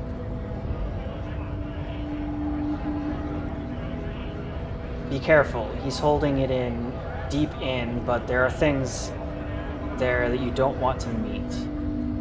Okay, so stay quiet. Is there a tribunal being convened by any chance? Fucking bomb.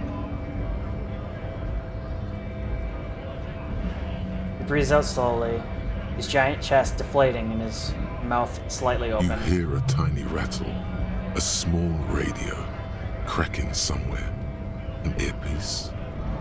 I thought he was a little too gung-ho about this shit. How about you fuck off now, huh? Okay, of course. The only thing is I've never seen him not here, so like where could we see him where he's not gonna be The here? man's breathing steadies, but his eyes are still narrow. Slowly, he's trying to get his right to work dance back on. Okay, so 100% he is It's one. hard to do that when you want to beat a man into a pulp instead. So I feel like if I say this, it's gonna not be good. I'm gonna do it anyways. I think you may be able to help me with the decipher of some tattoos. Don't think so. I'm not gonna give him the photo, or I guess the only options are to give him the photo.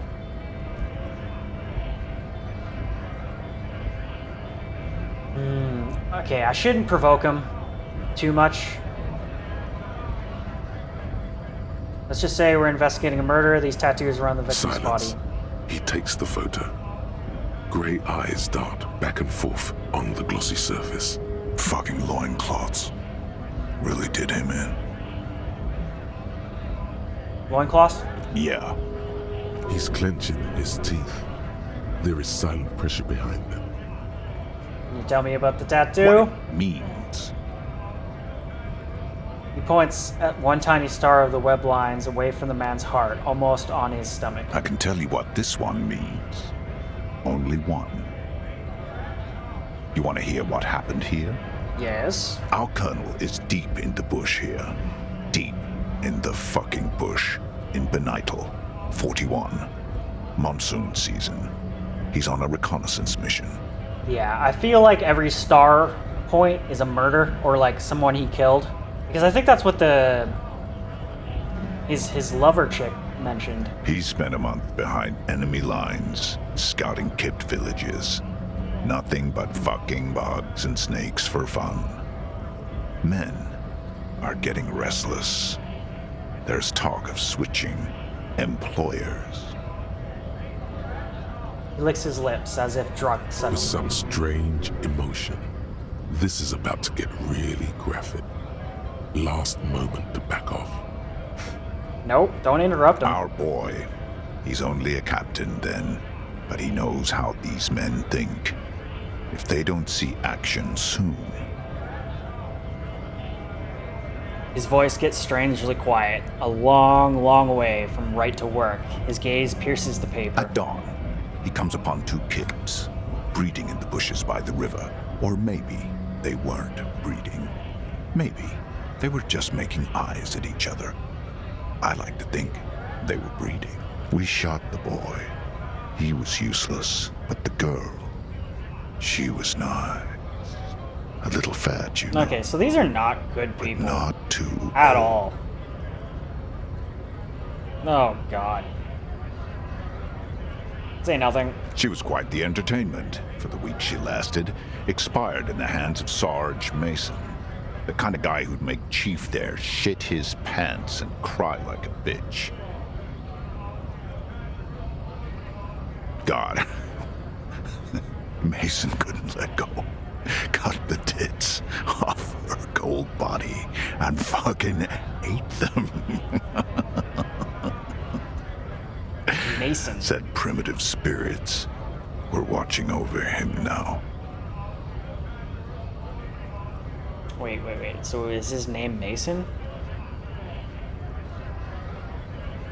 What the fuck was that? Drowned in a creek a week later. Spirits my ass.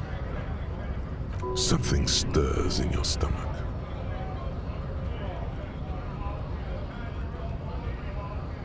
You were there? No.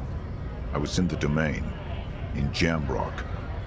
Being a bouncer. Mm-hmm, sure. That's why it was so detailed, right? I'm just gonna say it, you're not really a scab leader, are you? Fucking mask is getting sweaty. I want to take my mask off. He's under orders. And orders are orders. Do I really care to take... Yeah, I'm gonna take the picture back. He might not give it to us. Go ahead. Okay. All right, now. Free commerce! Keep the goods flowing! So we just confirmed that he is definitely one of the Photo in your hands. mercenaries. The dead man's skin is studded with stars. Tens, hundreds of them, littering his dead skin. Alright, we're done, right? Yeah. We're just gonna leave. So that didn't really lead us to anything. Other than just confirming that he's part of Wild Pine's mercenary group. Okay. Go to Billie Jean's apartment. So I can do that. What time is it? 16, so we have a lot more time left. We still have a lot of time before we can go confront pigs.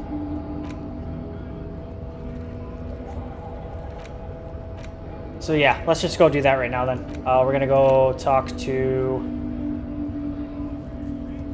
Lily Jean if she's at her apartment, which I actually don't think she is because we've already been to the apartments and no one was there, but let's check again.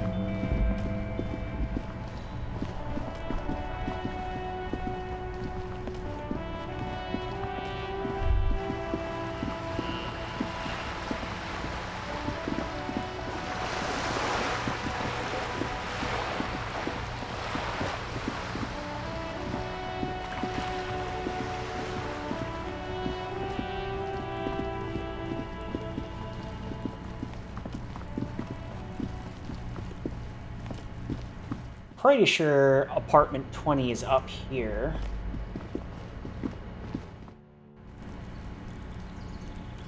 Is there one of these that we can actually interact with?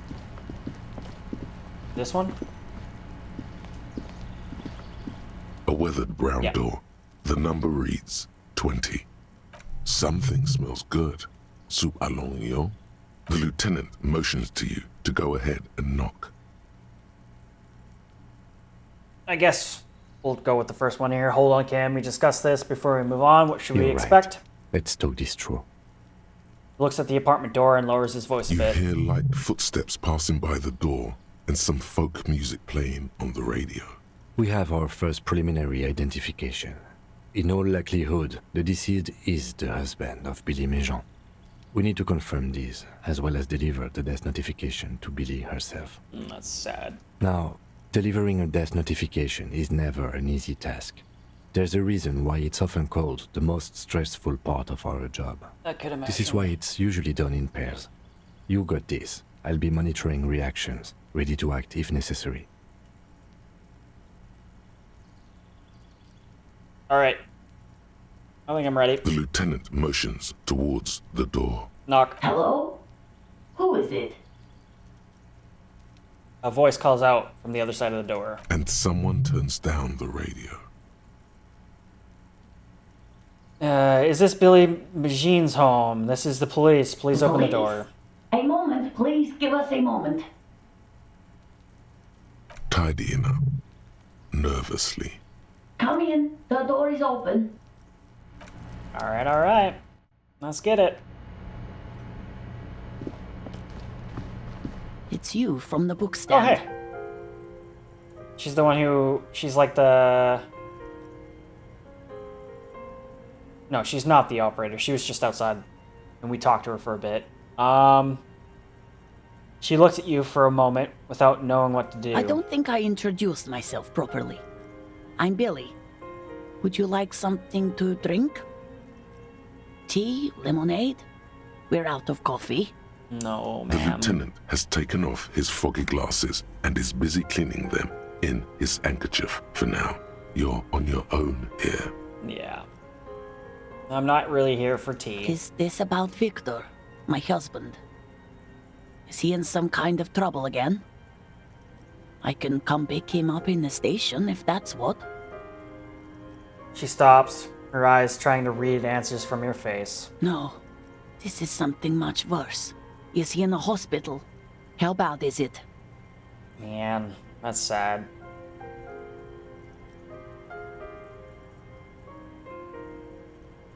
Okay, what is this? Is it empathy?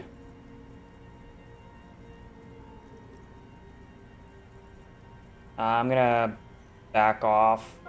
Okay, what is empathy? It must be psyche? Yeah, psyche. I'm gonna go with a level up to empathy.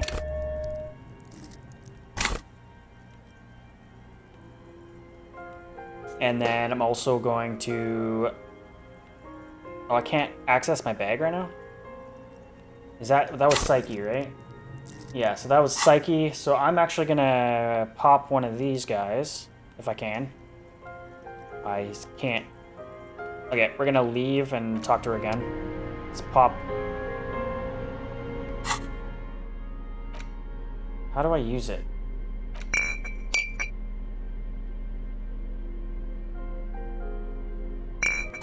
I thought I just had to press this right here.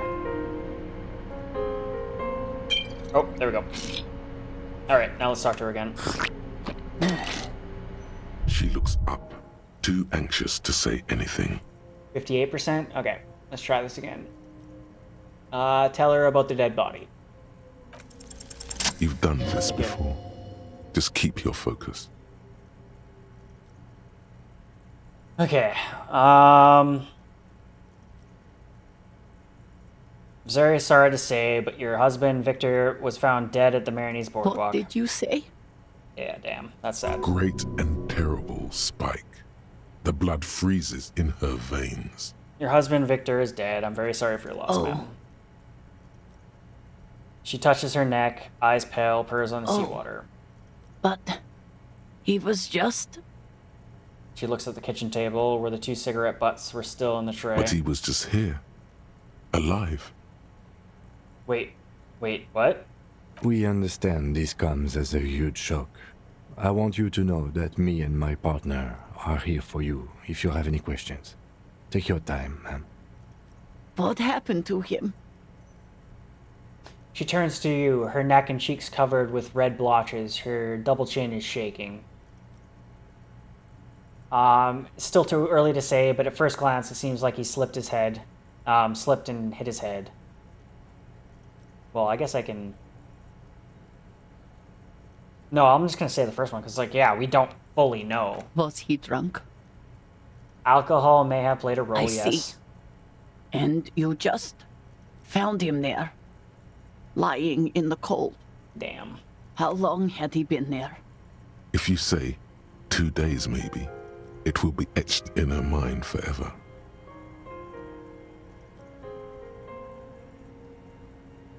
Damn.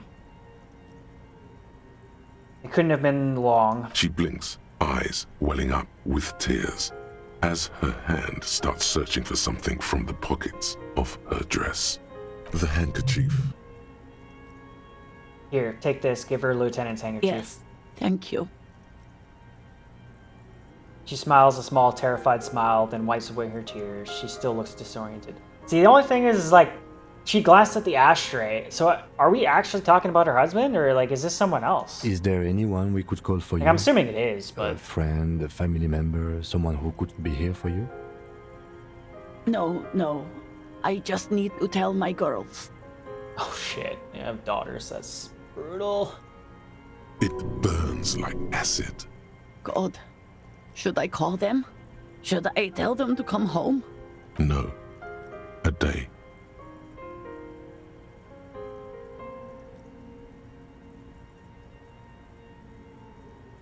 No. Take a day to recover. You'll be better prepared when you come home tomorrow. Good.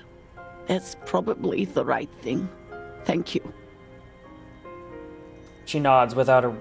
But her, Just with a tell me, wretched expression. what do I need to do next? Where is he?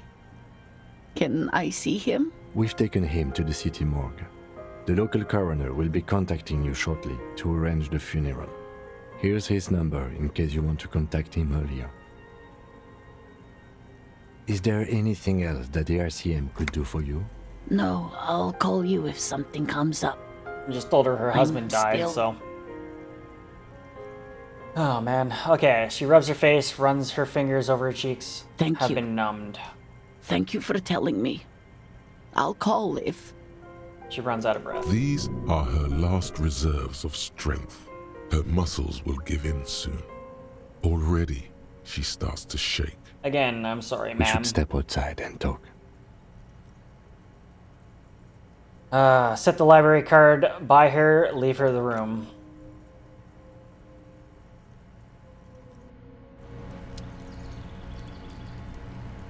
Alright, let's talk to Kim.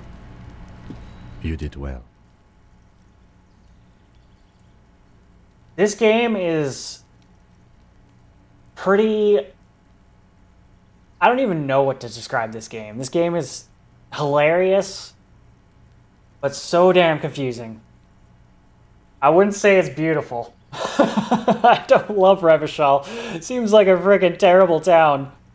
All I did was on my first playthrough of this game, like the first session, was just getting bullied by the freaking little kids in the backyard there. Other than that, it's definitely growing on me. Okay, what do we got here? Lieutenant says as soon as you left the department, the balcony feels cold and quiet with a stunning view over the district. What now? I'll call the station when we're finished with the day, and let them know the name of the deceased. There's not really much we can do about Billy and her kids, but I guess I'll ask. They'll manage. Yeah. That's it? That's it.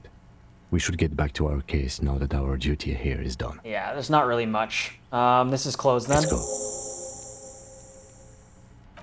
Alright, alright. So we got that done.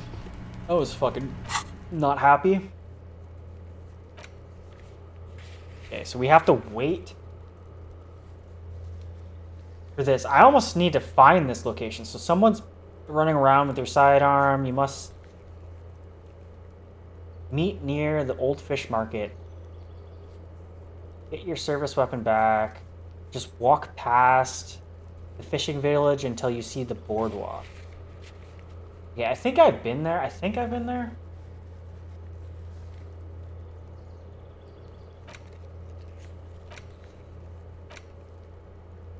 You know what? I'm actually going to go talk to Titus and see if we can convince him, even though I don't think we have the stats for it. I don't even think I tried the white check. So I'm just going to try the white check and see if I get a good RNG roll.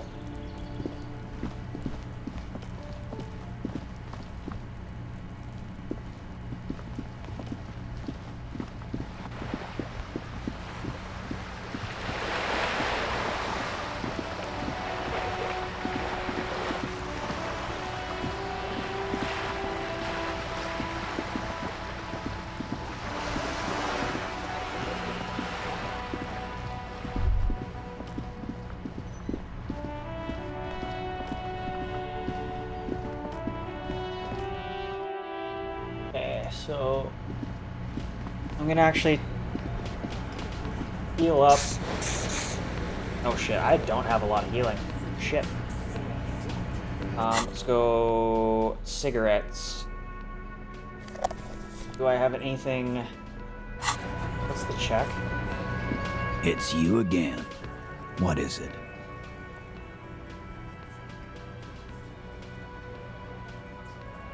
Rhetoric. Okay. Oops.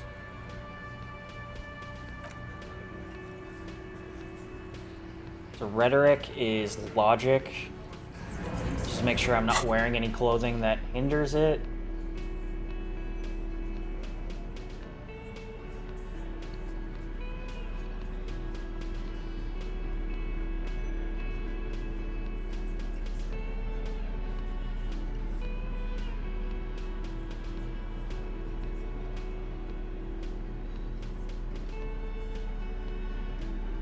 Yeah. I can see the charm of it for sure. It's just very bleak for sure. But people seem to have made a home for themselves in a dire situation, it seems like.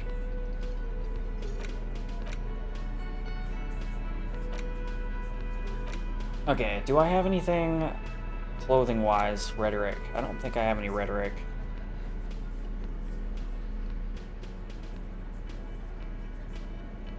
That's a negative.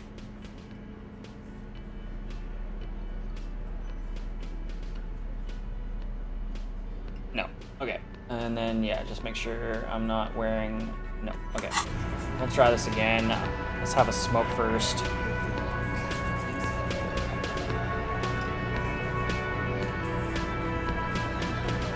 Why does this not work?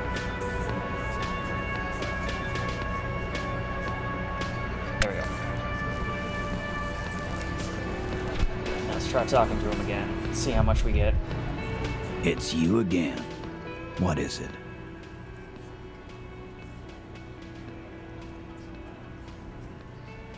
How much? 42. Shit, that's still not that good.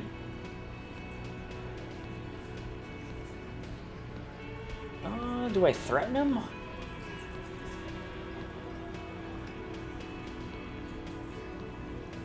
I don't know if that's gonna actually hinder me or... You know what? I'm gonna actually mention this first. Yeah. By friends, you mean his squad mates from Crenell. Wouldn't want to beat up his grandma. Nervous, snickering. There's a rush of adrenaline present. Yes, they're forming some kind of tribunal, and they're coming This for is you. what happens if you take the law into your own hands. Other people start doing it too. Let them come. The Hardy Boys are right fucking here. You heard the man. Right here. We're armed. We got the whole district behind us. And Glenn. Glenn is fucking crazy. Yeah, well... Yeah. Well, oily more than okay. chin. The mood is on the rise. They're feeling confident, ready to punch out the whole Merc platoon. It's not like I'm even trying to protect these guys. These guys are freaking assholes.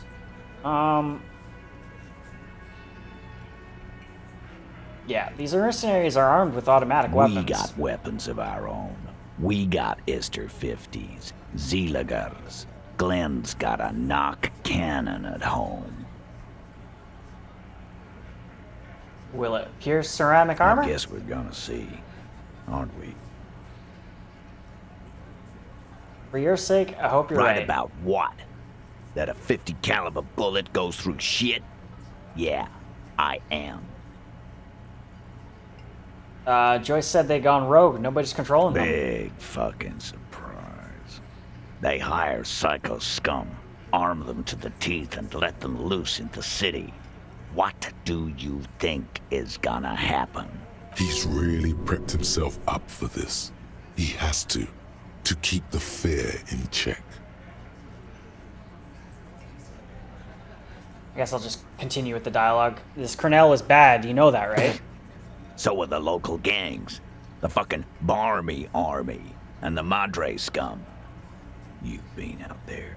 Seen any around? Yeah. Where are they now, huh? Sent back to Madre in an airtight cargo crate. These people are trained military professionals. Special forces, as you said. They're not a gang or a Barmy army. No, they're not. They're uncoordinated and drunk. Don't forget, we're listening in on their communications. Their shit is way apart. I don't necessarily think he's not right.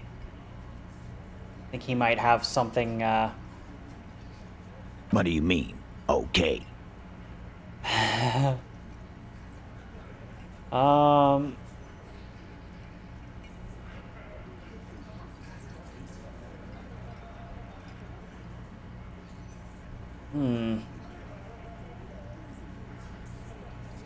Wait, my only options are against or with?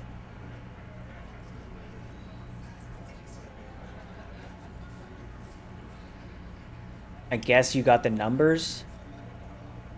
I'm not on their side. I'm not on their side.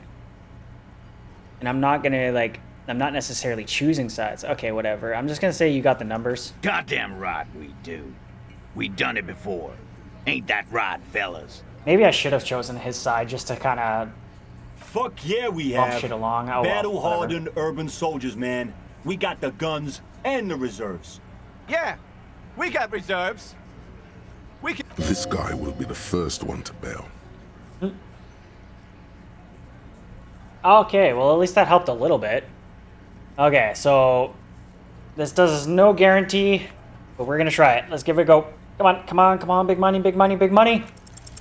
I don't know what went wrong the last time. Damn it. You have so many good ideas here. Make Damn them it. all see their puppets on a string. Okay, that didn't work. Well, we'll have to come back. I might actually have a level up, and I might be able to try again.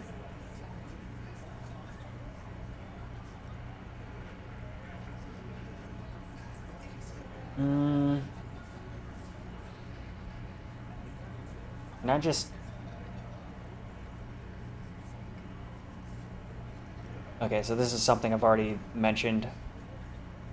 Okay, whatever. I'm just gonna move on from this. What fucking... A story. No. There is... I didn't. Just kind of do the same thing. Don't. So you got... Good. You got his attention. Yes. You need to... Thank you. Sure. A man like Titus is where this man would rather live in a fantasy world. Oops. Yeah, I can try this again, right? Yeah. Okay, I'm gonna try it again. I think I have a level up.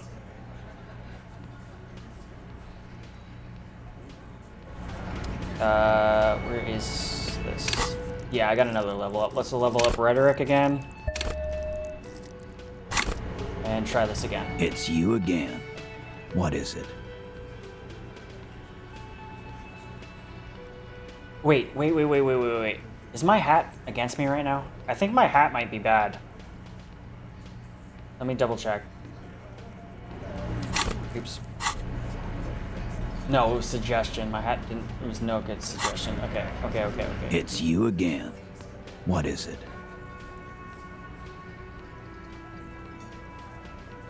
Let's try this again with a 72%. So big money. Come on. I do not understand. They're just stupid, probably. Too stupid to understand the arguments. Maybe the lieutenant could do it for you. Shit. Okay. Is there other options here? What the hell, man? I can't keep doing this. You take the wheel. Thanks for your time, Titus. Case closed. Let's go, officer. Oh, shit. Huh? Really? We are ready to begin our report. I've already started, actually.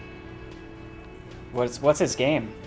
In Martinez, they just kill you because they don't like you. Yeah, let them know. We'll kill you dead. Because you work for the wrong people. Goddamn right. This is Union Town. You work for the company, we will kill you. Fuck, Dennis. We don't kill you if you work for the company. Half the harbor works for the company. Work for the wrong company, and they execute you.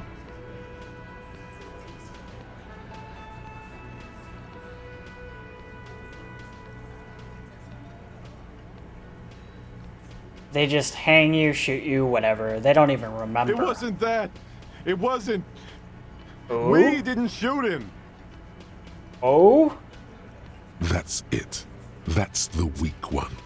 You flushed him out. Now go in for the... Officer, you will be next if you don't shut up. Oh shit. The old man reaches for his belt, but his voice is strangely calm. A Glass 08 or a 38 caliber pistol. Either is small enough for you to have missed. He's onto you. He knows what you're trying to do. Shit, I really wish I had my damn gun. I almost, like, should leave and come back. Fuck.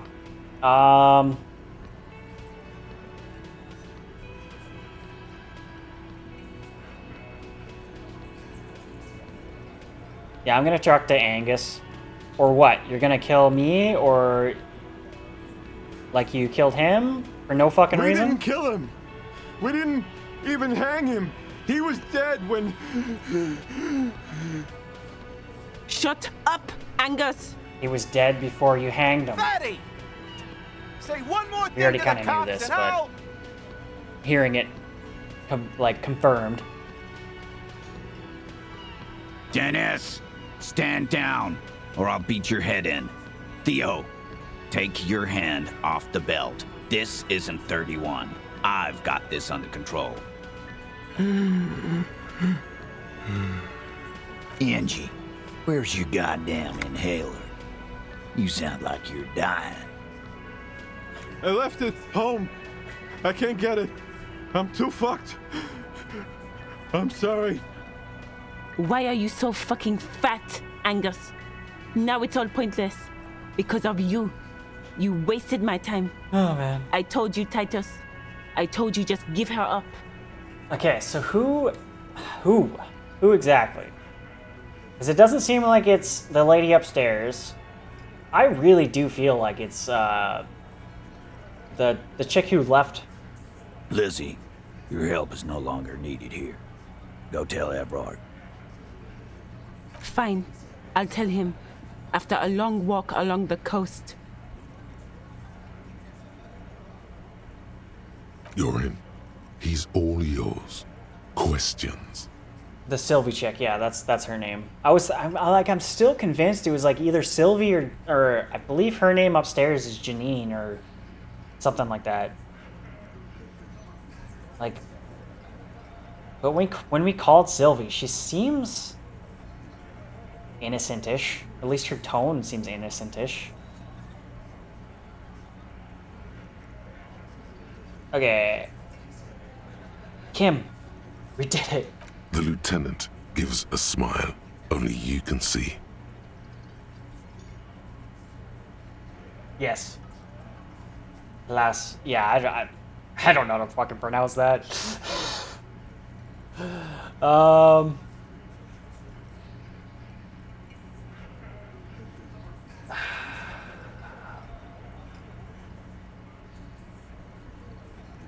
So you didn't kill him, he was already dead. He nods. You hanged the corpse to cover up the real cause of death, the bullet in his head. Another nod. Because the girls asked us to. They were in some shit. The girls, plural. Girls plural? There's another girl? 2 of them? Take note of this. They'll probably say more about her later. Okay. Did she kill him? Cop, I have no idea. The girl says she didn't. Okay. He doesn't think she did. Or at least he hopes she didn't.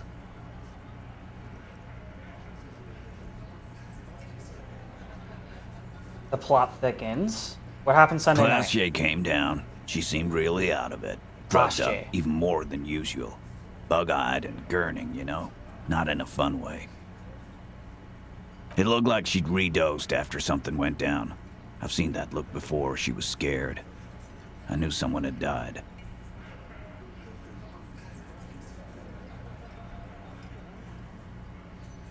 How did you know? I've done this job for 10 years. I've seen it before. It's the politician in the motel room with the dead hooker scenario. Only in reverse. Like I could see it for sure, but why is she so calm? Good analogy, boss. You don't get to talk yet, Shanky. You're still on the bench. And you keep taking it easy too, Angus. That's okay with the fat man, still wheezing there. He couldn't speak if he wanted to. Then what happened? We went upstairs. Sure as day the Merc was dead. And there was a bullet hole through the window. Fucking dirty sheets and bottles everywhere. And that's why the window was recently replaced. He means they'd been fucking? Well, we already knew that. Tibbs patched the window. And the corpse. We hanged.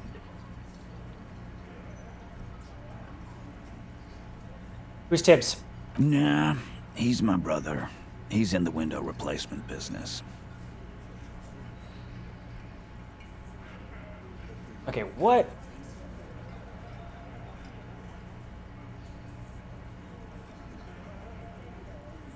Yeah, if Class J didn't kill him, why the cover-up? You may have noticed our girl's in some shit of her own. Yeah, clearly. What kind of shit are we talking can't about? show up on police radar kind. There are people after her. From the old world. Where she came from. These people, who are they? They're powerful. Connected to the moral intern. She's clearly afraid for her life. Says if she showed up in your systems, she'd be ghosted away. Okay. And why would you help someone like that? Yeah. By taking on a murder? Exactly. You guys seem to be, like, assholes, but then, like, did something somewhat nice for someone. Why would I? I guess we abide all sorts of runaways and losers here. It's a Martinez thing. Okay. So who killed the Merc then? Not yet. Just some ideas. She says the shot came from outside, behind the window somewhere. So that's a clue. We found the bullet lodged in his throat. Like, that doesn't sound like an outside shot to me.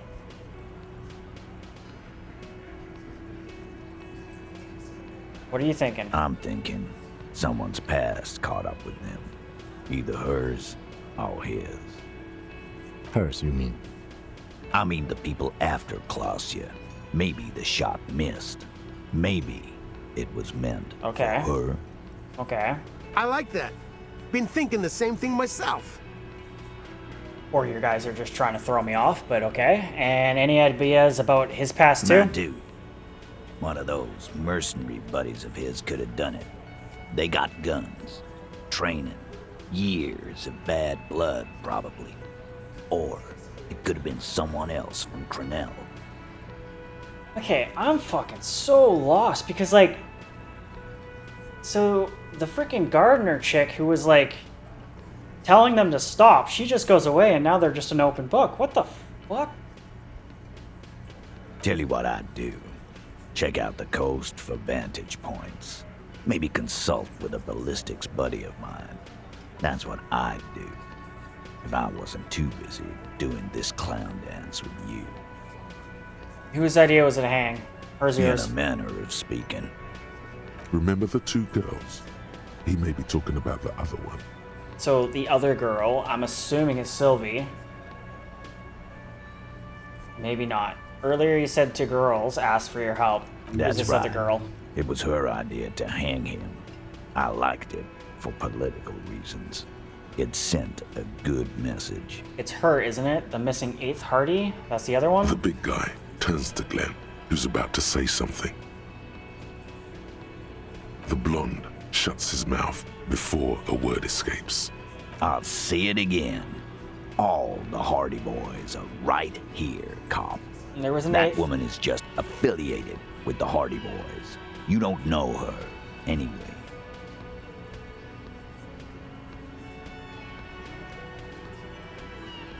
Understood. Can you tell me anything about her? I'm assuming that's a no. Nope. You're not getting to her. It's Klausya you want to talk to. Yeah, so either Sylvie... I'm gonna talk to this pig lady. Maybe she knows something. Because she picked our gun up right after we sold it, right? So it's like she knew that we sold our gun, so she would have had to have been in this area. So the pig lady might know something.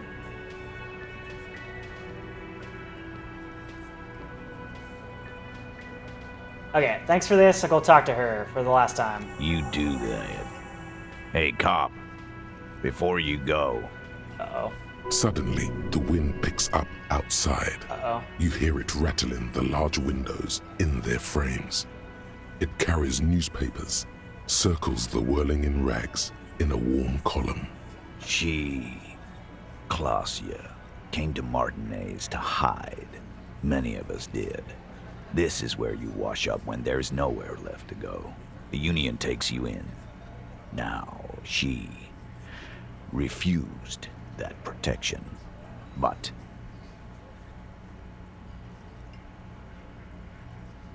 Man, it's so hard to get a read on these guys. But, like, they obviously like to protect their own sort of deal, which is admirable, but, like, they just, like... I guess it's just because I'm authority. It kind of is just one of those things where no matter what, I'm going to be opposed to them. Okay, so... But you still prefer we didn't take her away? that's right. If we didn't take care of the people who end up here, this place would just be a couple of ruins and some cargo containers. We'll take that into account.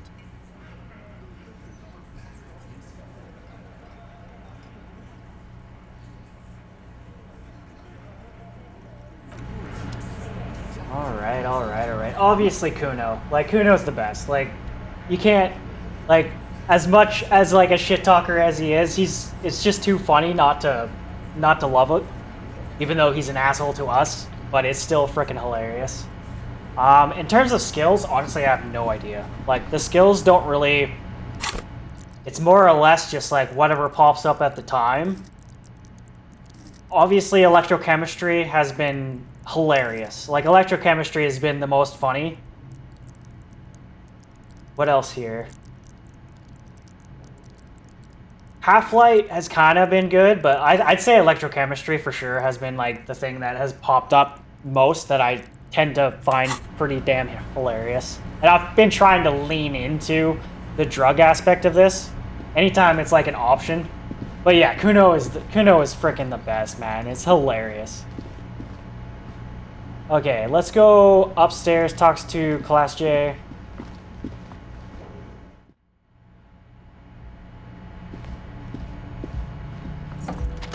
And see what she has to say about what we just found out.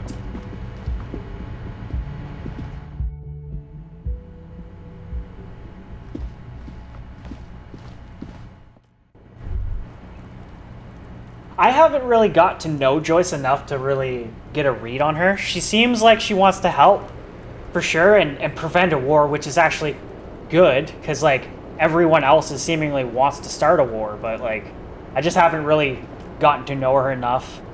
Wait, stop. That man, bloated beyond all recognition, was 42? Huh?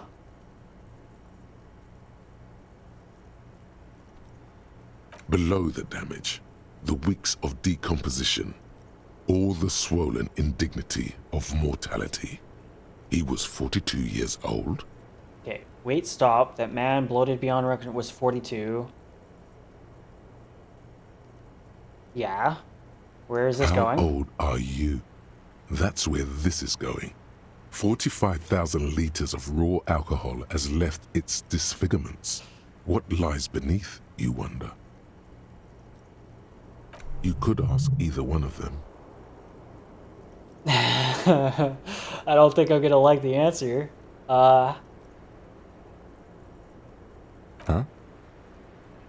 How old do you I look? How old? 58? Yep. Oh god, that's really old. You asked. Well, yeah, he definitely looks rugged as shit.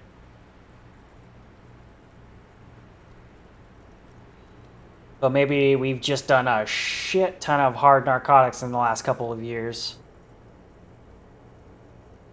I'm gonna say 40. 42.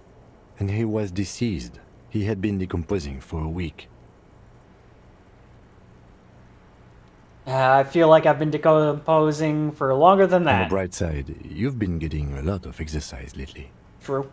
True. The ravages of Al Ghul are nearly as extreme as the death itself, Lieutenant Kitsuragi. There's silence. Then a little more. Here it comes. Mercy. Sure, you're 42. Let's go? Wait. This requires scientific measurements. You're hearing it on. I'm not afraid of the truth. Laboratorium.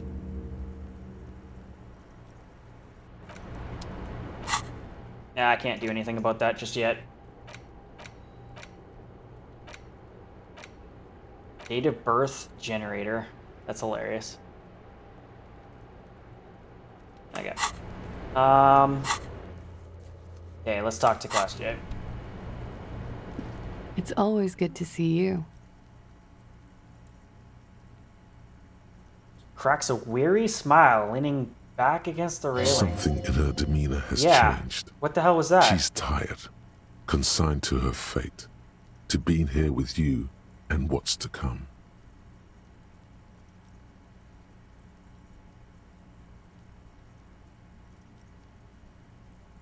The Hardy Boys told us what really happened. I understand. She puts the coffee mug on the table. You don't look surprised. You were expecting this? I knew there was a chance you'd get them to tell you. It's what you do. You're the police. Yeah, but why all the runaround? For what it's worth, I'm sorry for wasting your time. This is good. Clear the air first, between you two, then move on to questions. Outside? I just don't understand how the shot could come from outside. But then again, it was lodged, the bullet was lodged in his head, so it's not like the bullet, like, broke the window from inside. So maybe it did come from outside. Huh. Is it? Something is off here. Yeah, she's too She's too calm about Shush. this. I can't hear what she's saying. Let the mist speak. She's tall and thin and tired. A twig trying so hard not to break. If you knew we would find out eventually, why did you waste our time? Good question. Because of the Hardys. I couldn't just dispense with them. They were only trying to help me. Out of the shit I'd gotten into. Is she implying the Hardy Boys are the law? Around here, I guess they are. I am the law. That's me! I know that. But the people around here, they don't see it that way. And if I am to stay here, I need to get along with them.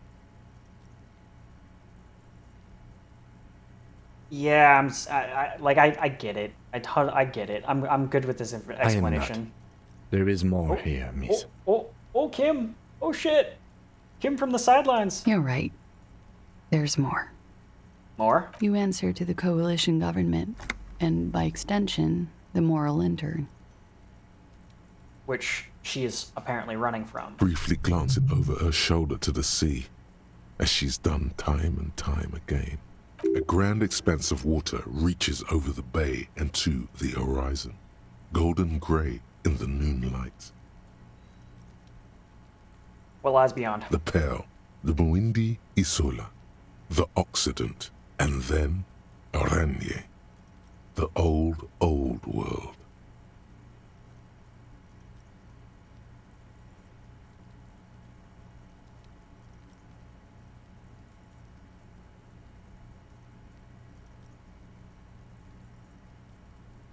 Is that what you're looking over your shoulder? You're afraid of the lantern? You share a database with them.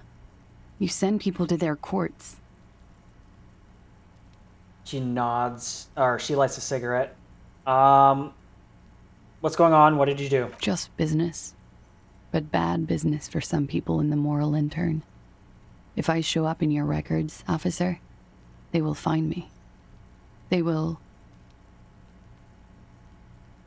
What happens if they do? They will kill me, sir. Well, they If you killed file my name, other take dude. me in for questioning, enter me into the moral intern mill. Well, then I'm fucked. For nothing. This murder didn't have anything to do with me. I'm pretty sure, I don't know this world, but I'm pretty sure people, the police can do, anonymous shit like that. Like, they can take the information down anonymously.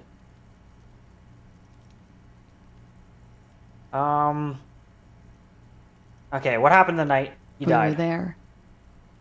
Together. In bed, I mean. Tell me exactly what happened. Okay. He was in a kneeling position. He had just entered me. I was on my back, looking at him. Oh, shit. I heard the window behind me shatter, and I turned to look. There was a hole in the glass. I turned back to him. His eyes were looking through me, and his mouth was open. Dumb. I could see. I could... A great pain moves through her, a dark and indefinite wave. She continues in spite of it. I knew he was dead.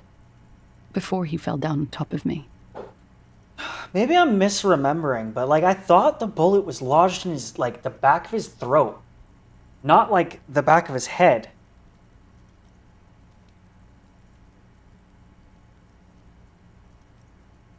Because this describes it as,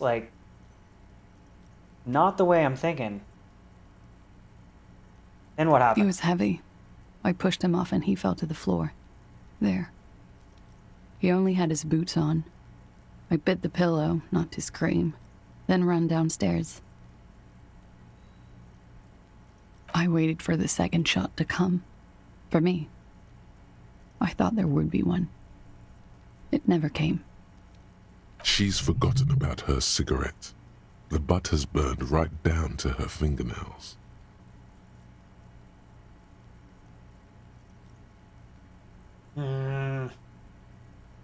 She's clearly scared.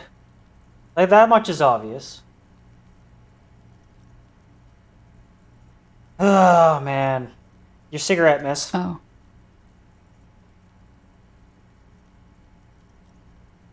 I really kind of want to go. I really want to go with option 2. I think she's lying still. I'm sorry this happened to you. So am I. We need to find this other woman. What time was this? When did it happen? It would help us if She you could hasn't be as mentioned precise another as woman. possible.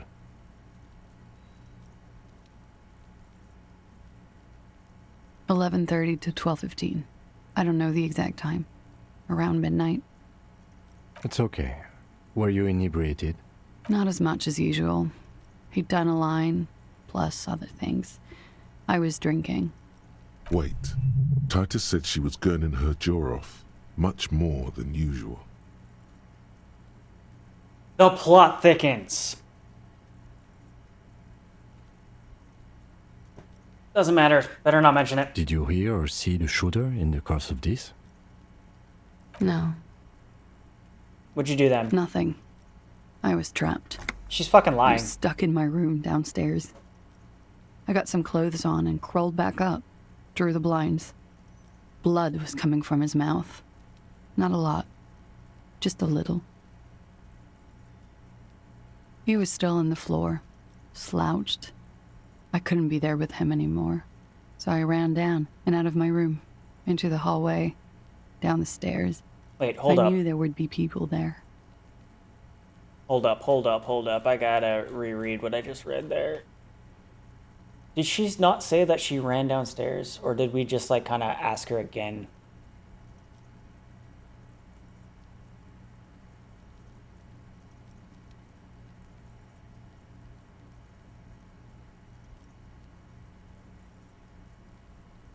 Okay, so she just mentioned she came back upstairs. Okay.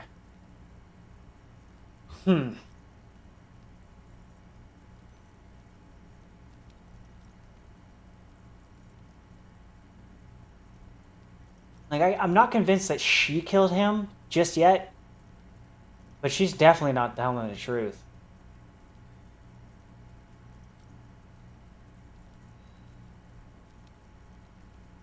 And she called it in, apparently. She told us she called it in. Yeah, why'd you call it in if you're hiding? Because I'm an idiot. Which is an indicator of truth. Idiot. She's nothing of the sort. No. She seems super calculated right now.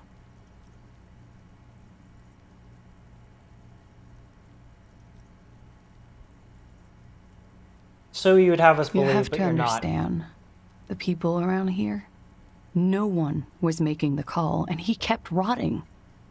And then they picked his clothes off, and that little fucker threw stones at him. Our boy Kuno. You don't understand the people around here. No one's making the call. So yeah, she was smart enough to fucking tap phone lines and shit. Like, come on, you're not dumb. He kept throwing stones at him for 3 days. I could hear the thud. Thud. So I called you. I hope with all my heart it's not the last thing I do in Revachol. Okay. What did you do to have these people after you? It's not nice, but it's not illegal. Not here in Revachol. Or even in Oranje. What exactly did you do? Industrial espionage. I joined a business collective with the intention of You betraying called yourself them. stupid. I did my job well enough to be asked to do it again. But I guess With a bigger I call myself company. stupid all the time, so The kind I you get it. really, really don't fuck with. I took their ledgers, 2 decades worth of accounting.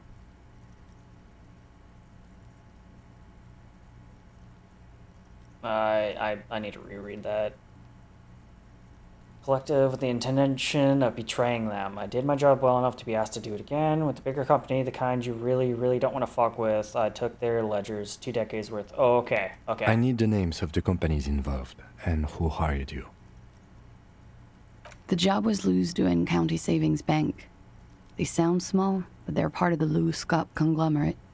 That was the second job. The first was some printer company. You wouldn't know them.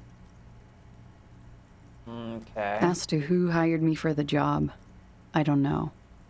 But they're after me too. Along with Lou Scott and their friends in the MI. Loose Once you're stuff. done in the competitive intelligence circuit, you don't have allies. You're radioactive. There are so many nouns in this goddamn game. It's really hard to keep track of everything. Okay, I'm sure there are people who have done much worse. You're right, this is bad. You've destroyed... whatever. I'll just go with the first option. I'm sure there's people who have done much worse than that. Sure. I'm not a war criminal, but it was bad. People lost their jobs. Good people, too, not just C-suite. A lot of people got hurt. But that's just more of my shit you shouldn't have to deal with. You're solving a murder.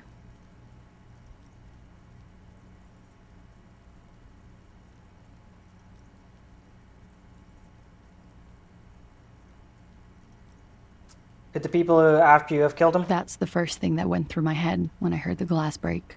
And? I thought they'd found me. They've killed him to punish me. All last week, I've tried not to talk to anyone or be seen with anyone so they wouldn't be hurt. I've come to understand, however, this is paranoia. What happened didn't have anything to do with me. Yeah, because she's been hanging out on the balcony for the last, 2-3 days. Without a seeming care in the world. None of this is adding up.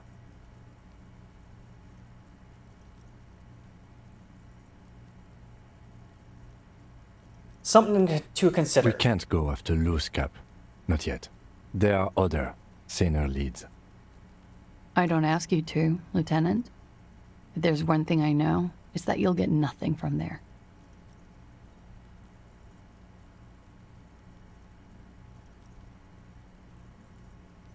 Okay, when it happened, did you hear a gunshot? When he was shot? I may have. I don't know. I couldn't hear anything over the glass exploding. Yeah, she mentioned the glass exploding, didn't mention the gunshot. The gunshot wasn't that loud. This is something to keep in mind when assessing the distance of the shot. And the more and more, I just I'm getting this feeling that I'm the one who fucking did this. And I'm just not remembering it. Now, I might have even, done it by accident. Huh. But then, no, because he was sent here. I'm so confused. He was... The murder has been over 2 weeks. Oh, man, this game is fucking confusing. Okay. What happened to you when after you ran Sylvie was downstairs? tending the bar. A lot of people were there. The Hardys were at the table in front of the stage. I think the Union box was full. Ruby was there too. They were having such a good time. I sat down and they all welcomed me. I didn't even have to say anything. Ruby knew something was wrong. Ruby? Who's Ruby? No, oh, shit. Not just yet. Shit. Who is Ruby? I clicked on the wrong button. Well, and Kim saved us. Ruby. You know, the leader. The leader? Of what? Of what? The Hardy Boys.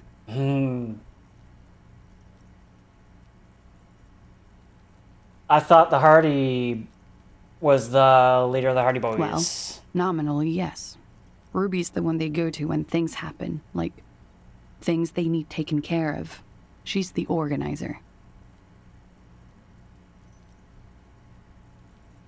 Okay, so Lizzie works for the big man, the boss man. So Lizzie isn't this Ruby chick, I don't think. So Ruby is a whole nother person. This Ruby, in her phrasing, is entrusted with great power. Yeah. She trusts her. So do the others. And that's why they're trying to protect Ruby. Okay. Well, Ruby said let's talk upstairs. I showed her the room. I've known these people since December. They know my situation, that I can't leave a paper trail. Ruby was the first one I told. I thought she said she came back up to the room by herself, but maybe I misremembered. She said she'd take care of this. It's what she does, you know, take care of things. I helped her get the body to the bathroom. We used a belt to pull him up under the shower, to keep him upright. To mislead you, they were tampering with the body. To produce lividity, matching a hanging? Yes. We completely missed the tampering. Looks like you got there in time. What was this, 20 minutes after death? Oops. About 20, yes. Ruby explained it would make the blood... You know what he does.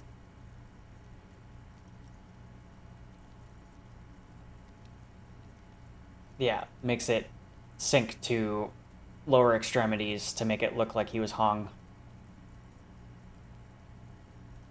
What else did you do? Ruby went outside to talk to Titus and the boys. I was just looking at Lely in the bathroom. I had to put his clothes back on. His armor, too. It was tough, but I've seen him take it off and put it on many times. Man. It took Ruby maybe half an hour to come back with Titus. I'd gotten him ready by then. They carried him out. I knew what they were going to do. Make it look like a hanging. Ruby said they would. What did you do while they were hanging him? Ruby said to wait here. She also said I wouldn't see her for a while. That we should lay low or something. So I did. Where is Ruby? I don't know. I haven't seen her since. We will need to take this question to the Hardy Boys. Yeah, they're not going to tell us shit. They might get a little uppity when we mention Ruby's name, but I don't think they're going to give us anything.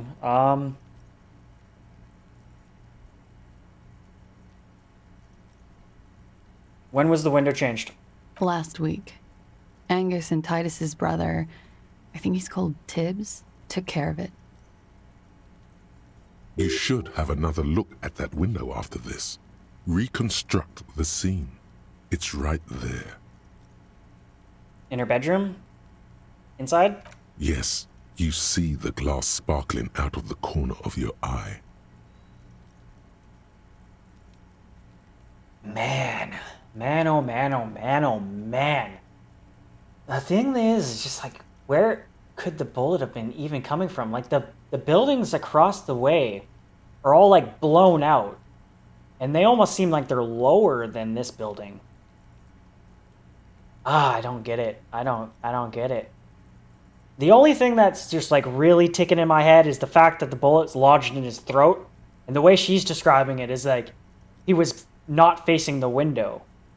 Like, I'm gonna go inside and look at where the bed is. Okay, I think we're done. She nods silently.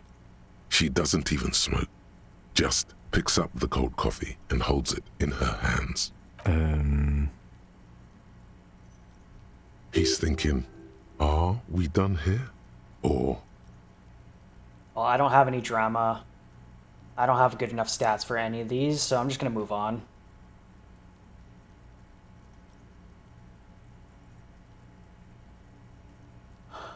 Yeah.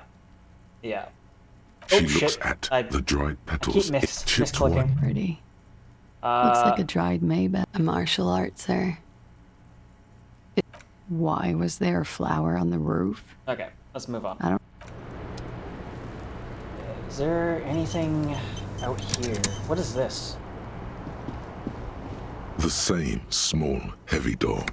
No lock in sight.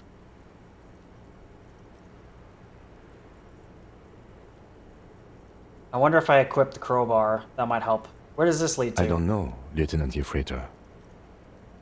It is not the first closed door we found in this building. There is also your mysterious blue kitchen door. Do you think it's important? Well, like, yeah, like, how did he... If it went through the window... I don't know. The further we get, the more this building seems to be tied to the case. Below, the hostel cafeteria creaks and groans under your added weight. A skeleton of composite support beams and cantilevers. Does this lead to the door below?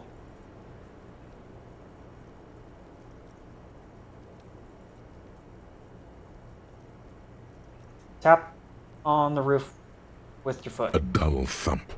Somewhere inside, a wind brace rattles from the imperceptible motion of the building. The vigilantes? The cadaver? and a number of people connected to the case are in or around this building. This door is part of it. It's not unimportant. Push it. It's barred from the inside. You hear the bar rattle in the brackets. Sounds like it's heavy, too. Very sturdy. I'm gonna leave. I don't know if equipping the crowbar is gonna help, but I'm gonna equip the crowbar. The same small, heavy door. I'm gonna kick no it. No lock inside. Let's kick it. It didn't even... Ah! Nope. It didn't show a failure, but I guess we failed. You kick it, gung-ho style. Entering the premises style. But the door fails to respect the force. All you hear is the bar rattling inside, laughing at you. Of course. All right. Let's trash the place. Let's not. Yeah. Your foot is ready to explode and punish this object. Maybe we can go talk to the dude downstairs, see if he has a key for it or anything. Disrespecting the force. Kick the door. Am I going to lose another health point? The door receives a thorough discipline. Shit. Okay, I won't do that again. At the cost of your foot. Your foot hurts. A lot. Yeah, that was dumb. That was dumb. I'm going to have to go to the store and buy some healing items. Okay, let's go inside, take a look at the bed.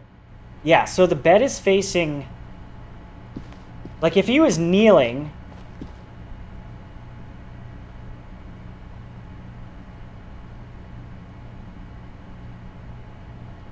You don't usually have sex, like, on the pillows. And she said he was, like, kneeling. So if he was kneeling on anywhere on the floor, it would be facing the bed. And a bullet is in his throat, not the back of his head. I don't know. Maybe I'm thinking about this too much, but that just not what she just described does not fucking add up.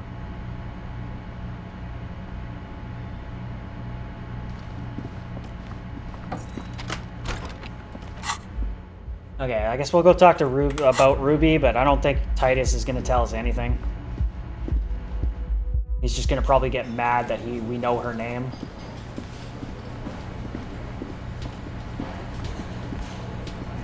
It's you again. What is it?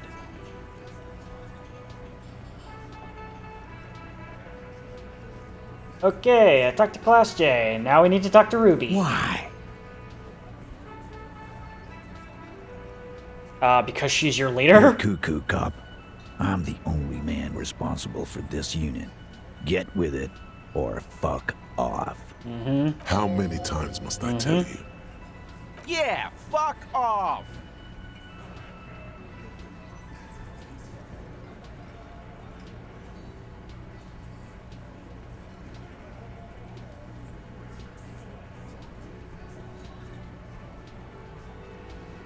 I need to pin this on someone. I've decided to pin it on her.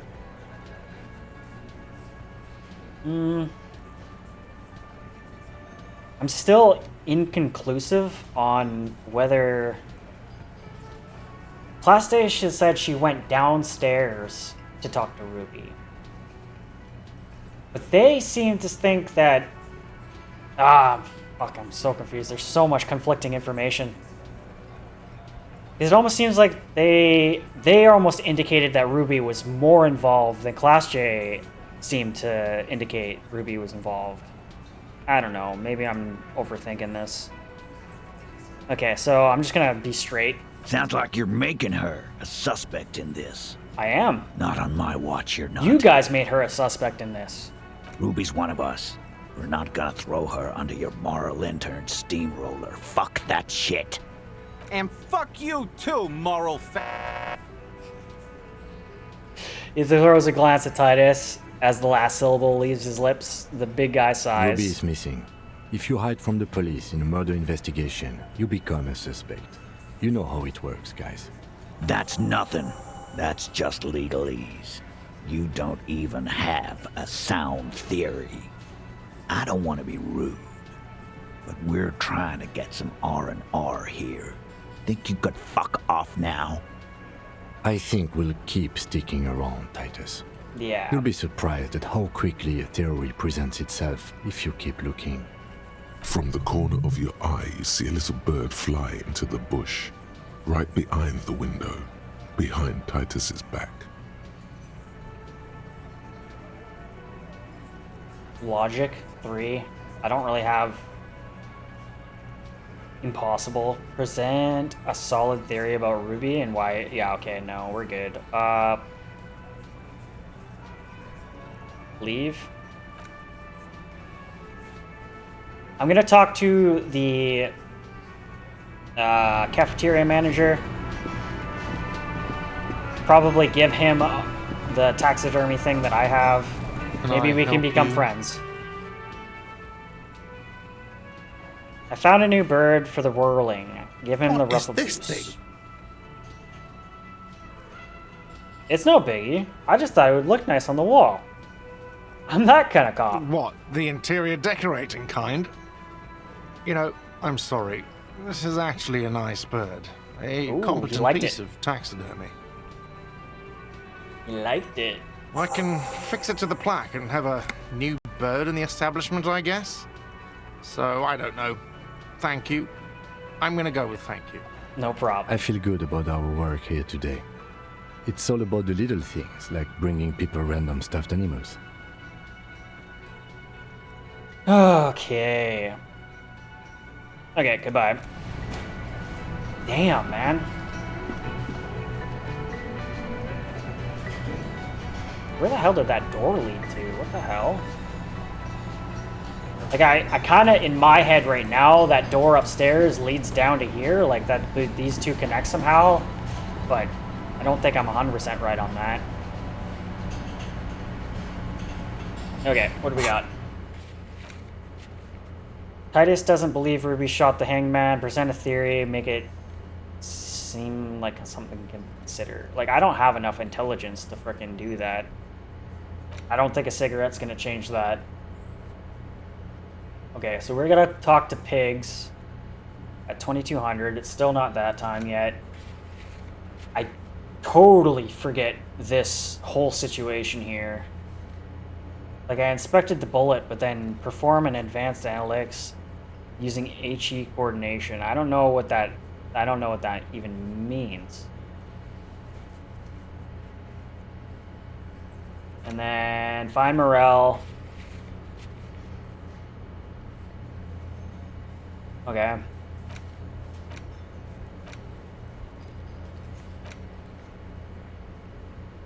Okay. So we basically just have to wait.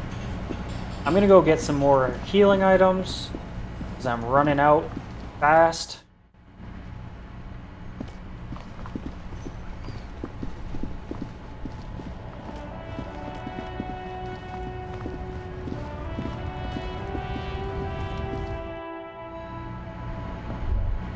Let's see if I don't even know if I have bottles. The tear machine stands at your bottles clunk into $1. the machine. Better than not having $1. Those aren't the flowers that were left for Class J. Okay, cool. Is this about the questions again? Because I don't really know anything. Oh, I can't talk to her to buy anything? The Frit warehouse? Okay, leave. Is it near? To the left of some croissants and juice bottles, you see several packaged drink. I don't know if... I thought I could buy stuff in here. A colorful display of cigarettes and alcohol bottles line the... Again, I'm obliged to inform you that both alcohol and cigarettes damage your health. No. Leave. What about this? A small cabinet on the wall is filled with various medicine bottles, nasal sprays, and blister packs. They all bear the Saint Baptiste. Okay, here. I hope Saint Baptiste makes you feel better or something. Okay, here. I hope Saint Baptiste makes you feel better or something. Okay. Oops. Leave.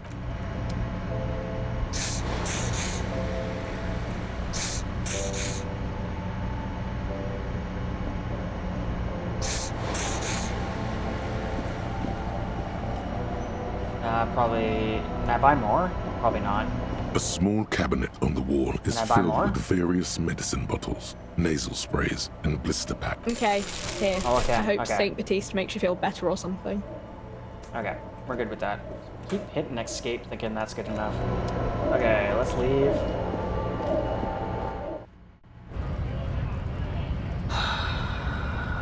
What time? So it's 1700, almost 1800. I guess we can go look for the lady's husband, I guess. I'm gonna talk to the homeless dudes or like the guys on the bench. I didn't actually talk to them. How do I get there again? I feel like I'm going the wrong way. Yeah, I'm going the wrong way.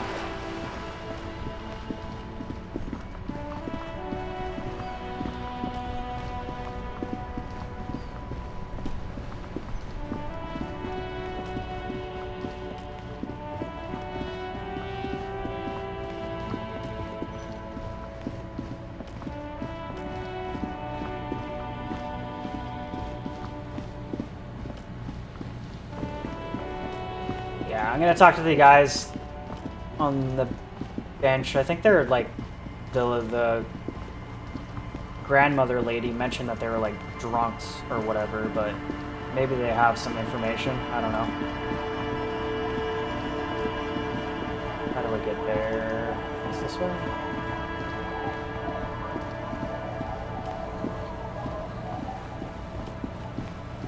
What's that? Money, that's what that is. Money and morale. I'll take it. I'll take it. What's this? More alcohol? Or just tire? I'll take tire.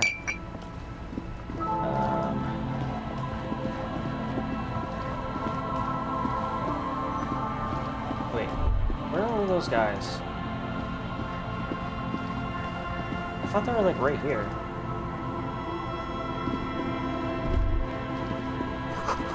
Black swallow circles above you. You hear a chirp. Okay. I thought they were like over here. And I guess I'm wrong. Where the hell? Oh, yeah, right here. They're right here. Hey, tequila! Hey, tequila! 30-something man, clad in two-piece lycra tracksuit, puts down his pilsner and extends his hand in Good greeting. to see you. How's business? How's the whole reality situation treating you? Shake his hand. So what's happening? Okay, so they seem to know me. Or of me. Tequila? Yeah, Tequila Sunset. How are the, high-concept, reality-based adventures proceeding?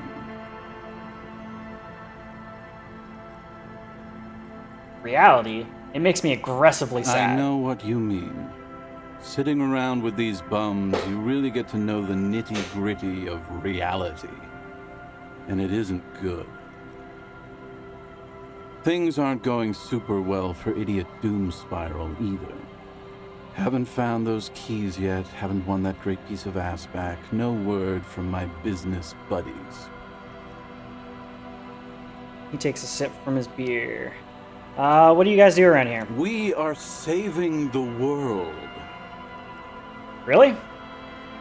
Please! Please don't go! Don't go! Begs the man in the pipe. Okay, we're drinking. Yeah, that's kind of what it looked like. We're drinking alcohol. That's what we're doing. I tried to save the world once, a long time ago, with enterprise, creativity, and willpower. So now, it's a pirate's life for me. What is this Tequila Sunset you keep saying? It's you. Your Tequila Sunset. I figured. How do you know this? We've met before. Don't you remember? Maybe? Maybe. He takes a sip from his beer. You want to know how Tequila Sunset came to be. You look like you want to hear the tale. Go on.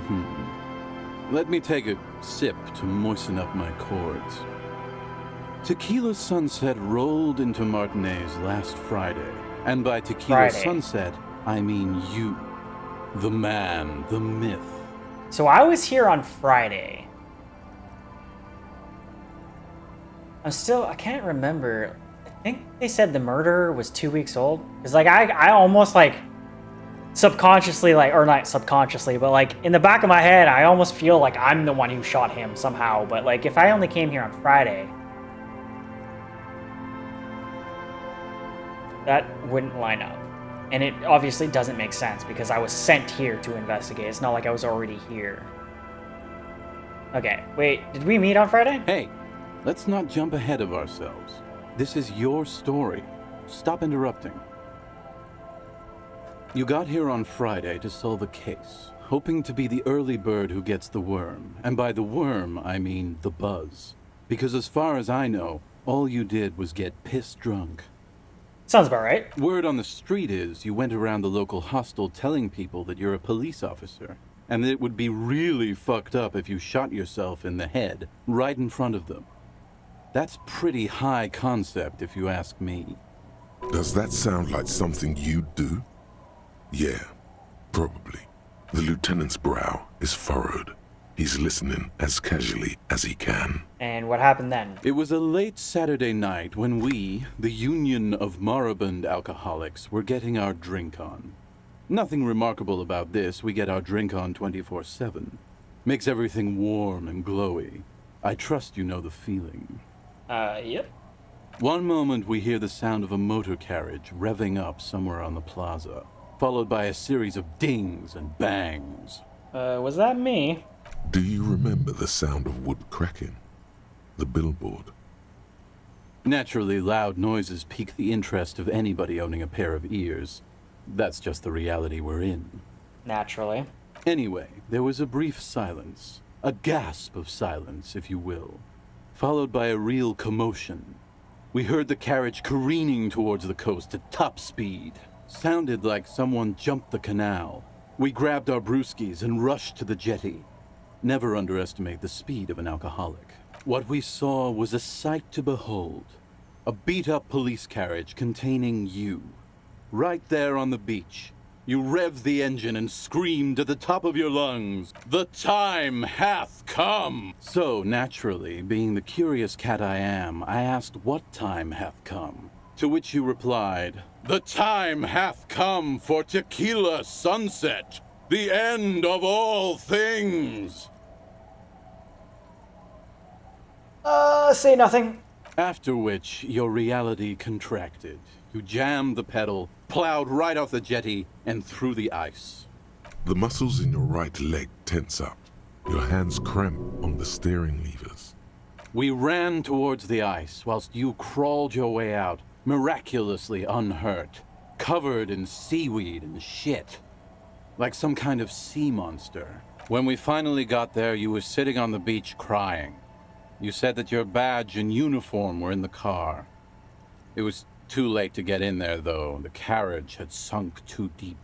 Recognizing a brother in need, we offered our condolences and invited you to party with us, which you naturally agreed to. Oh, shit. What else was there to do? Thank you, brothers, for your helping hand. We asked about the whole Tequila Sunset thing, and you told us it was your name now and insisted that we all call you that from then on. Well, sounds pretty good. Yeah, I agree. How long did we party? Hours. It was an all-night drink-a-thon. Then, at some point, I think it was Sunday morning, you got belligerent and wanted to talk about Revacholian women. How they're beautiful and also whores and so on. How one of them fucked you real bad. After a short while, you crossed the event horizon, looked sullen, got up, and left without saying anything. I need to get my dates aligned here.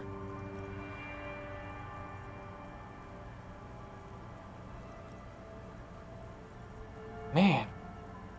The only thing that's really fucking with my head is I kind of forget when the hanged man was actually murdered. I think it was 2 weeks.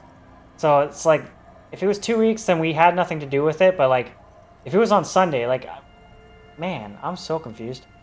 Wow, that's quite a story.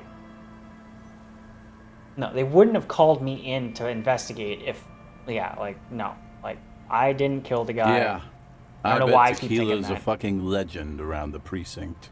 You must be proud to work with him. If you only knew. Hmm? Did I mention losing anything else? Beside your gun and your badge?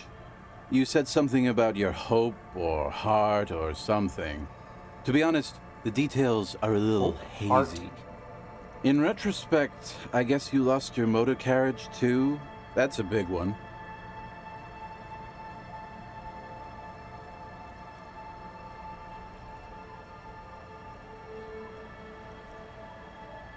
I guess I'll ask, did I tell you anything specific about the person who fucked me? You were pretty vague about it, but you kept saying you got fucked real hard, and that we've all been fucked too. No one's fucked me. I do the fucking around here. Yeah, I'm thinking he's not talking about like intercourse. I'm thinking he's just saying we got fucked. Abigail! It seemed pretty painful, to be honest with you.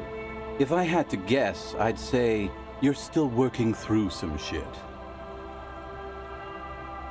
Did we talk about politics? Yeah, you kept talking about how the coal mine owners were fucking us all over, just like that woman fucked you. I didn't agree with you, by the way. The spectral hand of the market makes sure everyone gets exactly what they deserve. He takes a long sip of beer. Did I say anything about my colleagues? You told us that they were a bunch of fucking losers whose main interest was cramping your style. No specifics, though. It was more about you that night. You were the star of the show. Did I say anything about the case? Yeah, you said it was no biggie and that you'd solve it in no time. And that you didn't need anyone to do it. You're doing it solo now. A lot of cops go solo and hermit once they reach that level of alcoholism. Okay, we're done. We're done It's here. a hard thing for a man to confront his past. That's why I avoid mine at all costs. I'll be seeing you. You too, Tequila Sunset. Damn. Okay. I'm gonna talk to this white-haired dude. Don't call Abigail, grumbles the unshaven man with a ruddy nose.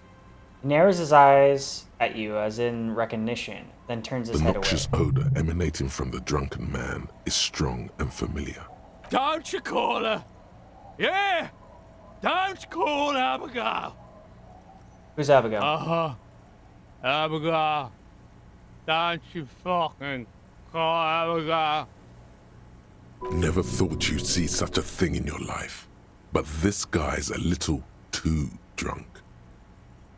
Why shouldn't I call He Abigail? snorts and beckons you to lean in. Lean in. Don't call Abigail. Don't call Abigail. Who are you? What's your name? Don't call Abigail. Where am I? What is this The man place? hiccups, then mumbles something unintelligible. There's no use in Yeah, yelling at he's drunk drums. as shit, so- He's barely holding it together. The drunk man starts coughing a really disgusting, hacking cough. He does not sound well at all. Okay, walk away. Don't call Abigail. Okay, I gotta go to the washroom. I'll be right back. What the hell, man?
Okay.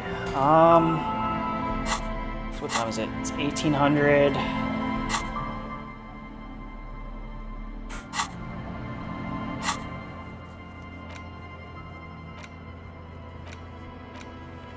Morel. I still need to find Morel.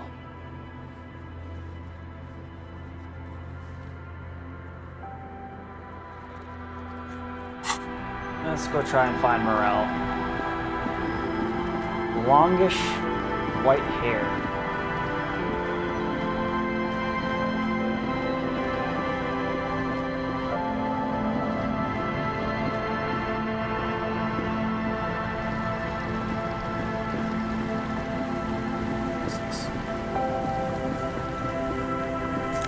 Ooh, a dollar. Dollar bills, y'all. Okay, what's this? Rear tire of a motor carriage adorns these reeds. I guess that's super useful information. What's this?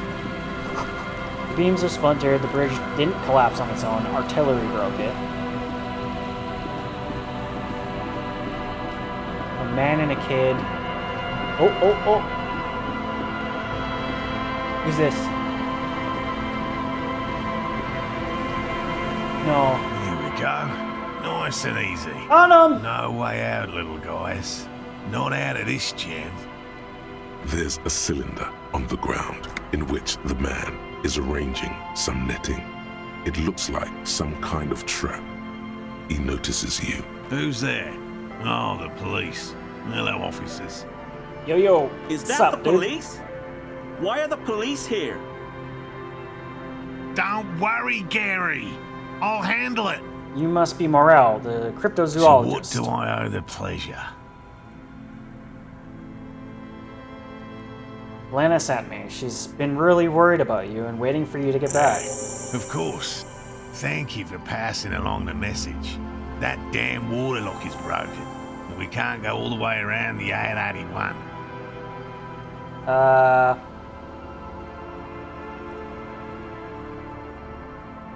Waterlock's been fixed. It was fine when I crossed it. Oh, good. We should really be getting back. Gary could use a hot shower and a warm bed. Did he say we can go back now? Yes, Gary. We can go soon. If you see Lena, tell her I won't be long. Sir, your wife is waiting for you. I just have to do one more round. See if the phasmid has taken the bait. Then we're going. He refastens a bit of netting that has come loose in His the wind. hands are large and weather-worn, but also used to delicate, precise work. Tell me about this phasmid that you're talking about. Well, first of all, it's damn difficult to find, which is why we've been knee-deep in the reeds laying traps for it. What makes it so difficult to find? Good question. Being a phasmid of the order Phantasmodea, a ghost insect, it disguises itself as plant matter. In this case, the reeds. Awful lot of reeds around, aren't there? Yep. And I suspect it may have also developed other specialised techniques to protect itself from predators, or scientists, in our present case. How big is this phasmid? I'm expecting it to be quite giant. One known species of phasmid, called the Megaphasmodea zoensis, is about the size of a grown man's forearm. So how would they just be hiding in reeds if they're thicker than a reed? Seems puny, to be honest. What sort of specialized techniques is the phasmid used to hide itself? It's my hypothesis that it has evolved certain electrochemical defenses that allow it to interfere with animal perception, impeding pattern recognition, confusing the visual cortex. But I cannot describe how these defenses work, much less how they evolved, without studying a live specimen. True. What have you discovered about it so far? Very little, I'm sorry to say. No one's ever captured a specimen, so all our information is based on first and third-hand accounts. So you've never found one? Not yet.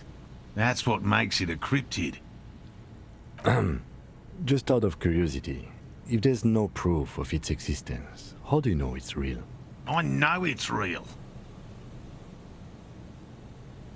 The cryptozoologist says, briskly enough that even he seems taken aback by it. By which I mean, I've heard enough first-hand accounts to believe quite firmly that the Insulindian phasmid is more than mere superstition. What makes you think it's here in Martinez? There was a credible sighting here recently. A pair of teenagers described a creature that matched the Insulindian phasmid to an uncanny degree, despite not knowing what it was themselves. Okay. It's the first credible sighting in several decades. Admittedly, it's an unusual location for this species, but with all the sewage runoff upstream, it probably doesn't matter much anymore. Maybe the insulin phasmid has got out? I have to resist the thought. Such an extraordinary creature is doubtlessly highly resilient. After all, it's generally thought to be capable of parthenogenesis. Oh yeah, totally. What? Yes. The females don't need males to reproduce. Makes it easier for a species to survive in adverse conditions. Yes, so similar to like frogs. A crime against passion and common Nature sense. does not concern herself with ethical propositions. As a scientist, my interest is strictly dispassionate. Huh? You seem pretty passionate. Tell me more about these traps. Well, they may not look impressive, but Lena designed them quite cleverly, so I'm sure they'll do the trick. What are you using as bait? Locusts. Nearly all known phasmids are herbivores, of course, but we've hypothesized that the Insulindian phasmid might occasionally prey on other insects. Okay. Inside the traps, a number of locusts crawl and tumble over one another in a tiny, chittering swarm. Lena designed the traps? Yes. How do the traps work? Simple. Attracted by the locusts, the phasmid crawls down the funnel and, having eaten its fill, can get back out. At least, that's the intention. The net isn't a perfect solution, but we didn't want to use anything that might damage the specimen's delicate exoskeleton. And what will you do if these traps don't work? They'll work, I assure you. The predatory hypothesis, using locusts as bait, accounts for the failure of previous efforts by other teams, which use plants. We have given this some thought. Oh yeah. The traps do seem to be deftly and thoughtfully constructed. It's clear the cryptozoologist's wife knows what she's doing. Yeah, it looks like a trap, for sure. Okay, let me ask you about something else. What? I don't really care about the rest of this, but how did you I've become a just always liked cryptozoologist? animals and puzzles. Searching for cryptids is a bit of both. Have you ever discovered a cryptid? No. Very few cryptids are ever discovered, and not for a lack of trying. To stay hidden is a cryptid's primary quality. It's even in the name, cryptid. So, how many cryptids have ever been found? Of the list of cryptids kept by the Cryptozoological Society of Chemnee, which is 4,082 items long, about 2,000 have been confirmed as hoaxes. 2 are categorized as confirmed discoveries. The rest are in differing stages of discovery, refutation, and data collection. Only 2? Yes. The Chateauquan forest pygmy, who turned out to be an extinct species of primate, and a cave salamander from Yugograd, who is, honestly, quite unremarkable. It's in a zoo somewhere. We cryptozoologists are brutally honest with ourselves, more so even than the public. With cryptids, Most cryptids are hoaxes or they are never found. That does not mean we should stop searching.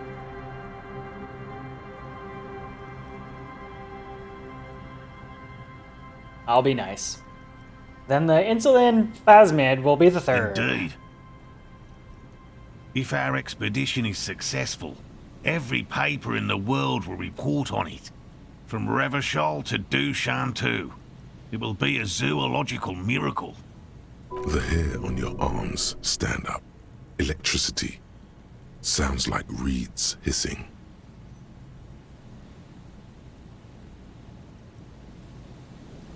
Why not just be a zoologist? Real. I know you think one is a respectable profession, while the other is superstition. Everyone does. I don't. It's a profession just like any Indeed. other. My methods do not differ from other scientists. I simply draw upon a wider variety of evidence. And I have more hope that something truly surprising might happen. Your nerve endings tell you there is no such thing as a positive surprise. And anything truly surprising has ever happened to you? No, as I said, I have yet to catch a cryptid. Although I have come close. Close enough to keep trying. Interesting. Something for later, this close call. What kind of evidence do you use? Everything from forgotten regional lore to newspaper accounts, like the one that brought us here, to look for the phasmid. I keep a very open mind. Alright, thanks for explaining that. Now about something else. We're done. Or, you know what? Screw it. Let's keep going. Let's talk about specific cryptids. Right. What cryptids precisely? I usually discuss these things with specialists, so I don't know what. We would have to discuss. He wants to say, but decides against it.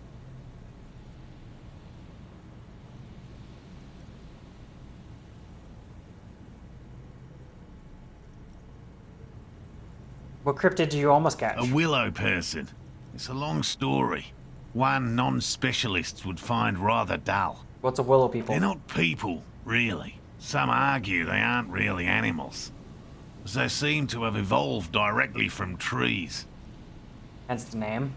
They're very, very thin, almost flat in fact, and can camouflage themselves easily, wrapping themselves around trees and blending in with the tree bark. In that way, they're not too dissimilar from the phasmid we're looking for here. How many people have seen the willow? You probably have. How did you almost catch it? Gary and I painted an entire grove's worth of trees in slow-drying paint. It was a bright lavender colour. I was hoping one of the willow people would get paint on it and not be able to camouflage itself. After waiting in hiding for hours, I saw a figure slip from one of the trees, a lavender shadow, dashing through the grove. Oh? I chased it with a net. Not very elegant. You can't be elegant in the field. And, well, it was faster than me. Ah, shucks. A lavender shadow. I know you think we were snacking on funny mushrooms. It's easier to mock someone and to admit that the world might be more interesting than you've imagined. Furthermore, I'm not saying it was a confirmed sighting. I'm painfully aware of what goes into verifying such things. There is a serious possibility that I saw a squirrel or a trick of the light. I am my own harshest critic. Yeah, that's kind of what I was thinking. Okay, enough tales then. Let's change the subject, all means. and we're done. Let's get going. Okay, so now we can go back to his wife and tell her he's on his way. We'll see about that.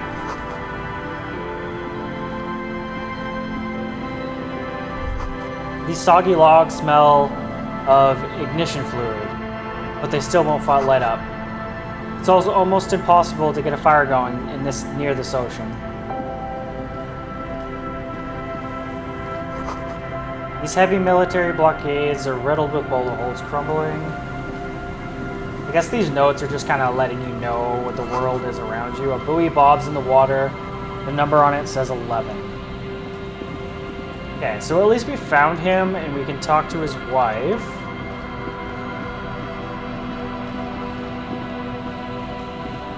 Do I have a map? No, I still don't have a map. Wait, what was that? Acquire a copy of the city map. Yeah, well, how? Might have to buy it from someone. Find it somewhere. What's this? Money! What's this? The boathouse is shoddily constructed. A strong breeze might blow it over.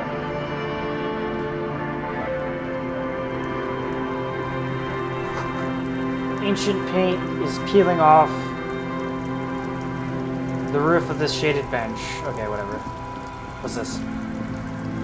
It's like a mural? A scattering of bullet holes is spread across the cracked wall, reaching from one corner to the other.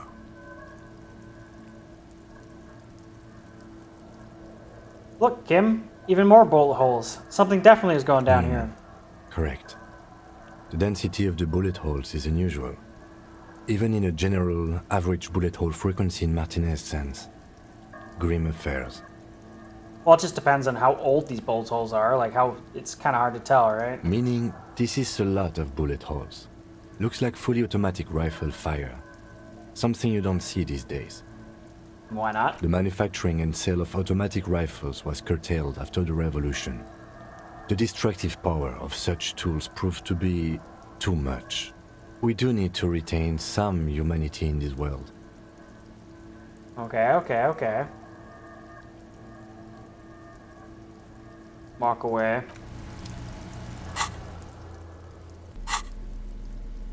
Visual calculus. So I have 1.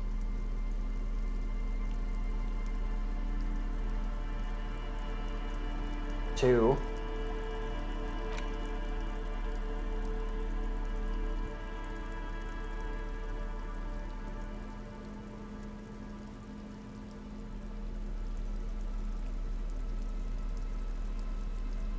No. Okay, so that's not good enough. I'll try it. It's not gonna work. Scattering of bullet holes but is I'll spread try across the cracked wall, unable to piece together the big picture just now. There's a hole in their hypothesis. I'm dumb. Oh shit. I wasn't expecting to lose a morale point because of that. Wait, what the fuck's going on? Despair creeps into you, getting fat on your weakness. Whatever noble intentions you once had as a police officer, what the hell just happened? It's eating them all up now.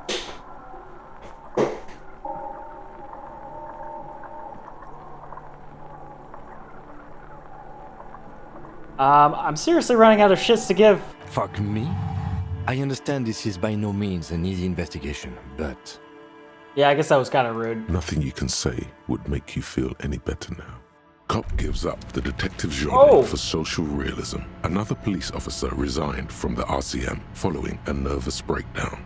What he the now fuck? lives under a bridge, drinking and occasionally throwing excrement at passers-by, shouting, Yo. I never loved that woman.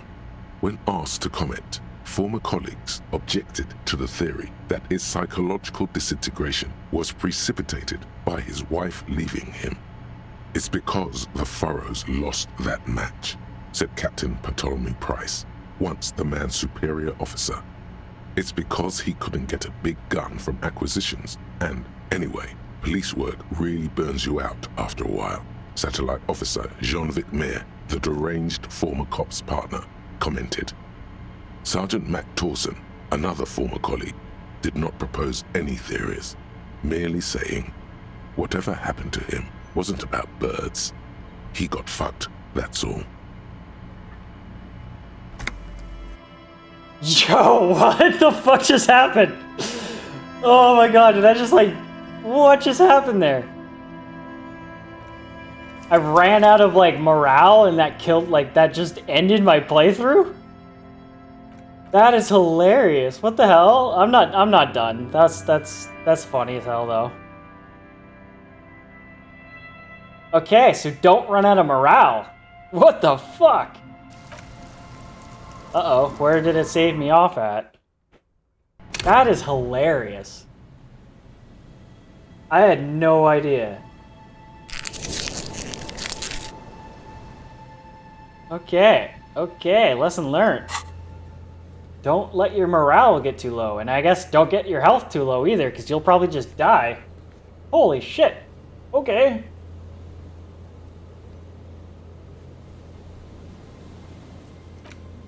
That was funny as hell. I did not expect that to happen. Alright. I don't really think there's much else for me to really do out here until the 2200. What's up here? Let's go up here. I think this is where I'm supposed to meet the pig lady. Could be wrong. I think maybe it's a little... They did mention docks, I think, right?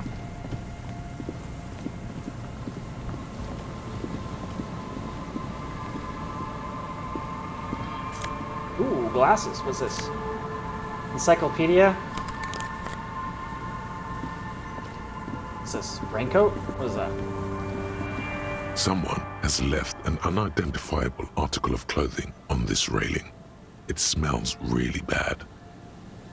Touch it. The cloth, if you can still call it that, makes a soft crunching sound as you thrust your finger into it. Take a closer It's look. streaked with dried seagull shit and tangled with pieces of seaweed. Lovely. A dangling arm suggests that there might be a jacket beneath the crust of filth. Please tell me you're not taking that with you. Why not? It's a guano-encrusted jacket, and you're already carrying around enough as it is. No, come on, Kim. Don't ruin my fun. What's in the barrel? Money! Money! That's what's in the barrel. What's that? Postcard? Money on the table over there. And I don't think I can wait with Kim, so I kind of just have to, like, literally wait. Like, I can't, like, sit on a bench and wait. So I have to, like, just let time go by with Kim. Oh, what was that? Moonshine, probably. Smells like the taste of fermentation. Is this not where we found the dead body? Yeah. There's some tear, an empty cigarette package, and a crumpled kebab wrapper in the trash bin. Well, I will take the tear. 2 empty bottles of Tallulah vodka and a can of black potent porter is all you find. No, there's more in there. Livis strawberry liquor, plus some Pilsner bottles too. Better not pick them up. They seem unhygienic. A tragedy. Okay. Because, yeah, this is where he died, so we're not trying to... Yeah, okay. Okay, fine. I won't take the damn plastic bottles. What's this? Ooh, I'll take these ones, though. That's a good 20 cents right there.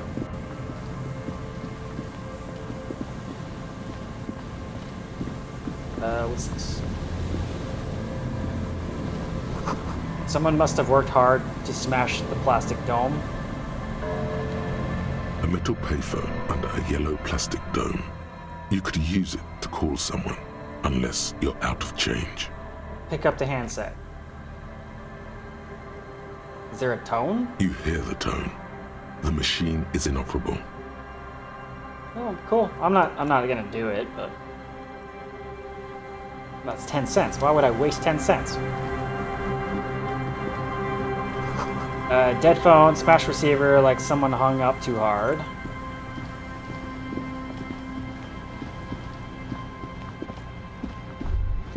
This is the church, I'm assuming?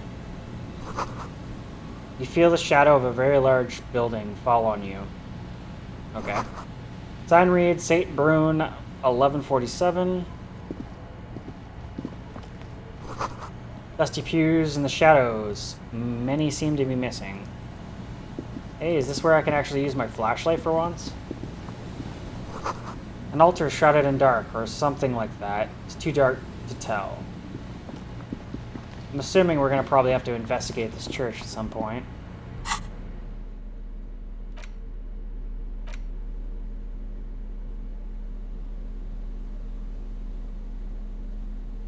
Alright. Let's go in. Heavy wooden doors, more than twice your height, stand shut in front of you. The rectangular sea-worn ornamentation appears in stark contrast to the padlock, carelessly drilled into the wood. There's a padlock? What are we talking about? Rattle the doors, see if they open. Nothing happens, only the sound of the padlock rattling against the door. I don't think that's going to work. High above, the wind wraps the church in its rush, cold and wet from the ocean bay. It parts around the massive keel-shaped roof, like a test tunnel washing both sides, the way it has done for 340 years. The wind keeps its distance. So should you. What is this feeling? There is a hole in my heart. The lieutenant looks at the padlock. He didn't hear you asking. You were quiet enough. Take a closer look at the padlock. This cheap-looking padlock is sturdily built. It shackles together a hasp and a staple screwed into the wooden door. The lock is adorned with a yellow sticker. It'll be easier to break the staple than the lock. Also, that sticker is interesting, somehow. Look at the sticker. You see a yellow circle with 2 X's and a big curve below them that looks like a mouth. You're pretty sure you haven't seen it before, but what the symbol depicts is clear enough. A smiling dead guy. The curve makes it smile, and the X's make it dead. Have you seen this symbol before? He takes off his glasses and uses a blue handkerchief to thoroughly wipe them clean before inspecting the sticker. Then he looks up, pauses, and replies. No. What does it look Looks like like a dead man smiling. Suggests junior delinquency. What is suggestive of junior delinquency I haven't here? seen that sticker before, and I'm not a youth. Try to peel off the sticker without ripping it. There's nothing like the sound of a sticker unpeeling. Damn Now straight. it's stuck to your thumb.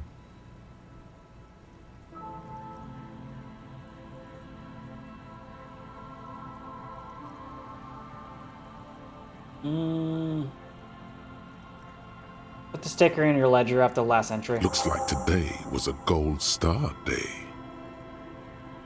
Inspect the carpentry. The carving on the door is block-like and angular, like the church itself. 2 large beams shoot downwards, sinking into the wood before they reach the threshold. Run your hand over the The beam. surface is smooth from the wind, but moist to the touch. Feels exceptional. 300 tons of pine would fit together seamlessly. It's old too. Cut and carved many centuries ago. Inspect the The staple. padlock passes through a staple that's been hastily attached to the wood. Closer inspection reveals that one of the screws is not a screw at all, but a nail. The work has been done recently and is unprofessional, to say the least. Okay, okay. Should you want to get through, it might be easier to just pry the whole thing off. Turn to the lieutenant. And this is where Mr. Prybar comes in Maybe handy. we should circle the building first and look for another way. The building has seen enough mistreatment. Oh, come on, you're no fun. Should we start with the kick drum coming from the ice? I heard the sound before. Yes, the pulsing bass. A sure sign of junior delinquency. Somewhere east of here. Alright.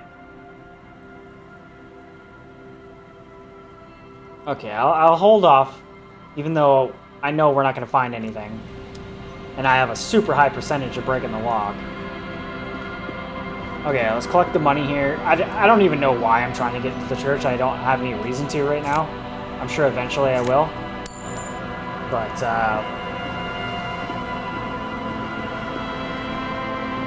I got time. I have like 2 hours to kill here.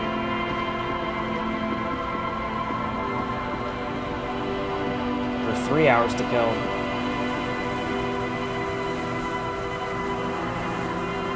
it, so you can't even go behind the church. It's not even an option. Alright, maybe I should just head back.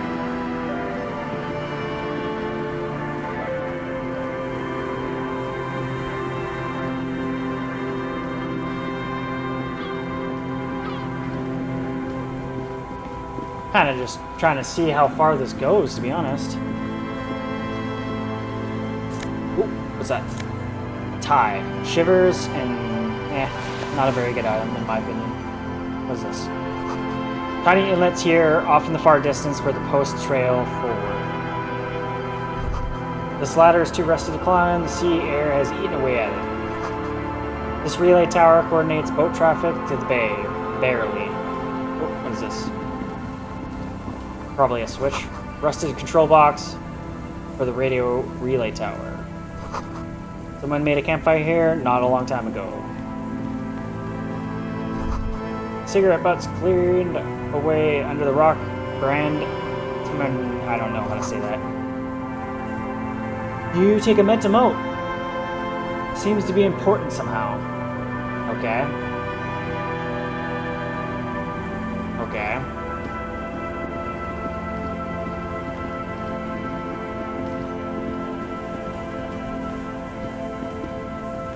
Okay, we're gonna head back to, what's her name? Oops.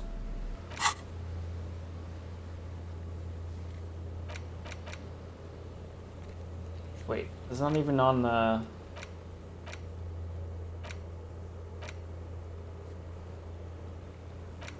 Yeah, whatever. I'll head back to the cafe and talk to the lady in the wheelchair.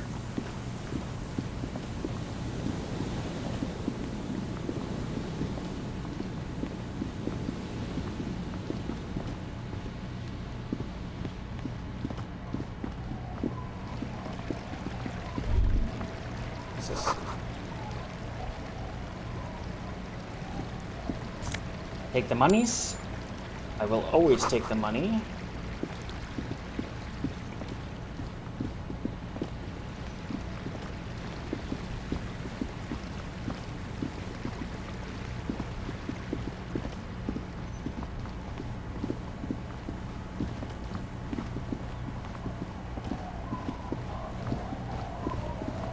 Oh, shit.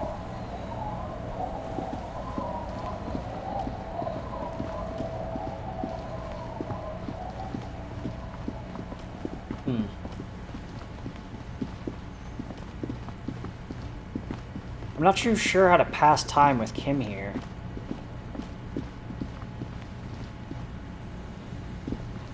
I want to just wait until 2200 at this point.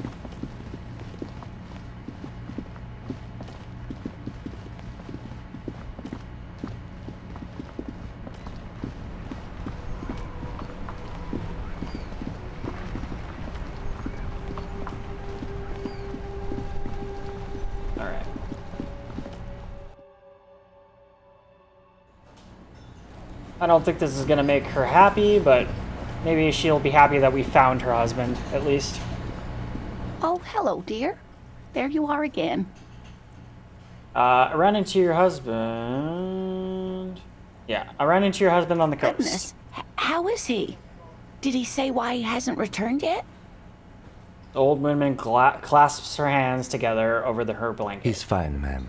As we had suspected, he couldn't get back earlier because the water lock on the canal was broken. Now he's just finishing up somewhere. Oh, yes. That's my Morel. He's bound to catch a cold staying out there for so long. But I am so relieved to hear that he's okay. Oh, yeah. Thank you for putting an old woman's heart at ease. If No even problem. a little. You haven't, however. There are dangers out there. Our aging body's foul. Her heart won't rest until Morel is safely back with her. Okay. Whatever. Shit. Okay, let's talk to these guys again. We're probably just gonna have the same dialogue, but let's see. Again? I can't believe this shit.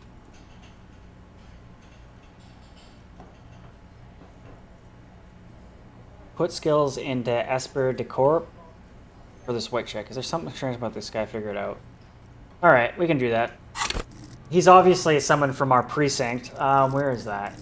That is this one? Connect to Station 41, understand cop culture. Yeah, I'll do it. Let's level it up. Save changes. 58%. Let's see if I can put some clothing on. That might help my percentage there. Let's see. What do we have on right now? So that is already helping. Let's see if anything's like negative. No. Is there any better clothes? That's already a jacket we're already wearing. Already a jacket that we're already wearing.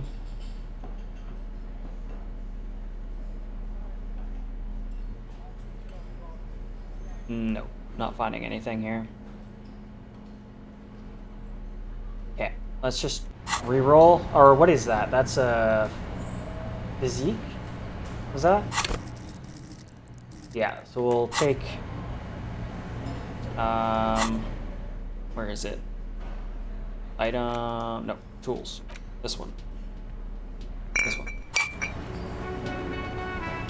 Yo, what the hell?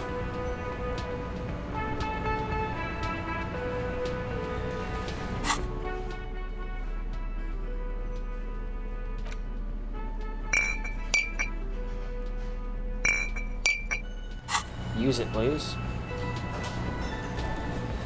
Come on. There we go.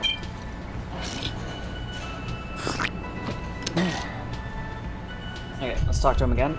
Again? I can't believe this shit. Yeah, let's talk to him again. You know what it is. It's like the two of you know each other. Just ask him. You think? Tell me the truth. Do you know me or something? Oh, I definitely know you from somewhere. Another life. From where? Another life? Yes, from another life. A different life. Maybe the life of a police officer belonging to the ranks of the... To what station do you think you would belong in this alternate and totally fictional reality? The 69. Okay, whatever, the 41st. Okay, that's plausible. That's entirely plausible. Now we're really getting somewhere. He gives you a long, meaningful look and adds. Somewhere good. Let's talk more about this hypothetical Station 41 you mentioned. Okay.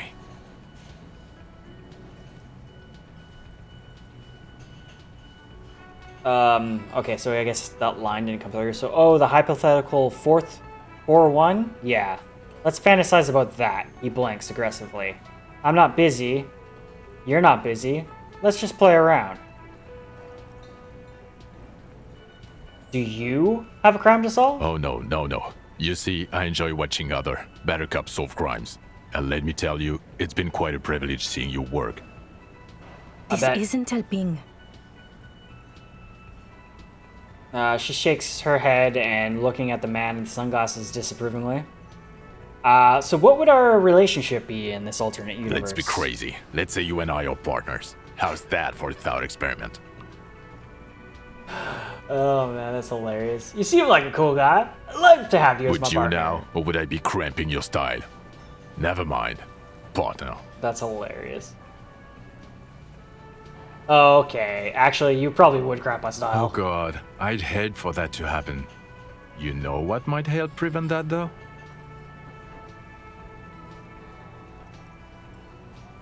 No. You doing your fucking job. Shut up. Who else is in our imaginary police station? You're not going to believe this, but police officers. Oh my god! Yes, sir. Solving crimes, locking up bad guys, and get this, and not getting that drink on at 2 o'clock. Hey, that doesn't sound right. That doesn't. No, you're wrong. Just some regular boring motherfuckers in suits and uniforms. Nothing spectacularly extravagant like you, the far-out son of Long. Who is the far-out son of Long? Oh, it's you eccentric genius. I got a lot of nicknames. With your unorthodox approach to police work, it has to be you. Want to tell me more about him? Or her? Not even a little bit. It's an urban myth about an officer who is so far undercover he can't remember who he is. As I said, just an urban myth. You are not the son of Lang. He's trying to protect you from further rough handling, dished out by this sunglassed man. Oh, Kim, you're a nice guy. Neither can I, partner. Neither can I. His eyes suddenly flash above his glass frames. They feel sad. It's a mere second, but it feels like you saw something. A gram of compassion in that sadness. I guess I'll ask now. Will you answer some of my questions? No. Why not? 'Cause it's not my job. Why don't you go and fucking do yours and solve this damn hanging?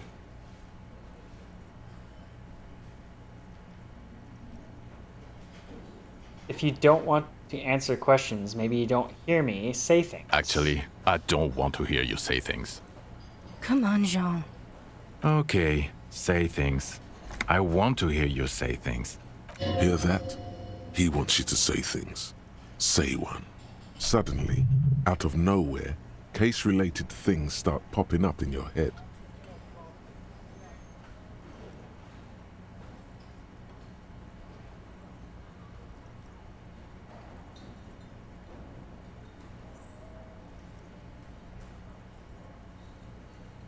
Okay, what? Okay, so I'm just gonna go option 2. Okay, I'm doing this investigation. It turns out he was shot and hanged. You think he was hanged as a cover-up? To hide the shooting? Basically, yes. Okay, well... They told me that. They even told me that. He corrects his blonde wig. That's hilarious. His hair. He corrects his hair. Hey, why am I telling you this? I don't know. Why are you? You know what? It must be because he's buff. He looks like he works out, like he's got the devil on his back. Oh my god, there's more. You want something more? What is it? Okay, so this isn't really leaning anywhere. I'm gonna do this one more time. Let's talk about the hangman. Okay, why not? Let's do the old thing over again. We're not wasting time. I definitely am. There is no time.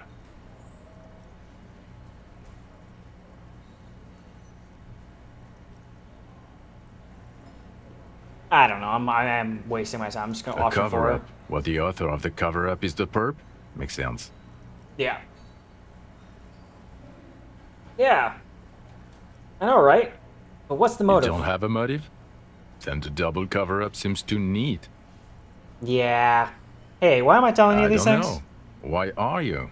Oh my god, there's more. Okay, I'm done. You want some? I'm done. Okay, the man with the sunglasses and his hypothetical Station 41. Weird, right? I know! Super weird. There's something missing here. Something you can't put our finger on. You know what? Just ask him. I know it sounds crazy, and you'll probably get laughed at. But still. I was thinking the same thing. I should ask him if you were from the same station. Just cross it off the list. It's probably not true, though. I guess we'll talk to him again. Again? I can't believe this shit. Look. I just have to ask. Are we from the same police station? I'm going to say no. Just to see what you'll say to that. What'd you say? Okay. Okay? Jean, he said okay. Give it a rest. Okay. I was clearly wrong. He is a firefighter, male nurse, animal control agent. Something of that kind. Oh my Not god. a cop. Go on with your cop work. Don't let me stop you whatever. again. Yeah, they're just a distraction at this point. They're just observing what we're doing, I guess. I'm not surprised that our precinct would send other cops here going, what the fuck are you doing? Okay, so it's 1900. How do I skip time now? So I want to just go on a bench and just wait an hour or two. I'm gonna try it again. I know it's not gonna work because Kim's here, but I'm gonna just try it again. Let's just go sit on this bench. I don't think it's gonna work, but we're gonna try it. The worn and beaten wooden planks of the bed. We can sit on benches after we've solved the murder. Yeah, didn't think so. You can revisit. Didn't think so. Okay. Now what?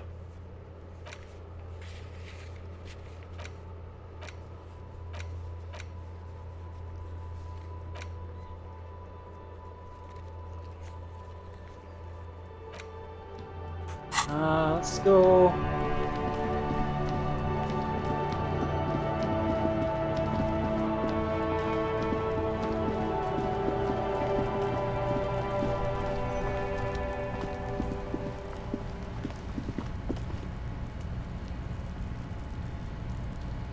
I know I've already An inconspicuous pile touched of this. the roofing material, Eternite. Because there's a secret door hidden behind the panels of Eternite. That's why they're too orderly. Well, I kind of figured, but it never let me actually do that until now. There it is. You see a shabby little door.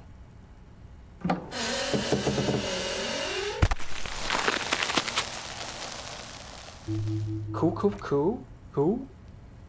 What is this then? A tool shed? Let's investigate. Hell yeah, let's do.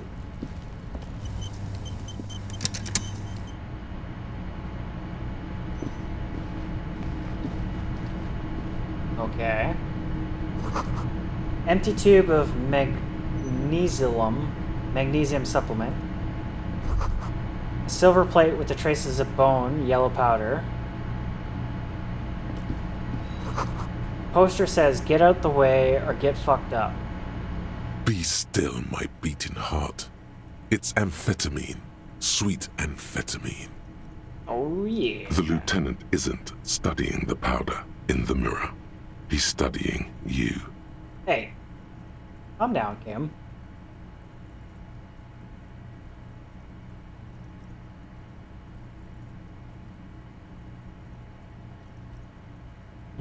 I definitely was thinking about taking it. Okay, so someone has taken narcotics here. Perhaps the police should interfere. Not. This is below our pay grade, detective. However, He points to the ladder in the corner. see that ladder there? It's probably another way into the industrial harbor, no? A secret path the local kids use. That's actually Fallon's slogan from an aggressive youth-orientated campaign. Cured pig's head, looks mummified. What's this? Ooh, monies! Monies! I'll take it. And then a secret passage, it looks like.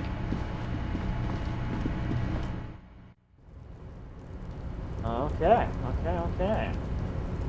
Does this help us out in any way, shape, or form?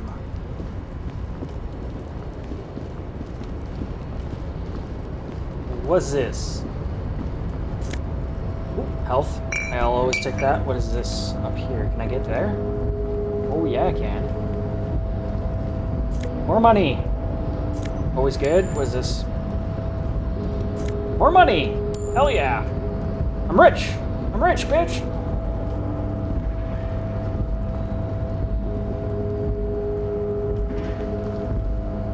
And then what's the rest of this stuff in here?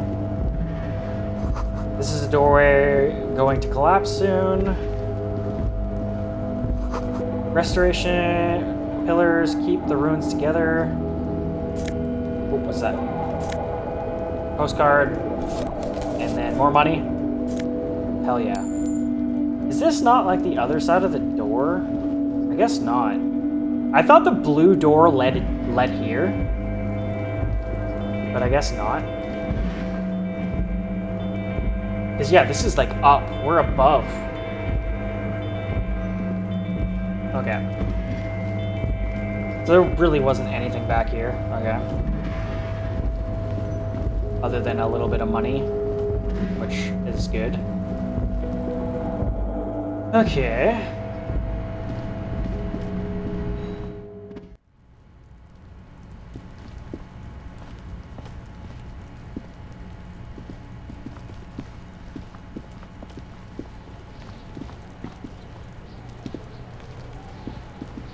Yeah, I don't really have much to do at this point until 2200.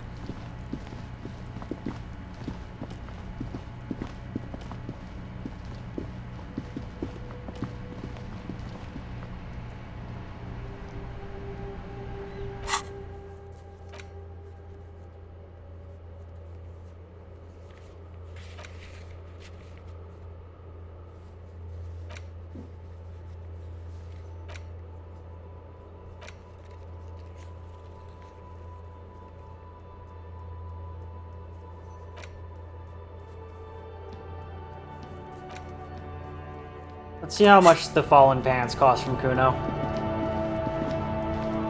I don't remember. I think they were probably retardedly expensive, but let's find out.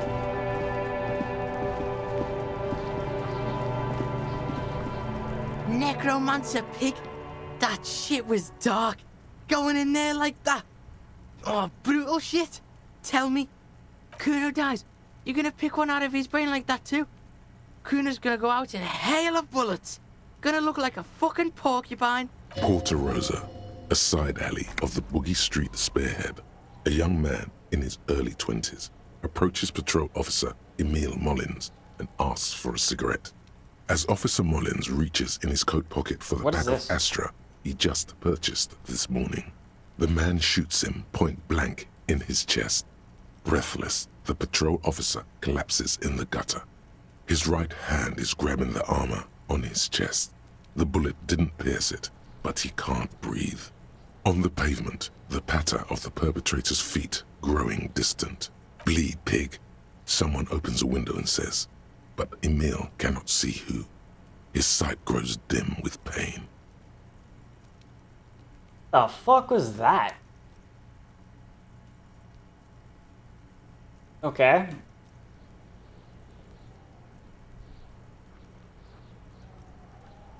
You know what? It's a good line of work for getting shot. Pigs.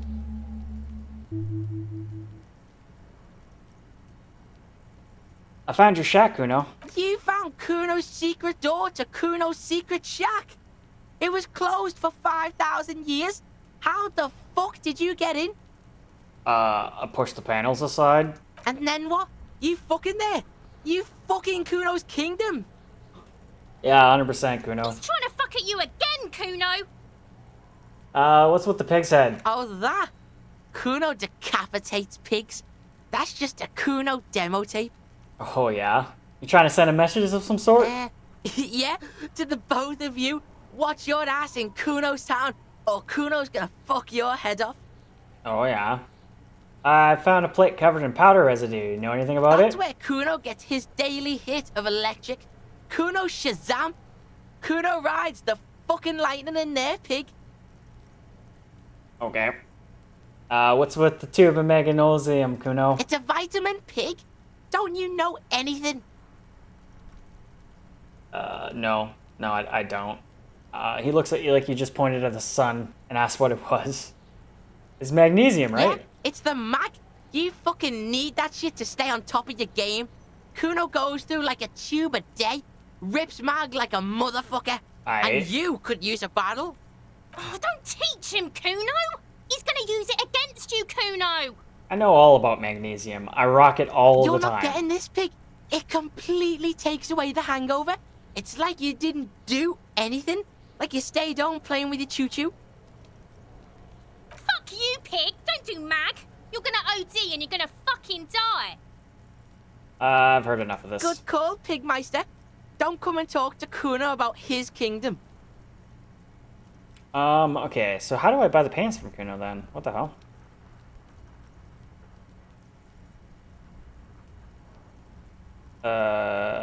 Did I read that wrong?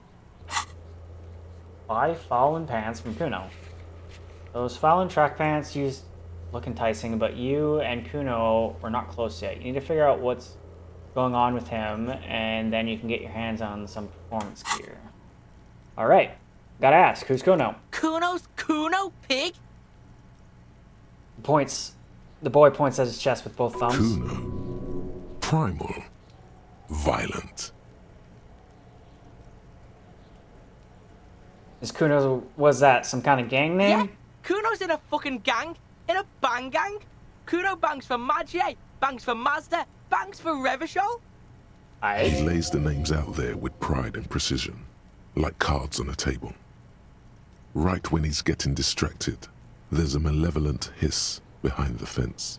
Oh? Watch out, Kuno! He's trying to fiddle you! He's gonna put his hands on you! Oh my god, the thing behind the fence starts squealing, a shrill violent like a fire alarm. Help! Pig's got Kuno! Help! Run! Oh my god. The sound gets louder and the child spouts the windows overlooking the yard. Help! He's got the Kuno, help! Everyone can hear. You need to get the hell out of here before. What the fuck just happened? I'm not doing anything. Everybody, please! He's digging his dick out! Escalate, Kuno! His dick is out! You're afraid! Pigs in here, Kuno! Somebody, please! It's full blast now, and the wind carries the messages far and wide across Marinese. Look at his shit-eating grin. He knows there's nothing you can do to him. He's bullying you, and you are helpless. Kill him. Kill him now. He won't see death coming. Oh my god. I shouldn't. I'm doing it though. Shut him down. Oh fuck. Oh shit. The blow connects surprisingly well, leaving your I've knuckles wanted to do that since I started the game. Holy shit. I didn't know that was an option. I just punched a kid in the face. Oh my god. Feels it. This was no light tap. What? I can't believe I could do that. That was awesome. Okay, everybody calm down. Officer, you need to calm down. Get a hold of yourself. For heaven's sake, he thinks. This has gone too far. Oh god, that was hilarious. Don't make this any worse than it is. Just get back to questioning the kid. Maybe he'll respect me a little bit more. Okay, pig. Yeah, something happened. The punch made him calmer. If this act was about him trying to establish dominance over you, it's safe to say things didn't go as he'd planned. No, they did not. Kuno knows to respect that violent shit. You should see Kuno's dad. Kuno's dad doesn't give a shit about anything. Oh? The creature behind the fence has fallen ominously silent. Only her eyes are alive, jumping from actor to actor. Okay, pig. Talk to Kuno. We're back in this shit. The fuck do you want?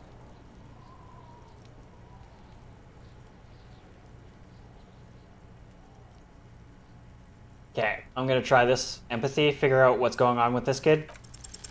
It's not Kuno. It's Kuno-S. Wait, what?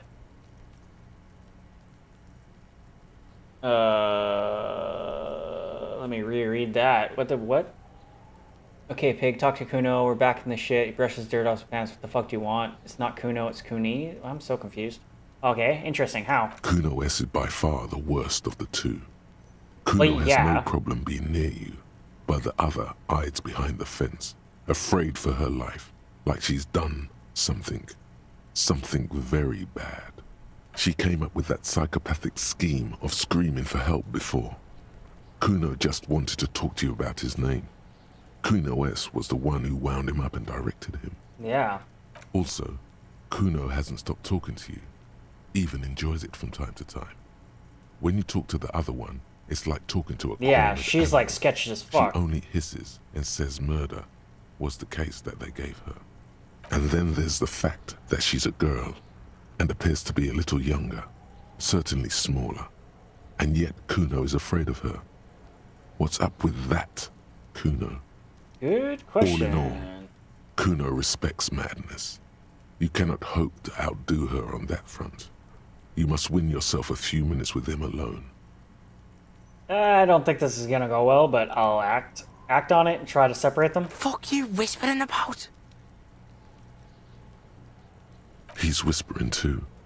He's going with it. But watch what happens. Fuck you whispering about! Oh? If Kuno wants to whisper, he's gonna fucking whisper, okay? Let's whisper, pig. This is it. You've got him. But be careful. You can still fuck this up. Don't make Kuno look bad in this.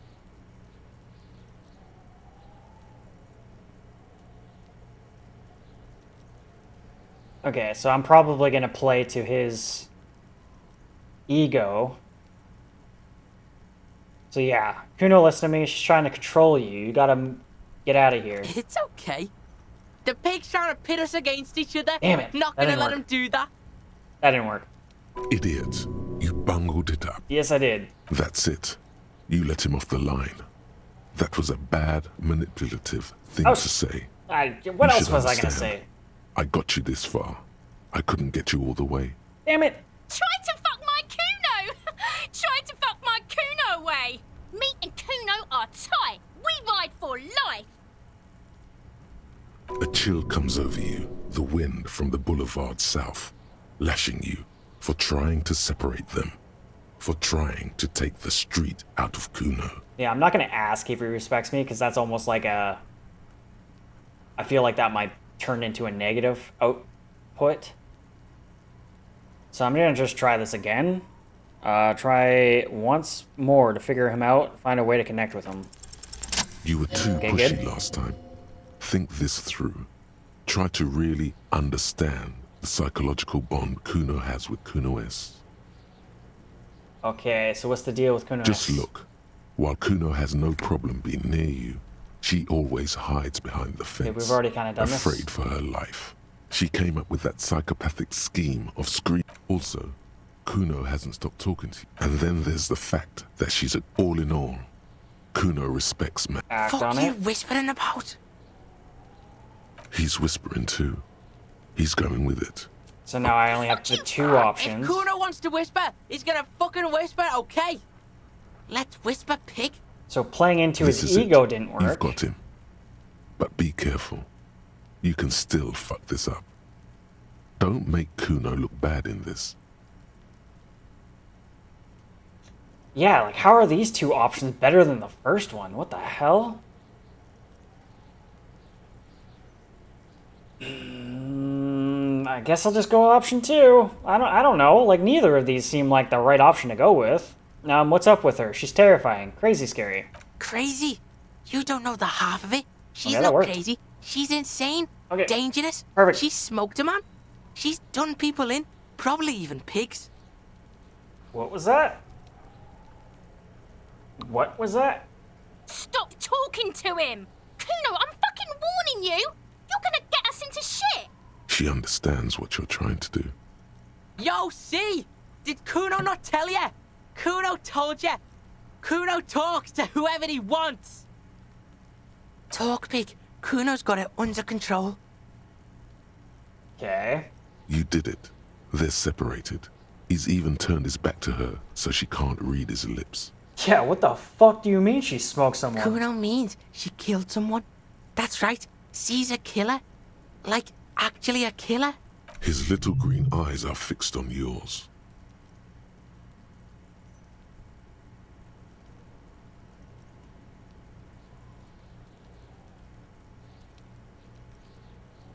Really? She's too small to overpower someone. Are you getting this? You think I'm fucking telling you a joke here? How hard do you think it is to kill a fat ass? Sweet talk him, then knife him. She's probably killed a pig too. I mean, I'm pretty sure she has. The fuck?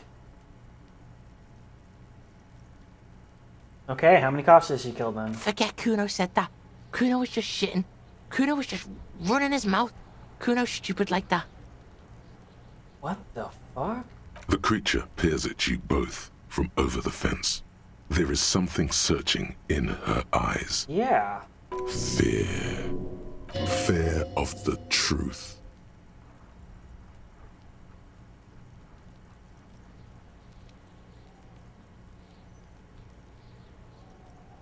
Is she your sister? Fuck no, she's not my sister. She's just a stray who got in. Like a mad dog or some shit. Okay. Stray. Yeah, she was just there. He points at the apartment building behind the fence. What was that, Kuno? She was in the hallway, dripping wet. by the fucking shoe rack in the dark. Flinches, then lowers his voice even more. He's like fucking terrified of her. Okay. The hallway there with the janitor closet? Yeah, that's the place. She was just balled up near the closet, psycho style. Why was she dripping? Well, I'm assuming it was raining out or something. Kuno's got no fucking idea. Her hair was all wet. I think she pissed on the floor too. She was there for 3 days, in the corner, every time Kuno went out. Or maybe she swam across the river or something? You said she got in. How? I don't know. Someone left the door open. Kuno comes home and she's sleeping under the desk, under the pile of clothes, like a dog. Okay. What about your parents? Kuno's dad doesn't give a shit. Doesn't even see her there. Or thinks it's fucking Kuno. Shit's all on Kuno. Okay, you said she's insane? Yeah, she's psycho. None of that kiddie psycho. Cat burning shit. She does the real deal. Okay, what's the real deal? Snuff radio shit. Believe me, pig, you don't want to know. Wait, what?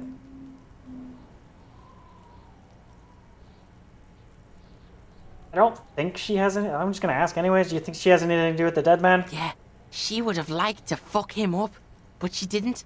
Kuno wasn't around, and C was with Kuno. Okay, where were you? Look, Kuno's gonna put you at ease. We didn't do it. Yeah, I wasn't really suspecting the kids. Okay, whatever. I'll just keep asking. What's with the language? Fuck knows. She says it's the song of her people or some shit. What people? Crazy people. The fucking Nakis. I don't know. Some things are too awful to dwell on. The Nakis and Runkaris might be some kind of defense mechanism. Alright, alright. So that was that. So Kunoise has something more to hide than we were initially led to believe. Okay, so how are you dealing with all this? How's Kuno dealing? Kuno's dealing just fine. He doesn't need you fucking with any of it. C doesn't either. Alright, alright. Kuno's got this shit under control.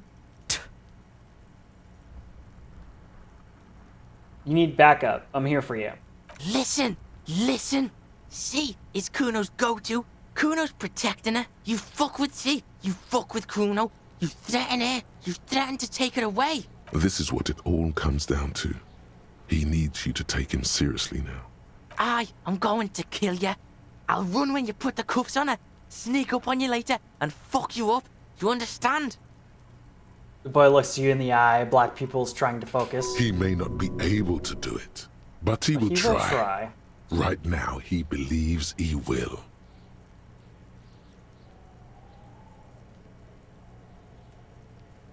Understood, Kuno. All right. Now we can do business. He's breathing heavily. That took something out of him. Business? Yeah? What do you want? Kuno can hook you up with... He starts no longer whispering. Oh, don't hook him up with shit, Kuno. See? Relax. He respects the Kuno. Kuno made him respect the Kuno. You respect the Kuno, you get all kinds of shit. Kuno's gonna get you hooked on illegal narcotics if you run a little errand for the Kuno. Get you hooked, pig. Get his hook in you. Then Kuno gonna get you hooking for more. Cash in big style. Pig hooker.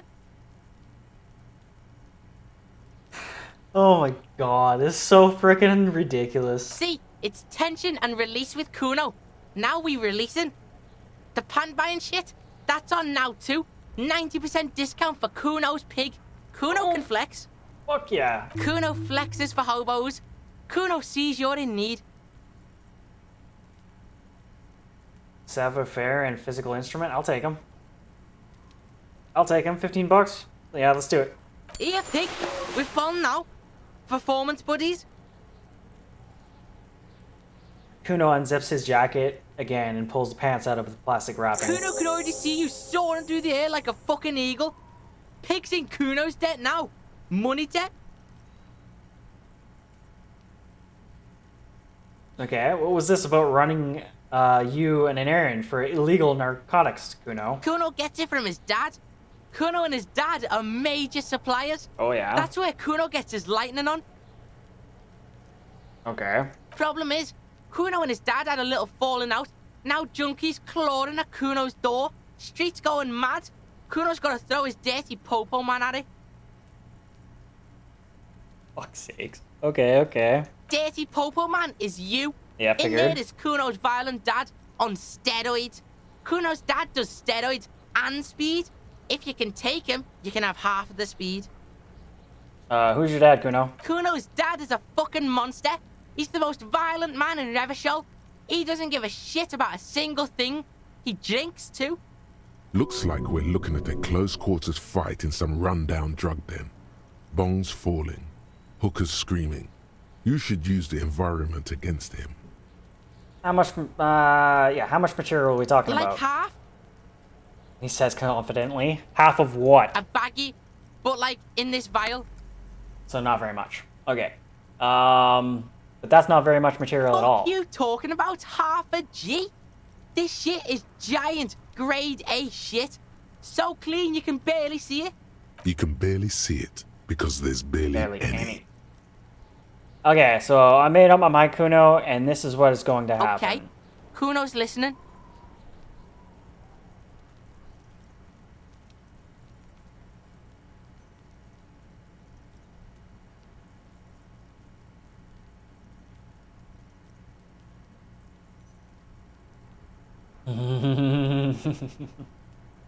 Shit. Okay, what am I doing?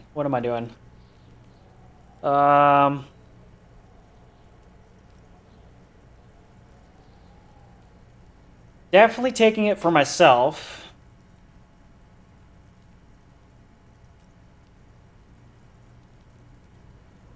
Okay. Yeah, I'll just take option 1. Alright, pig. You can plug him, but you can't stop him. It'll only buy you time. Just get in the apartment building. Kuno knows you already fucked your way in. Kuno knows everything. Go to room 12, first floor, and kick down the door. Police violence style. Kuno style. And then it's action time. You're locked in the room with violent fuckheads. That's it. Next time Kuno sees you, you better have his shit. What the hell are you signing us up for here? I'm not signing you up for anything. I am going to fuck Kuno's dad up for some drugs. You can just, I don't know, go somewhere else. I'm a bad cop. I'm gonna get my Did you fix. know I don't like bad addict cops? Almost no one in the RCM does. I don't care. Okay, I'm fine. I'm off. Kuno doesn't fucking...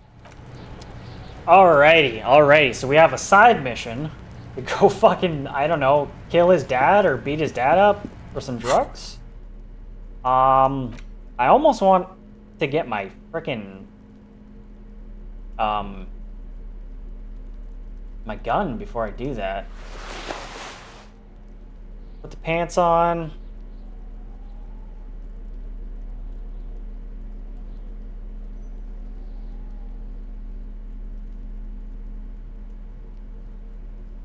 Okay. Not really much else. Here, so split a kilo with Kuno. Get speed from Kuno's apartment, take down Kuno's dad. I am a physical build, so it's like I do have a little bit of advantage. I got pretty high physical instrument.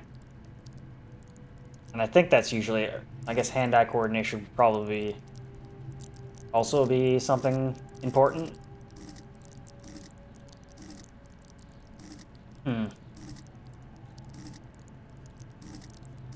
I do kind of want my gun, though. I'm not going to lie.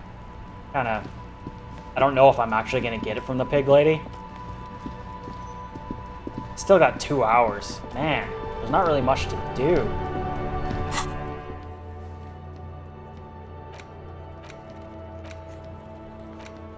Alright, let's go find room 12. I might not enter it, but...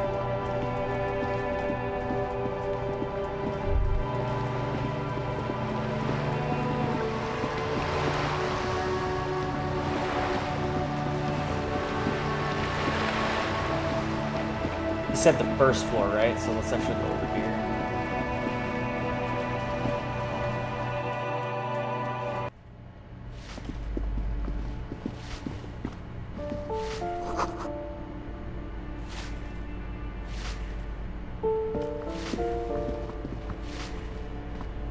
Maybe not?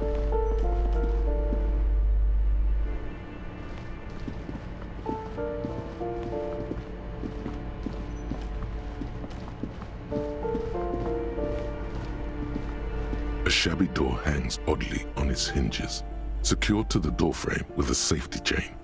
An unpaid energy bill is attached, threatening to cut off the electricity.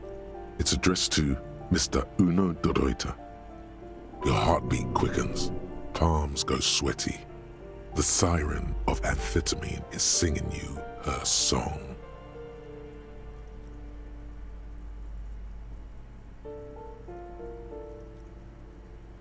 Looks like we found And where the Kuno's place dad comes with lives. 3 months' worth of utility bills. Knock lightly. No response. The apartment numbers have fallen off the door, leaving the panel with a sticky 1 shaped shadow and a marker drawn 2. Nothing happens. It must be an ambush. Let's get your adrenaline pumping, just in case. You'll need to equip the chain cutters to enter. Snip right through the metal. I feel like without my gun, I kind of feel vulnerable. But I'm gonna do it anyways. Who cares? It's just a game. Let's go. Let's go, cutters. Let's do A it. shabby door hangs oddly on its hinge. Snip. The cutter snip. goes through them like dead leaves. The links fall to the ground on the other side of the door. Don't let the quiet fool you. The beast is in there somewhere, ready to rip you to shreds with a broken bottle. I know there's no stopping you, but let's at least make this quick. Thanks, Kim.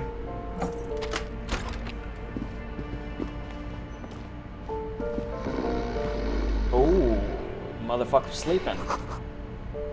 Kuno di Ruta. The name is unfinished homework. Glossy erotica covers the wall, wrinkled from moisture. Ooh, money. I'll take that. Just, you know, don't mind me. It's from 2 years ago. A phone book lies open on the table, covering a stack of utility bills. Right next to it, in plain sight, sits a small bottle of amphetamine, conveniently equipped with a straw.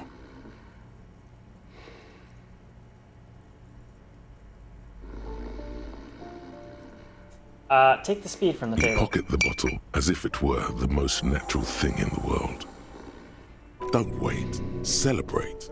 Blast that shit right here. No, I'm good. Take inventory of it once this boring table shit is done. Blast it before you face the beast. De Ruita. You're going to need the encouragement.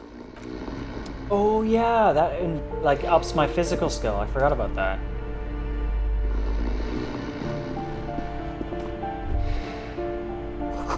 The air stinks with something sour.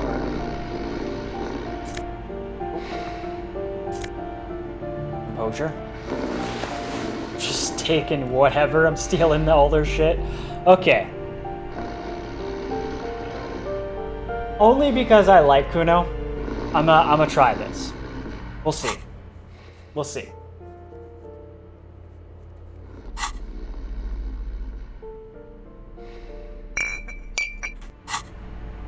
Oh, what the hell? Why does that happen? There we go. Let's pop some pills. Motoristic sprays. Now let's kick the shit out of Kuno's dad. A bundle of clothes heaped on the bed. A stained parka, some towels and a duvet. Some socks even. Something tells me that Kuno's description of his dad is probably not correct. In the dark, it looks like a nest.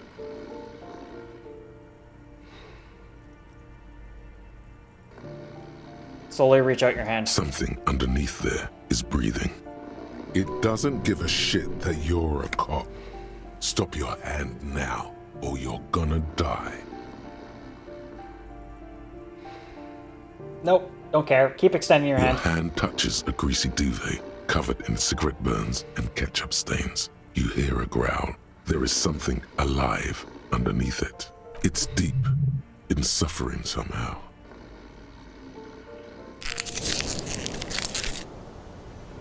Pull the blanket off. You see a 60-year-old, fat, red-headed man passed out from large amounts of alcohol and God knows what else. The smell of shit rises from his mouth. You don't have to take him down. He's already down.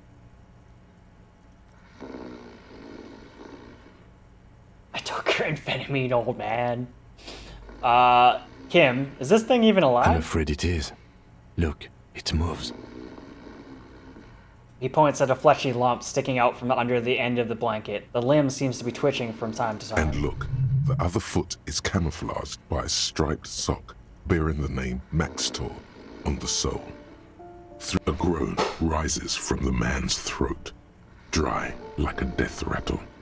He's trying to say something in his sleep. Figure out what he's trying to say. I have pretty high perception.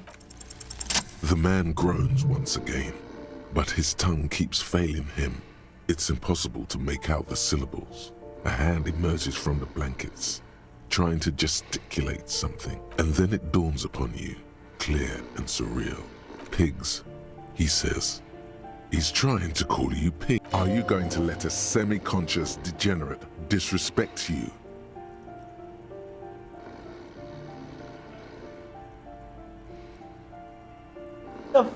What did you just say? His hand falls back on the bed, limp and defeated. A loud snore escapes his mouth. He's asleep again. At least he got to say his piece. Okay. I don't necessarily think I need to beat him up. He's already, like, passed the fuck out. Whatever. Let's just keep going. Is this Kuno's father we're seeing? Judging by the color of his hair, I would say yes. The lieutenant's right. The man's unwashed hair bears a familiar ginger tone. Even the hair on his chest is coppery. The light from the window falls into his half-open eyes. There's still plenty to be scared of here, just not what you thought.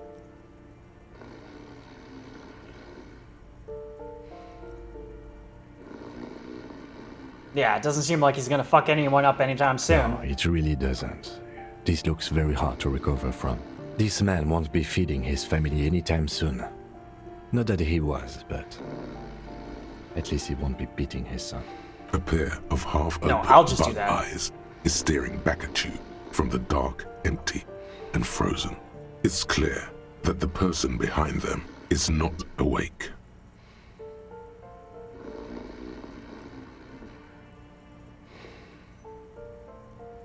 He's gonna sleep it off. I know this shit. Suddenly the man starts growling. 3 words manage to escape his mouth, along with a strong stench of alcohol. Look, he's trying to communicate. He's trying to tell us to fuck off. And then I'm gonna whisper to him, I took your amphetamine, old Silence. Only heat emanates from the sleeping body. He wouldn't be too thrilled to learn you stole his stash. It was the last thing keeping him functional. Alright, let's leave. Okay, well, I got the drugs at least. And some pants and a little bit of money. Oops, let's go this way.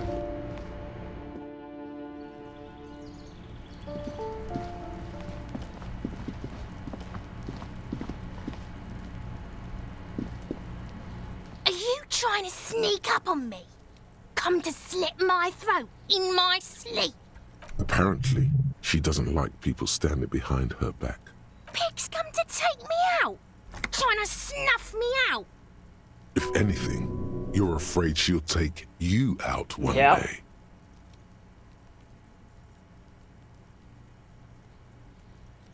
No, why would you even say Why are that? you sneaking up on me like that? It's not a good idea to scare me, pig. Not a good idea at all. Oh shit. Alright. We're gonna go talk to Kuno again and see what he has to say about us stealing his dad's drugs. We didn't beat him up or anything, but there was no reason to beat his dad up. He was already passed the hell out. Wait, where am I going? Yeah, no, I'm going the right way. I'm going the right way.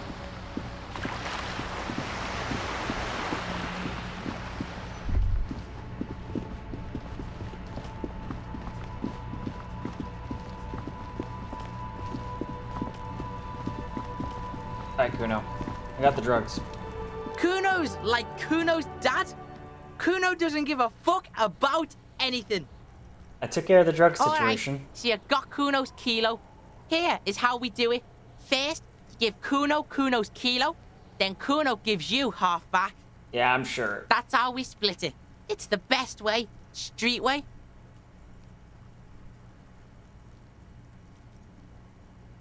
By kilo, you mean gram, right? Kuno knows what Kuno means.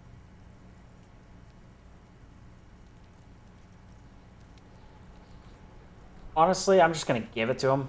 Fair's fair, give Kuno the vial. Wow, that's heavy. There you go. More than half in there. Kuno's fucking honorable like that. Okay, sweet. Out comes another similar vial from the stock above his running shoe. Alright. There is no movement on the lieutenant's face as he stares intently at the trash container. Damn right, Kim. Just now tell me, look somewhere how else. the fuck are you still alive, pig? Kuno, I met your dad. Yeah? How are you still standing, pig? You sneak past him. Your dad's half dead. He was sleeping under some clothes. What? His posture changes. The swaying rooster motion stops for a second. Then he gets it going again, reorienting himself. What was that? Fuck right. Kuno's dad was sleeping like a bum.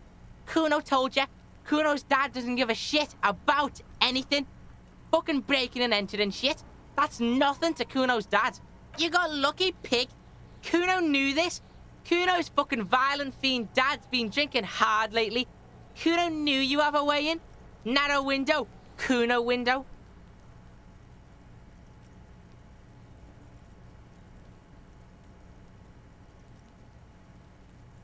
Whatever scary thing he might have been, he's now nothing. Yeah, Kuno's dad is fucking nothing. Fucking coma shit, stroke shit. Kuno's dad is so fucking violent. He's had a stroke many times. Shit, Kuno's gonna have one too. Gonna be just like Kuno's dad. Speed shit, crime shit, fucking on the bed. Kuno's gonna go out like Kuno's dad. Revachol West style. That's kinda sad. Stop saying all this sad shit, Kuno. The whisper comes smaller than usual. Fuck you talking sad? Kuno's got hard shit, death shit, nothing shit. You don't have to turn into that. Get your fucking nun ass out of here before Kuno fucks it dead. You think 'cause you brought Kuno 1 gram of speed, you're friends now? Turn into... Kuno ain't turning into shit. Kuno is that shit. Aye, Kuno. Aye, Kuno. If he doesn't stop soon, he's going to collapse from exhaustion. He's red all over. Yeah, that's like what happened in like a couple seconds ago. He was like almost like fainted there. Kuno won! Oh, you won, Kuno! The relief is palpable. The little hat jumps up and down behind the fence.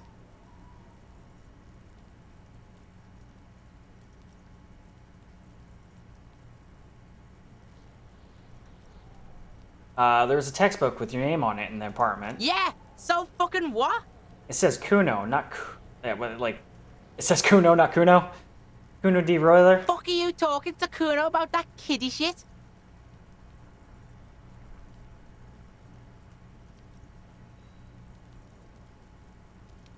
That's a lame name, Kuno. Kuno knows it's fucking lame. That's why Kuno changed it.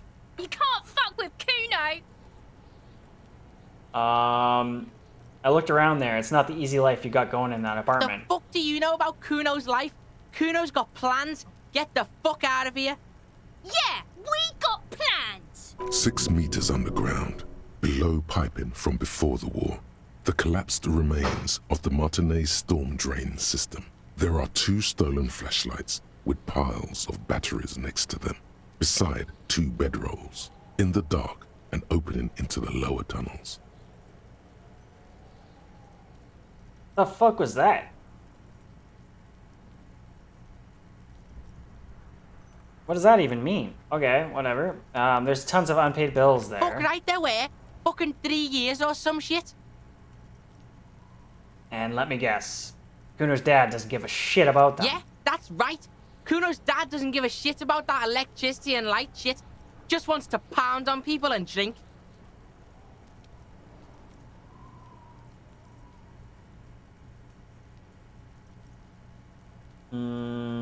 I don't think Kuno really gives a fuck, but I'm gonna keep going. That place is no place to live in. You have to find somewhere else. It's a shithole. Kuno's gonna move underground, Leroy shit, ancient shit. Kuno's gonna live in a fucking catacomb. Yeah, in a tomb, Kuno. Okay, well, I think that's all we can go for Kuno. Okay. Yeah, pig. This shit is done. Now get the fuck out of Kuno's face. Kuno needs to drop the bomb. Oh yeah. Okay. I guess that's it. Let's go. Kuno doesn't fuck. Yeah, Kuno. All right. What do we got? So we got a speed bottle. We got a pair of pants, right? What's that? So composure. We'll just keep on the Fallon pants for now.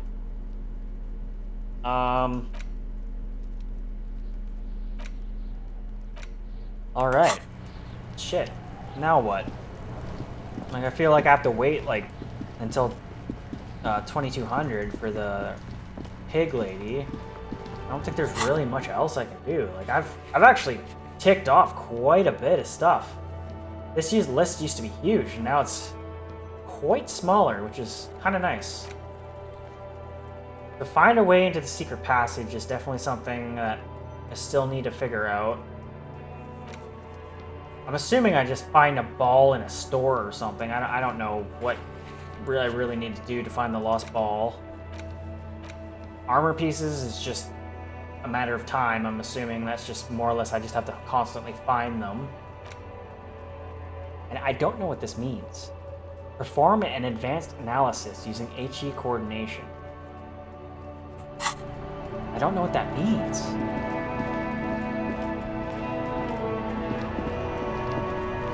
I'm gonna interact with it again. The bullet is still safely sealed away in a plastic bag bearing the RCM stamp. Hand-eye coordination. Jesus Christ, that's what that means.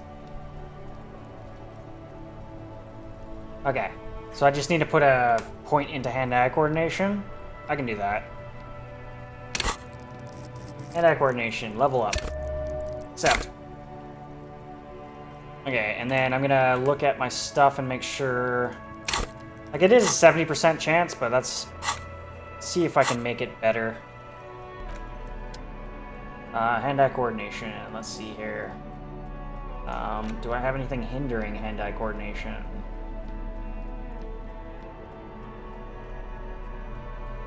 No. Is there anything that would advance hand-eye coordination?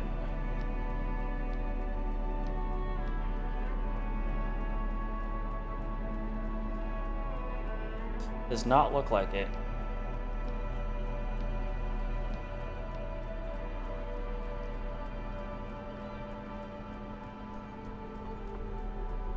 No. Okay, so I guess we just try again. Let's do it. Items. Interact. The bullet is still safely sealed away in a plastic bag. A rifle. Perfect. Revolutionary period. Your bullet looks to be an old 4.46 millimeter from the surplus left over from the turn of the century. Probably an antique or a retrofitted antique. So it was a rifle. Okay. Make? The 4.46 caliber was widely used with the Belmargrave rifle, a Revacholian manufacturer. The BM dominated the battlefields of the Insulindian theater of the anti-centennial revolution 50 years ago. Is anyone still making these rifles? No, but Zeliger, a major firearm manufacturer, ended up with a surplus after the war. So there are still a lot of these old military rifles floating around, usually broken. The quality was appalling. Who uses Belmagrev rifles these days? Antiques enthusiasts, guerrilla fighters in distant countries, a few lucky jamrock bangers. You're looking for a well-preserved antique, most likely. What are you thinking? Bullet? I think I know where it came from. Dangle the bag thoughtfully. Okay. And? The shot probably came from a Belmagrev rifle. An antique. That makes sense. There can't be many breech-loading rifles floating around in Martinez, or anywhere in Ravachol, really.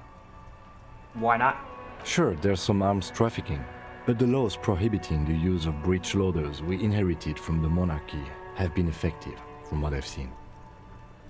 Some new RCM recruits get impatient with their muzzle loaders once they've trained with military-grade weapons, but they realize it's worth it in the end. Worth what?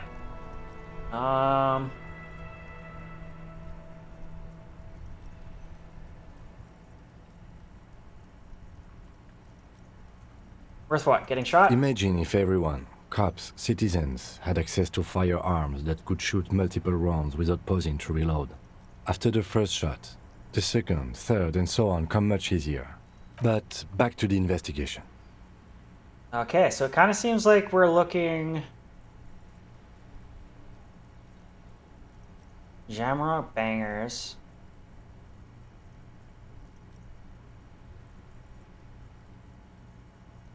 Victim has mixed up with some foreign guerrilla fighters. So no, like she...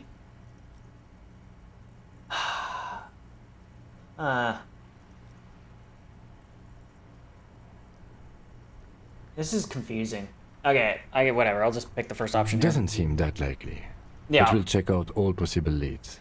Next step, finding the gun itself. Alright. Let's put it away. Now what? Locate a working firearm that shoots 4.46. Okay, sure. Why not?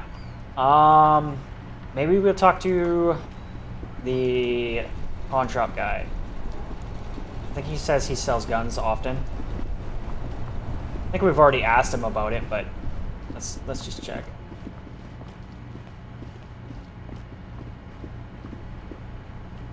Go in. Thank you. Hello. Let me know if I can help you with anything.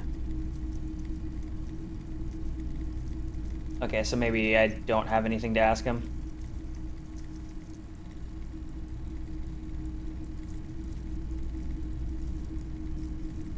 I guess I'll ask again, but I don't necessarily think this is what I'm looking for. Sure thing.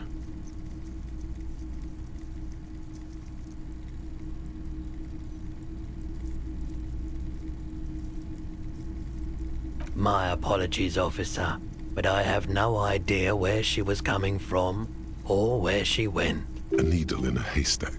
There is nothing you can do about it right now. You'll just have to hope. Sure, man. Okay, no. Guess not. Okay. I was hoping I could ask him about any kind of like, if someone's asked about antiques or anything, or bought rifles from him. I guess not. What about this guy? Probably not, but I'm gonna ask him anyways.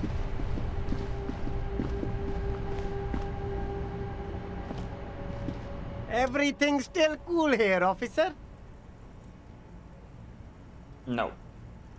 Damn, dude. Okay.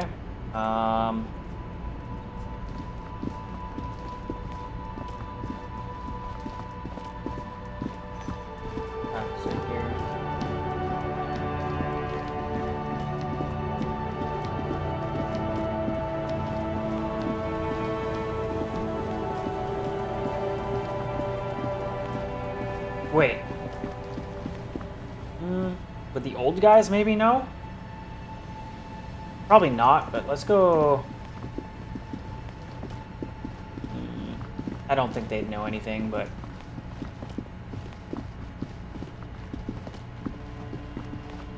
It is an old rifle, apparently, so maybe they might know something? I don't know. I'm grasping at straws here at this point.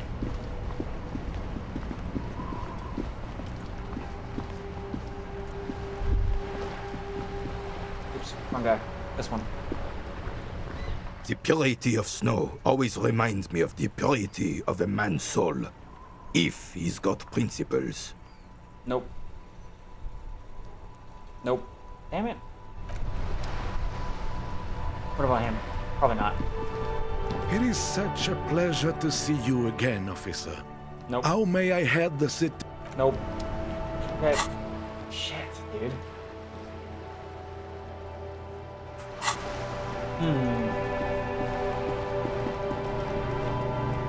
Yeah, there's really not much I can do until 2200. Let's see. I don't see any reason why the bookstore person would know anything. Welcome to Crime, Romance, and Biographies of Famous People. My name is Plaisance. Be welcome, and please take responsibility for the energy you bring into this space. Okay, are you the owner of the store? I am the proudest owner of our little shop of culture. Yeah, I don't really care to talk to this lady if she doesn't really have any information. I don't really see a purpose. Cursed? Mentioned it was What's cursed in that? here. Annette? I will have a word with her. This place is not cursed. It has a robustly magnetic energy. Good for commercial activity. My business is thriving, sir. Yeah, I don't know. Farewell. Okay. Shit. I don't know what to do now. Like, I can't even, like, wait on a bench. Like, that kind of sucks. Like, you can't wait if like, your partner's here. Kind of shitty. Like, what do I need? What can I do to kill time? Like, fuck. There's nothing for me to do right now.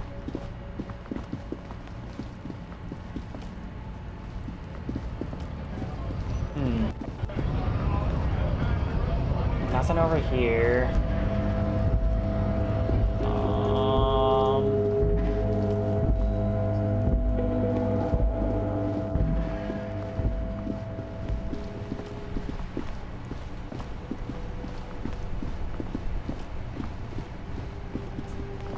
Yeah. Okay, I'm just gonna head to the docks again. I don't know. We still got a freaking hour and 20 minutes before I can actually do anything.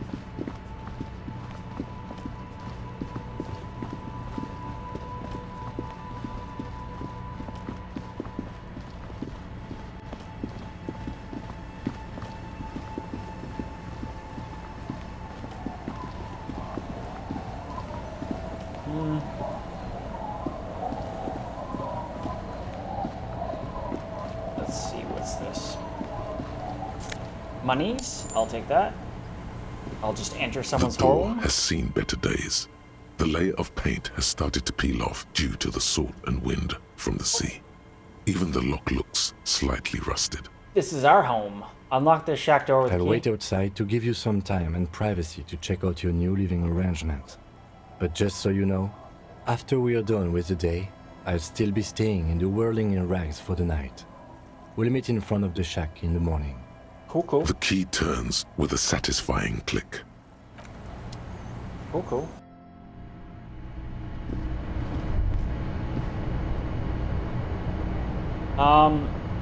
Actually, I think that's probably where I'm gonna end things today. Definitely went through a lot of shit today. Like, I definitely pretty satisfied with what we got so far. We cleared a shit ton of tasks from our task list, which is really good. Now all we really need to do is find our damn weapon. Hopefully we can get it back from her. I'm assuming it's probably not going to be that easy. Gotta find the murder weapon. Once again, just to kind of like locate a working firearm. That's very vague.